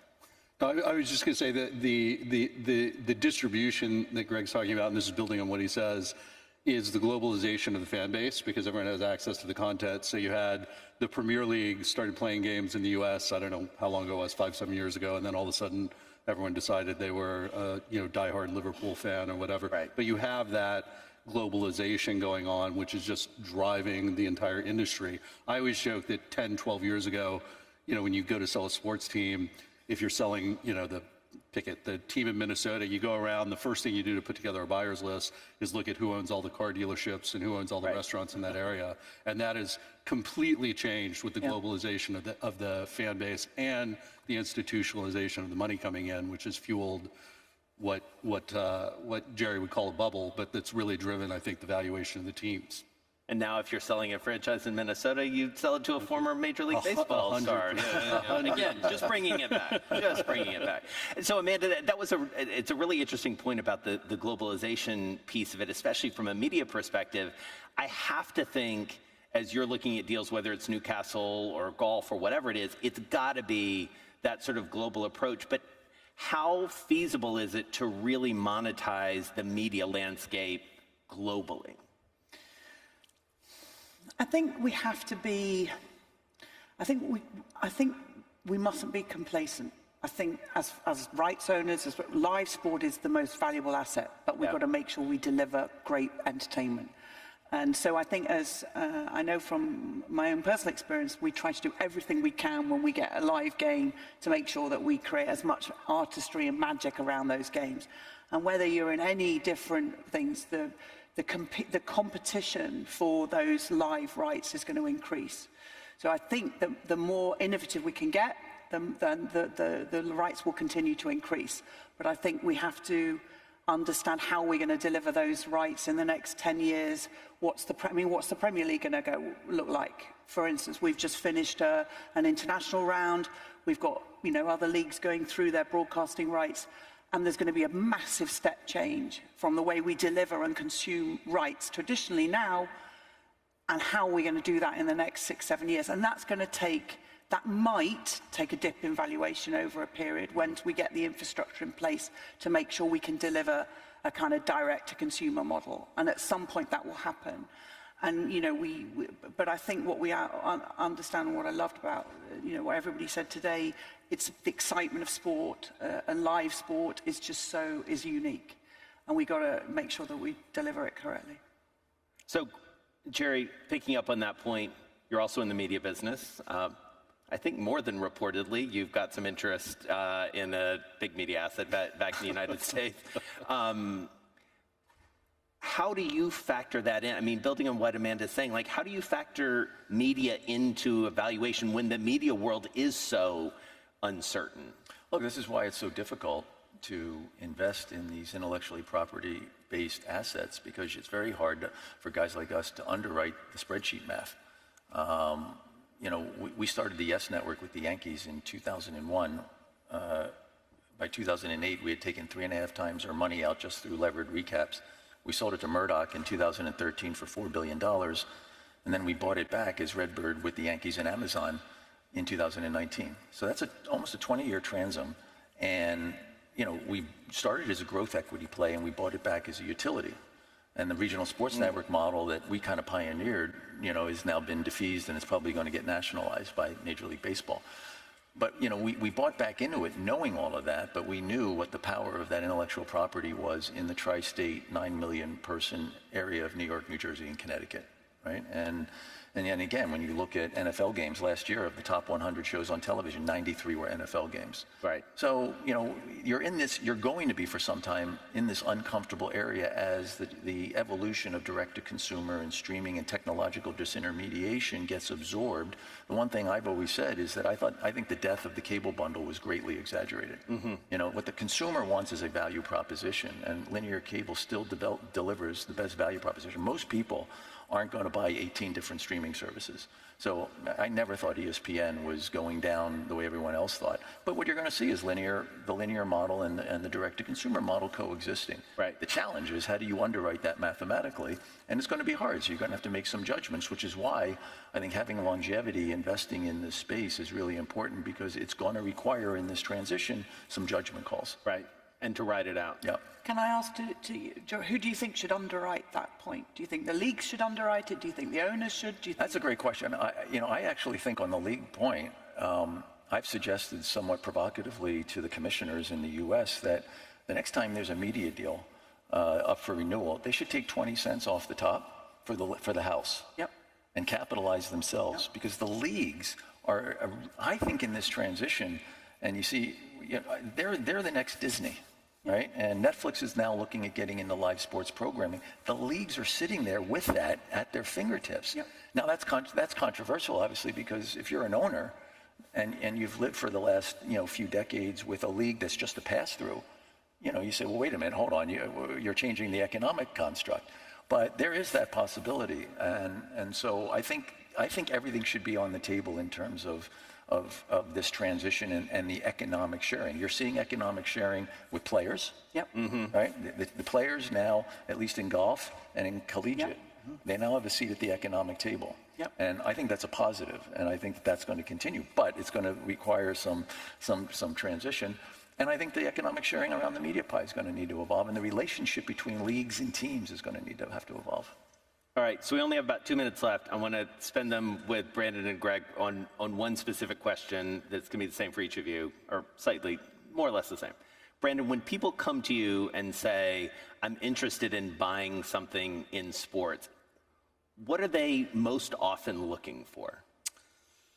Well, I mean, that's a difficult question, because people have all different types of agendas, and so it depends on who's calling. I think most people, if you're talking about uber wealthy people that want to be in the sports business, most people are thinking about teams, right? I think if you think about all of the ecosystem we've been talking about, most people I think, don't believe that there's an opportunity to invest in or own leagues, which I think is super, it's underlooked and it's super exciting because if you go back to what Jerry was saying, you control the media rights, you kind of control the entire landscape. To me, that's like the holy grail. And then we probably don't have time to get into this, but having focus on teams and leagues, which are the most exciting part, there's a whole world around sports, which I think for our perspective as investors, that's where we tend to focus the most. Like one of our most successful investments was in DraftKings probably 8 or 9 years ago. And we did that because the way that fans were monetized at that time, you literally put the game on television, you showed them some advertising, and that was it. And you have the most engaged fan bases in the world. And it was like, there's so much to do. And that's grown a lot over the last, 8 or 10 years. But like a lot of times we talk to people about figuring out ways to play sports outside of just buying a team. Right. All right, Greg, last question for you. Yes. So it's funny, our primary business isn't in sports. But we happen to not be able to get out of the way of doing it given who our client base is. So our whole model is serving family business owners and founders and giving them advice on their businesses, investing in their business with our capital, and allowing them to invest alongside us in our funds. So you've got kind of 220 families in this network. Probably a quarter of them happen to own sports teams. Wow. And so there's so much flow around it. And so when someone comes to us and they're interested in sports, a lot of times it's a pure interest. And so Ryan Smith's a great example. Yeah. So Ryan Smith sells Qualtrics, has a lot of money. He loves basketball. He's from Utah. He buys the Utah Jazz. It's awesome. Okay, that's great. He's running around doing that. I don't think Ryan Smith's ever been to a hockey game. But Ryan loves Salt Lake and loves Utah, and he wants to make Utah great. And when the Coyotes were kind of going under and playing in a 4,000-seat stadium in Arizona, and Gary Bettman needed a solution, he went to Ryan. And Ryan said, well, I don't really know anything about hockey, but I can make Utah great. And so a lot of the families that in our world that are interested in sports are actually, there's a little bit of a civic duty to it. It's trying to make their city great. And we're now seeing a lot of real estate development around it. So it's an economic opportunity. And so I'd say for the most part, there's a passion in sports, back to your original point. And there's a real desire to try to invest back in their community to make it great. Guys, I could talk to you all afternoon about this. Thank you so much. An embarrassment of riches on this panel. Jerry, Brandon, Greg, Amanda, thank you so much. Appreciate it.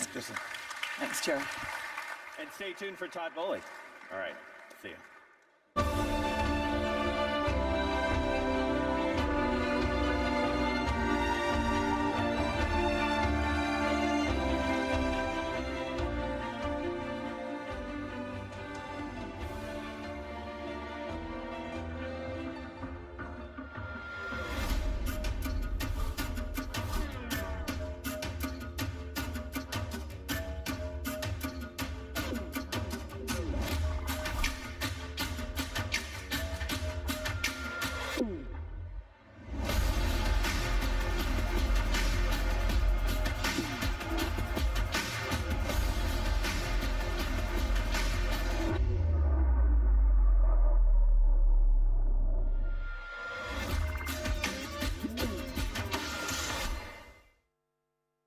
Please welcome to the stage Todd L. Bowley, co-founder, chairman, and CEO of Eldridge Industries.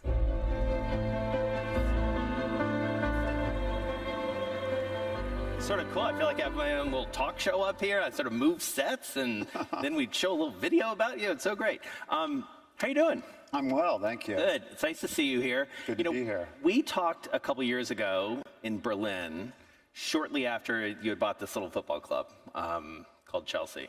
And it's been an interesting intervening couple of years. I want to talk about your entire sports portfolio, but I think there might be a run on the stage if I didn't start by asking you about Chelsea. And in the context of what you've been working on in sports over the last 10, 20 years, what's been the biggest lesson? What's been the biggest thing you've taken away from the last 2 years when it comes to Chelsea? Well, I think the number one thing is you got to be patient. I think you're putting something together and you're expecting it to come together really quickly, and the reality is that anything really good takes a little bit of time. And so I think patience was always a thought. I mean, when we bought the Dodgers, and we started the season in 2013, the team basically started 15-25. Yeah. And, we were struggling, but we kind of just kept sticking to the plan. And, we knew that the plan, or we believed the plan was the right plan at the time. And, we went through a similar thing with Chelsea. and you got to have the resolve to kind of not hear all the noise going on around you, and at the same time, remain patient and committed to the plan. And you feel good about your plan. I mean, listen, on the pitch, it's been a great little run. Since Boxing Day, we're the fourth best team in the Premier League. Right. So when you look at what's going on, it feels better and better. And so how does that influence? I mean, winning obviously floats all boats in a lot of ways. What's the next business decision you feel like you need to make with your partners at CFC? Well, long term, what we're working on is what's the stadium plan going to be. I think we've got the really unique spot in London. So many people can walk to come to a Chelsea game, and we're basically in the heart of West London. But we only have a stadium that seats about 40,000, and to be able to upgrade the quality of the stadium and the size of the stadium, is really a priority for us over the course of the next decade. Right. And you think that'll start pretty soon? I mean, it's already starting. Yeah. Right. But, you have to have, a lot of conversations with a lot of constituencies because, you're in the middle of London. Right. And, I think the good news is you're in the middle of London, but the bad news is you're in the middle of London. Right. And so as we zoom out a little bit, I mean, it's sort of fascinating. We saw a little bit of it in the video. You think about the Dodgers, the Lakers, Chelsea. I mean, these are three, clearly, as an American, certainly the Dodgers and the Lakers, hit bigger in terms of their cultural import. What are the lessons you take from those two franchises? Maybe let's talk about the Dodgers for a second, because, as you say, first blush, tough little run. Now you have arguably the most exciting player maybe to play the game in this century in Shohei Ohtani. How do you maximize him as an asset, I guess, since we are talking business? Well, I think just to put it in context, like last year, the Rangers played the Diamondbacks in the World Series. And in the aggregate, there was 45 million people that watched that series.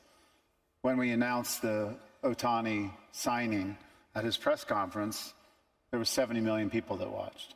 Wow. When we were in Korea starting the season, the amount of fandom, anytime you go in Tokyo, you see Ohtani. The amount of people who are following, I mean, just last night when he hit a home run, he's now batting .361, so he's the #1 batter in the league. And he's hit the second most home runs.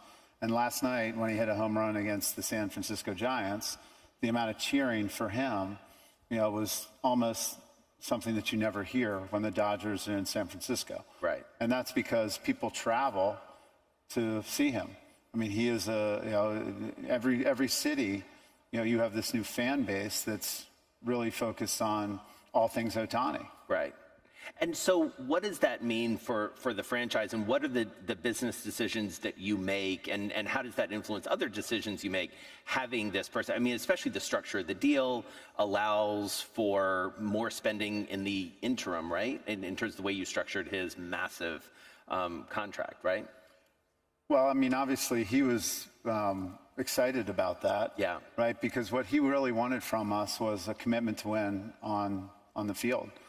And, for people who don't know, basically it's the largest sports contract, in the world. The notional amount was $700 million.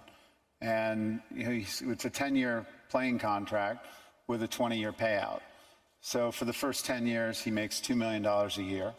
And for years 11 through 20, he made $68 million a year.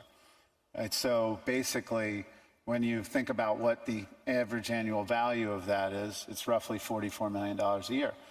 And he did that because he wanted us to be able to invest in the team and win now. So that allowed us to go get, a couple other pitchers because we had the financial flexibility to do it. But obviously you've got, a pitcher and a hitter in Ohtani. So you got a top 5 hitter in the world. You've got a top 5 pitcher in the world. and you get an extra roster spot out of it. Right. Right. So, most people are playing with 25 people. We're playing with 26. Right.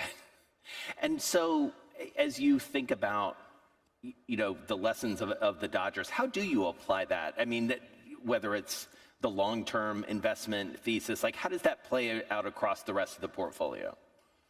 Well, the first thing I think, from our point of view, we believe the brands really matter. And, if you look at the Dodgers, in the U.S., it's a giant brand.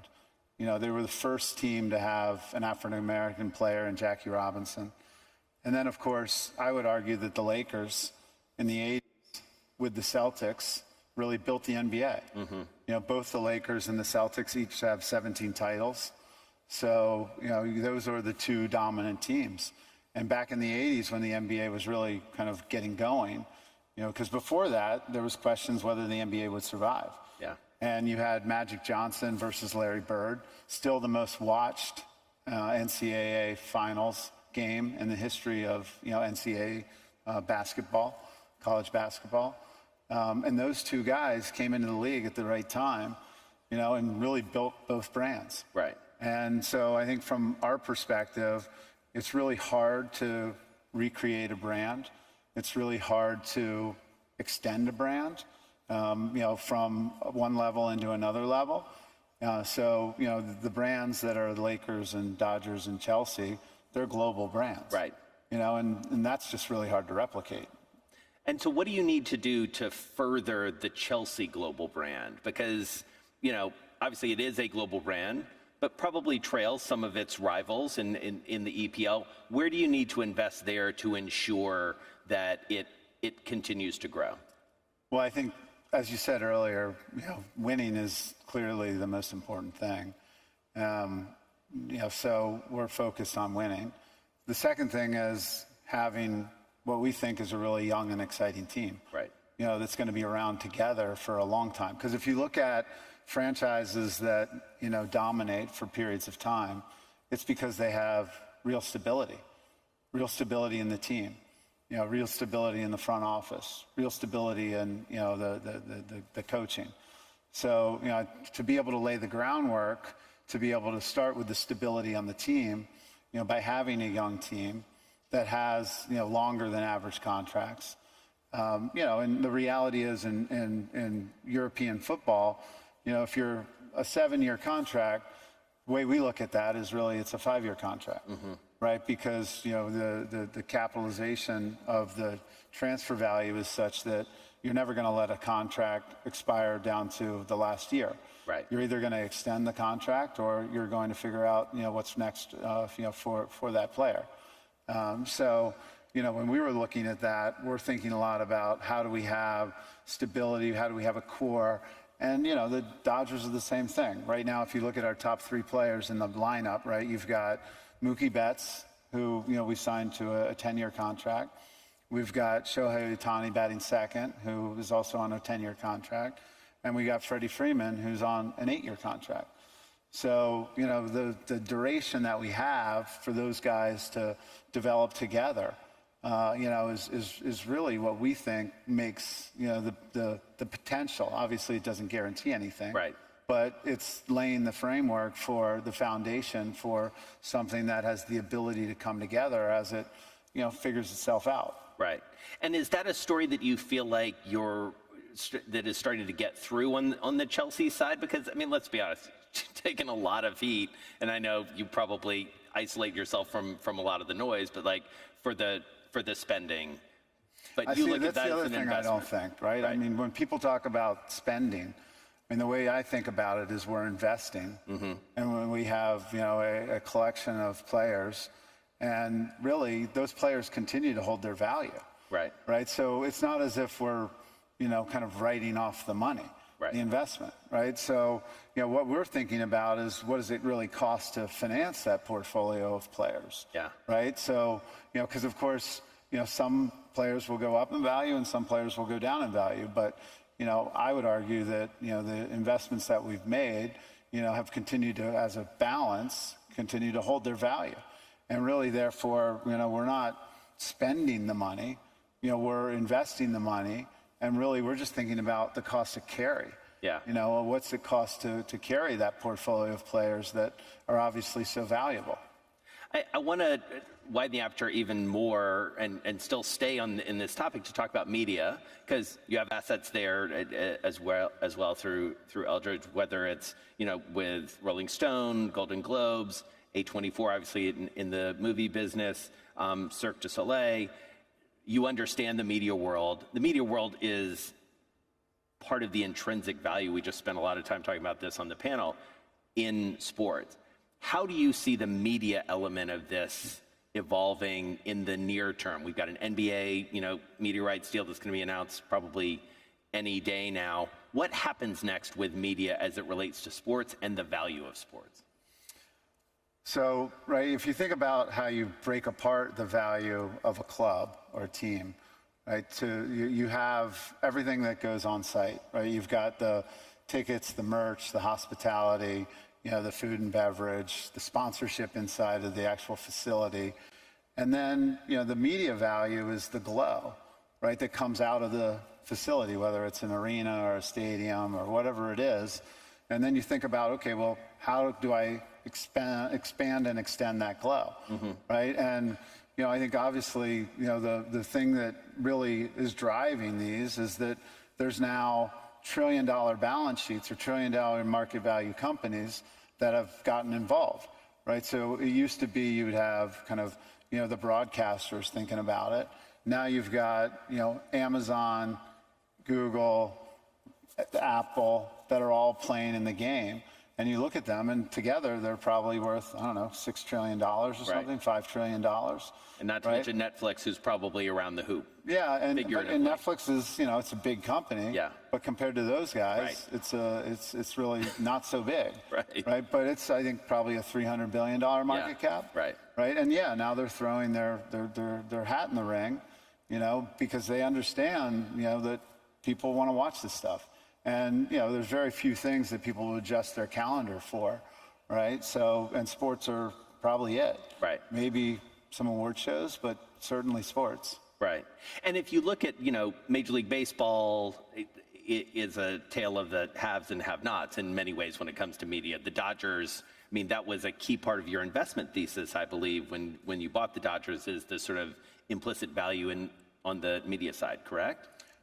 I mean, 100%. Yeah. I mean, when we bought the club, it was 2012, and the media rights were coming up for renewal in 2013, right? So, you know, and how we valued that was a real appreciation for what we thought the media rights were, right? And, you know, MLB is even more complicated, right? Because you've got the cable system. You know, back then, it's now kind of crumbling a little bit, but you have the cable system that would then go into the RSN, and then the dollars in the RSN would go into the team, right? And the dollars that would stay at the RSN were not subject to revenue sharing. Right. So, you know, the revenue sharing is really what goes on at the team, but not at the RSN. So we ended up getting $8.4 billion over 25 years that went from the cable companies into the RSN, and we only had to invest $3 billion from the RSN into the team. Right. Roughly, rough math. Right. Right, so that was absolutely part of the strategy, and, you know, the revenue sharing was based on the $3 billion roughly that was coming from the RSN into the team, you know, and everything that stayed in the RSN, and we owned 100% of the RSN. And so does the same upside exist as you look at Chelsea and the EPL and soccer more globally? Does the same upside exist for media, you think, for soccer? Football, yeah. I think that, you know, it's hard to be here and call it soccer. I know. But it's embarrassing. It's embarrassing for me. But I mean, I think there's no bigger sport in the world in terms of demand, right? And, you know, you go anywhere in the world and people know the top football clubs.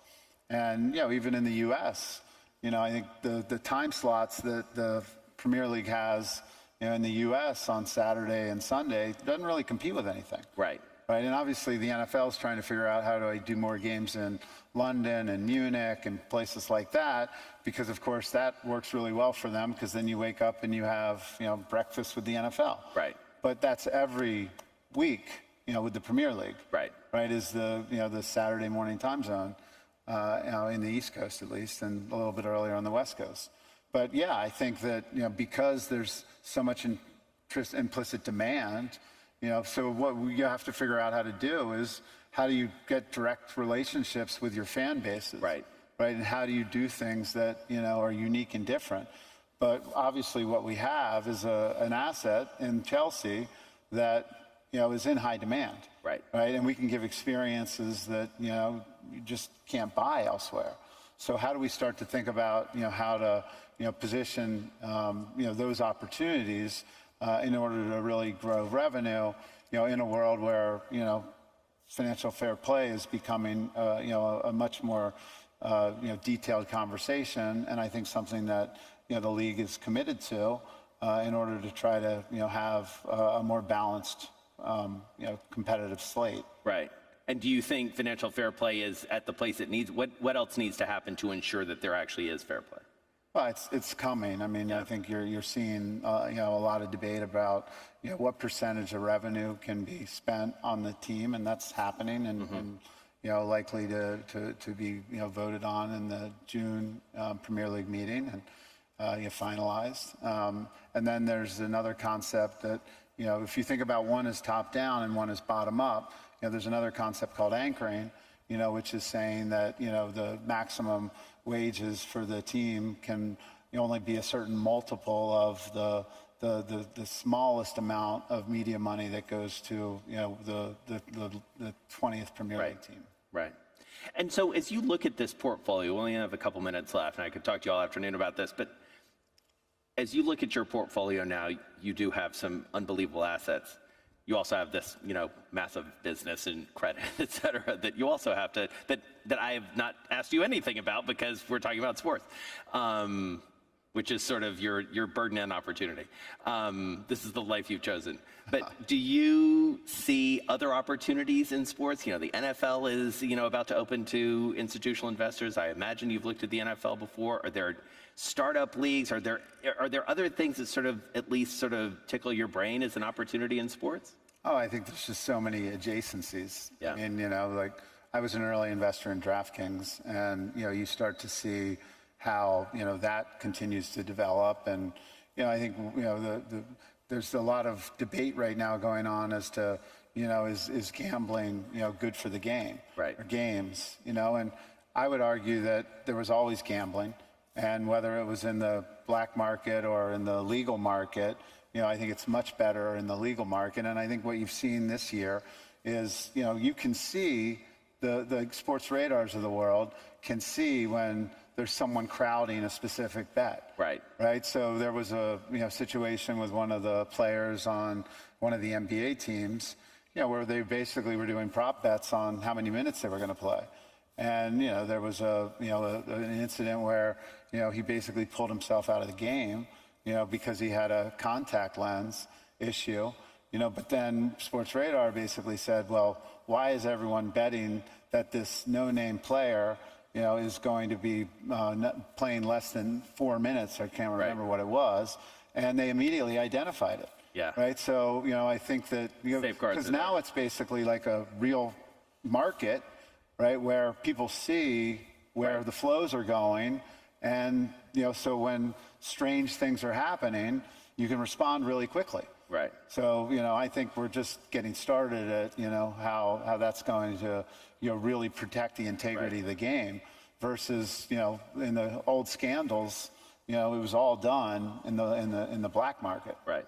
I'm going over time just to ask you this one last question. Women's sports came up on the panel previously.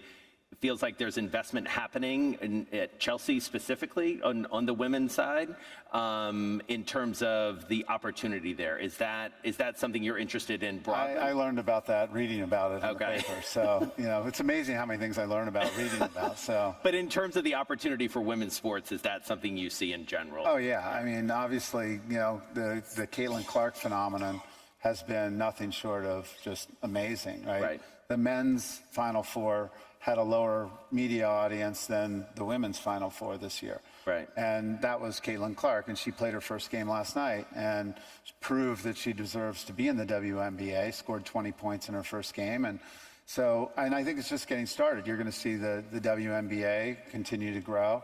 You're going to see women's soccer, football around the world, the NWSL. Right. You know, Angel City is talked about being up for sale. So, you know, I would be shocked if that, you know, doesn't go for at least 200 million. Right. You know, and who would have thought, you know, a year or 2 years ago, you know, when the Washington Spirit just traded for $33 million or something, that you're going to see, you know, the Angel Cities club trade for 200. Right. And, you know, I think one of the things we believe very much, you know, is that the Chelsea's women team is a top women's team in the world, you know, and is going to be worth hundreds of millions of dollars.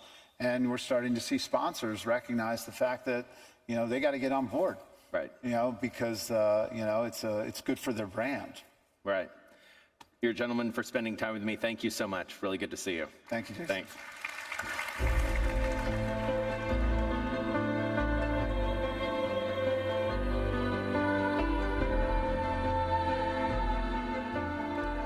Please welcome to the stage Jim Messina, CEO of the Messina Group, for a conversation with Bloomberg's Mark Miller.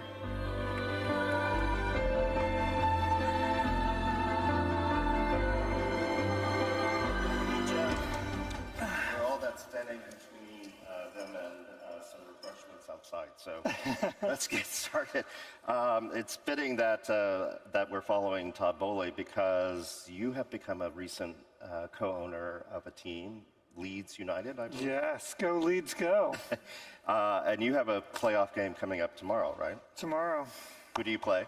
We play Norwich City in the championship playoffs. But you're going to miss it. I'm going to miss it because I'm going to be on a plane. So if you're on Air Qatar, please make sure that the Wi-Fi works tomorrow. Right. So let's set the context for our discussion here. There was a New York Times Siena College poll that came out last week that showed that Joe Biden is behind Donald Trump in 5 of 6 key, what we call battleground states. that are all absolutely critical for him to win re-election. Not all, but there's a narrow path, right? That's right. So he won all 6 of these in 2020, and now he's behind in 5 of them, some quite substantially. In Nevada, Trump is at 50%, Biden 38%. Georgia, 49% for Trump, Biden 39%. Pennsylvania, key state, Trump is ahead, 47%, Biden's 44%. And the surveys of the discussions with voters around those results show that it's cost of living, inflation, immigration concerns, Gaza, and a general kind of desire for change that are hurting Biden. So given all of that, how worried are you? How panicked are you about what's going to happen in November to the Democratic nominee? Well, look, I'm not that worried, in part because when I ran President Obama's campaign, what you realize is the hardest part are the polls, the daily back and forth, and usually the incumbent trails. At this exact day, Barack Obama trailed, Donald Trump trailed when he lost, George Bush trailed. Incumbents around the world are not popular right now. Right. So I'm not as worried, and I also think when you look at the polls, you know, I used to tell people in the Obama campaign, if you talk to me about a poll, I will fire you. Because we're 174 days out. Why do you care about polls? Now, you know, I'm not saying that the polls are great for the president, because they're not. But when you look at what Joe Biden needs to do to win, it really is giving a very direct contrast. How he beat Trump the first time was being very clear on what Joe Biden would do and what Donald Trump would do. And that contrast has not yet been made. Trump came through his primary sailing through. Voters haven't started focusing on him yet. And so all that's going to happen. And I think even in the last month, you've seen the tightening of the polls. Not that I look, Mark, because I don't. Right. But, you know, I just don't think, you know, you can look at the polls. The other thing is, in the United States, we had this massively controversial Supreme Court decision about abortion. Right. And since that case, Democrats have done 9% better than the polls because a whole lot of Republican women are now voting for Democrats in these local elections. Democrats have just swept up around the country since that thing. And I don't think that's factored in the polls as well. That said, this is not a wonderful time to be an incumbent. I'm advising several candidates around the world in their presidential elections, and you'd rather be the challenger than you would the incumbent right now for a variety of reasons that you and I will talk about. Right. And just for context, Jim managed the campaign of the last Democratic president to win re-election, which of course was Barack Obama. And as you say, there were challenging moments in the Obama campaign, but wasn't he consistently ahead for most of it, except for maybe a period in October? We trailed until June. Okay. And then the nominee at that point was Mitt Romney. Mitt Romney, who now seems like a completely normal human who'd be very different than President Trump, and at the time was an incredibly difficult opponent. And we trailed him the entire spring and took the lead in the summer, and then held on to win. Right. So I wanted to dive a little bit deeper into what we might think could be the reasons why that the president is trailing so badly. To me, one of the most interesting dichotomies in this race is, by many indicators, Biden's economic record is actually pretty good. Yep. I mean, even after adjusting for inflation, U.S. GDP is up 7% since early 2020. The stock market has hit record levels. U.S. unemployment is at or near historic lows. He has passed multiple ambitious pieces of legislation with a very difficult Congress situation to work with, but the Inflation Reduction Act, the CHIPS Act, which is about manufacturing chips in the United States, bipartisan infrastructure bill. Huge amounts of money are now pouring into these infrastructure projects in the United States, semiconductor manufacturing, against a backdrop of Donald Trump on trial in New York in a fairly tawdry case. So I like your framing of the election. And yet we see Donald Trump leading consistently in the polls. So how do you explain what's going on? Well, look, I think a couple things. American elections are economic elections, usually. When I was running Obama's campaign at 2 o'clock in the morning every month, Bill Clinton would call me up in the middle of the night and say to me, all presidential elections are always a referendum on the economic future of the country. Right. Mark, this might be the first election where that's not true. You think? It could be, because if you look at the campaigns both parties are running, and I'm not involved in either campaign, and I can talk about it on TV and be happy about it, so I'm not being partisan here, but Democrats are talking about abortion, Republicans are talking about immigration, both sides are trying to get into the economic issues. Voters, a reminder that America is now the most partisan country in the world. Only about 8% of Americans could vote for both Trump and Biden.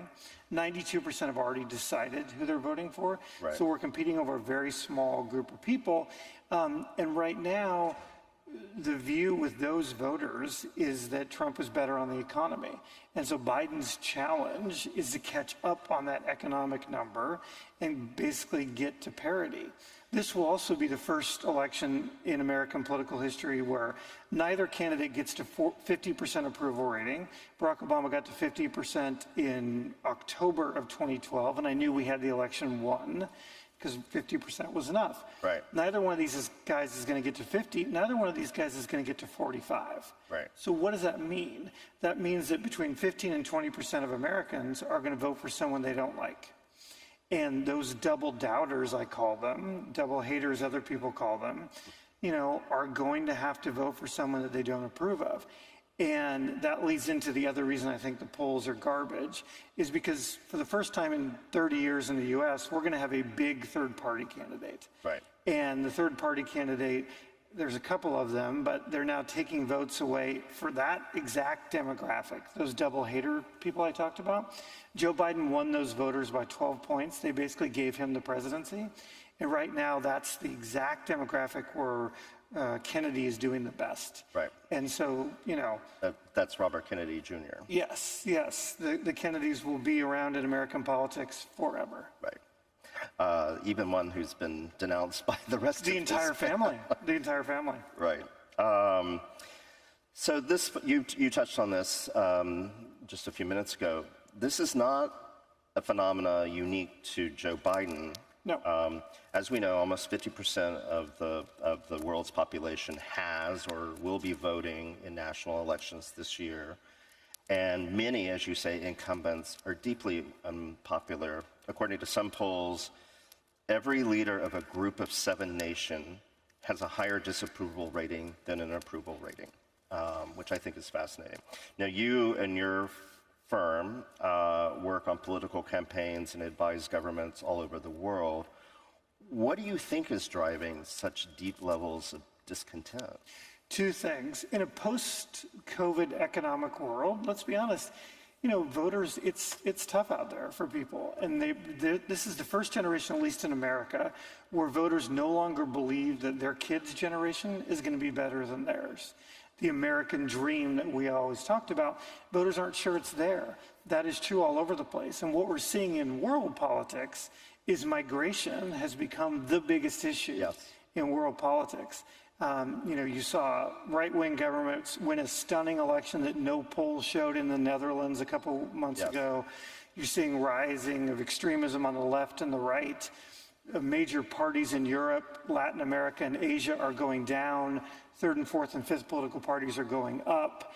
There's real anger out there that what you and I would have considered to be fringe candidates are tapping into, and Mark, they're winning elections. Right. Winning elections that people, AMLO in Mexico wasn't part of a party, Wilders in Netherlands, Milei in Argentina, Italy.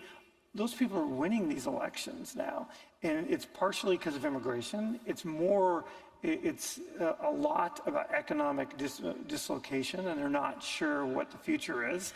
And then some of it, honestly, is our bifurcated social media. When I was coming up in politics, I was taught, you control the narrative, you win the campaign. In the age of social media, it is really hard to control a narrative. Right. We used to talk about the bully pulpit in American politics. The president went out and gave a speech and defined the message. And that's just not true anymore. And so it makes it really hard to get out to voters what you're doing. And to your point, incumbents are struggling with this all over the world. And that's true here this week in my meetings. Governments around the world are trying to figure out how to talk to citizens in a new way. What are the technologies you use? How do you tell people what you're doing? And I think that stuff is changing a lot.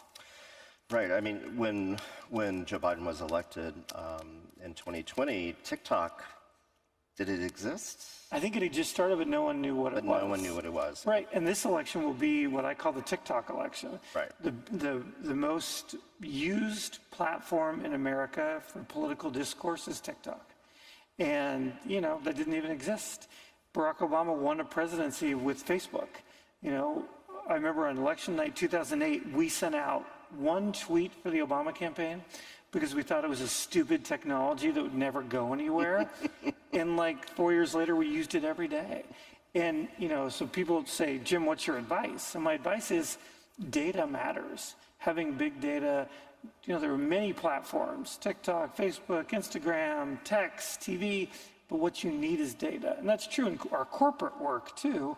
You need to figure out how to target the right consumers, target the right voters. And I think it'll be interesting to see how both campaigns are really doing that.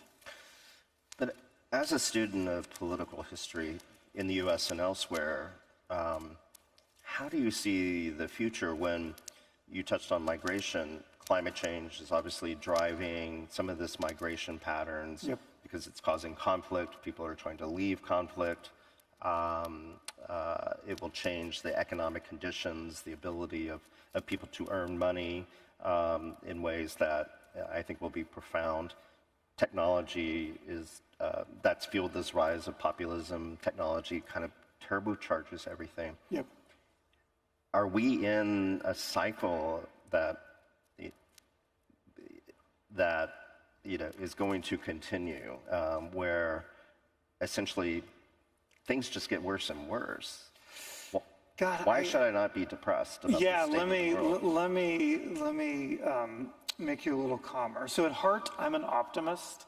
And I believe when you look at the overall trends, the trend lines are good.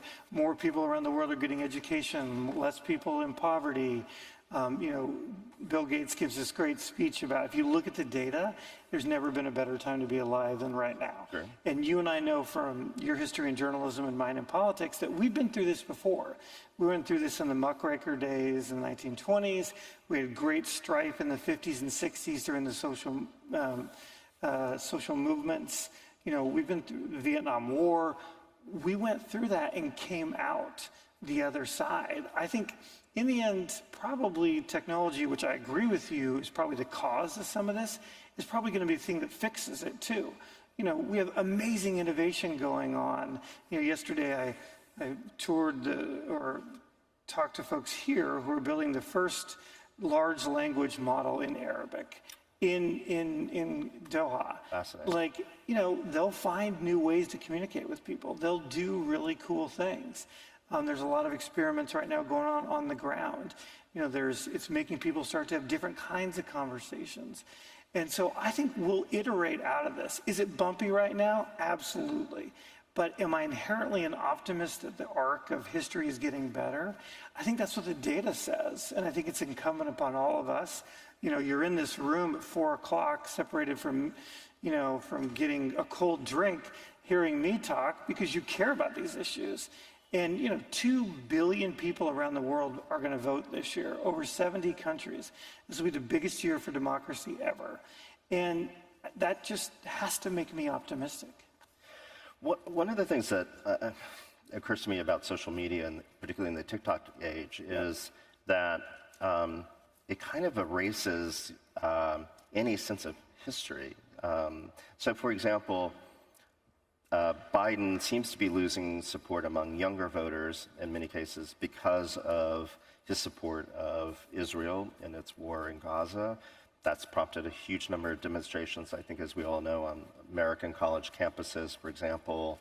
But his opponent, Donald Trump, tried to implement a ban on Muslims from many countries and is arguably a much stronger supporter of Bibi Netanyahu than Biden is. So how do you explain this kind of amnesia, and amnesia about kind of what the Donald Trump presidency was like for many people? So I used to say to President Obama almost every day, if this election is a choice between you and your opponent, you will win. If it's a referendum on the incumbents usually lose because of the numbers you and I talked about. The Biden campaign has not yet and is starting to drive that contrast. You have the best example, which is under 5% of young voters know that Donald Trump favors a ban on Muslims. What campaigns do is tell people about that. We are in an age of cynicism about politics, cynicism about life, and you feel that on social media. You see that every day. And it's why my advice to campaigns all the time is get surrogates, get people who look like voters, who talk like voters, who are their age, to start pointing some of this out. Is, an 80-year-old Joe Biden really going to do a TikTok and say, let me tell you, 18-year-old, why to vote? Probably not. Right. But if Taylor Swift did it, that's a much different thing. If Beyonce did it, if local young people who are influencers do it. And so I think it just goes back to what you and I were talking about. Using the medium to get your message out, I think is really, really important, and driving that contrast. Both campaigns have got to figure out how to make it more about the other candidate. And once that contrast happens, because if you just look at the actual numbers, Joe Biden should be doing much better with younger voters. Since the Dobbs decision, Donald Trump should be doing much better with women voters, and his numbers have gone down. So they both have got to figure out what to do to drive those contrasts. So I know you are a major Swiftie. I am a Swiftie. Do you think there's a chance that she might be persuaded to endorse Donald Trump? Joe Biden? Well, she's already... Would you advise that? Well, I would beg her to do it. Yes. I would offer to be her staffer for free if she would do it. And I'm very expensive. So, no, I'm kidding. I think she's already taken some steps. She just did a rally in the Midwestern states, and she registered over 40,000 voters in one concert. That is a very big deal. She has been involved in politics before. What she will do, that's her decision. But, Barack Obama won in part because of the amazing surrogates who campaigned for him. You could argue that the most powerful endorsement he got was Oprah. When no one thought Barack Obama could win, Oprah endorsed him. And that was the beginning of kind of saying, oh my God, this guy could win. So, I know we joke about Taylor, but these surrogates in this age of cynicism really do matter. And when you ask people, how they're thinking about what to vote, they literally say, like, what are other people doing? What are my friends and family doing? And it's important to run a campaign that reflects that. Your firm, the Messina Group, recently took a stake in another advisory group, which is called Global Council. It has offices in many places around the world, including here in Doha. Yep. Right? So how are you advising these different clients around the world to think about how they should cope with the challenges that we've just been talking about around migration, technology, et cetera? Is there some common theme to how you approach the advice that you're giving those clients? Yeah, especially in the kind of corporate sector with our corporate clients. Why I'm in Doha because we just made this investment in Global Council, in my opinion, the best firm in Europe and the Middle East. In part, I did it because I think the next decade for companies will be decided on this line of where regulation hits innovation. And you all know this in this room, governments are going to regulate, governments are going to help, governments are going to hurt, governments are going to be a part of our future because of things like migration, climate change, economic development. And so you need a trusted partner. And I want to build a worldwide practice that can say to, Mark, the CEO of Markco, like, you have problems all over the world, I can help you everywhere. And here's why, because, you don't want help in one place or the other place. You want someone who can sit with you and say, how do you deal with social media? How do you deal with data? How do you deal with governments? And so that's the kind of work we're going to do with Global Council. And, in my time here with the staff and talking to all the amazing leaders that are at this conference, people want to work together. People understand that this is a connected world, and we all have to take these challenges on together. So let's go back to where we started this conversation. Who will be the next president of the United States? So my prediction, I'm not going to dodge, but I'm going to tell you this is going to be the closest election in American history. We didn't know for several days last time. I think we're likely going to be closer. Remember that Donald Trump beat Hillary Clinton in the closest 3 states by 70,000 votes. Biden beat Trump in the closest 3 states by about 250,000 votes. It is likely going to be even closer than that because of the third parties we talked about. If I was playing poker, I think you'd rather nominally have Biden's cards than you would Trump's cards. Just given the swing states, it's probably easier for Biden to win Michigan, Pennsylvania, Wisconsin, which gets him enough to win it all, than it is for Trump to win those states. But it's going to be incredibly close. And that's true in all the races we're working on around the world. It's just, we are divided right now, and we're going through a tough time. But I think we'll innovate out of it, and we'll be watching in 174 days to see who the President of the United States of America is. That is a bit of a dodge, but I'll let you get away with it. All right, thank you very much, Jim. Thank you very much. Thank you.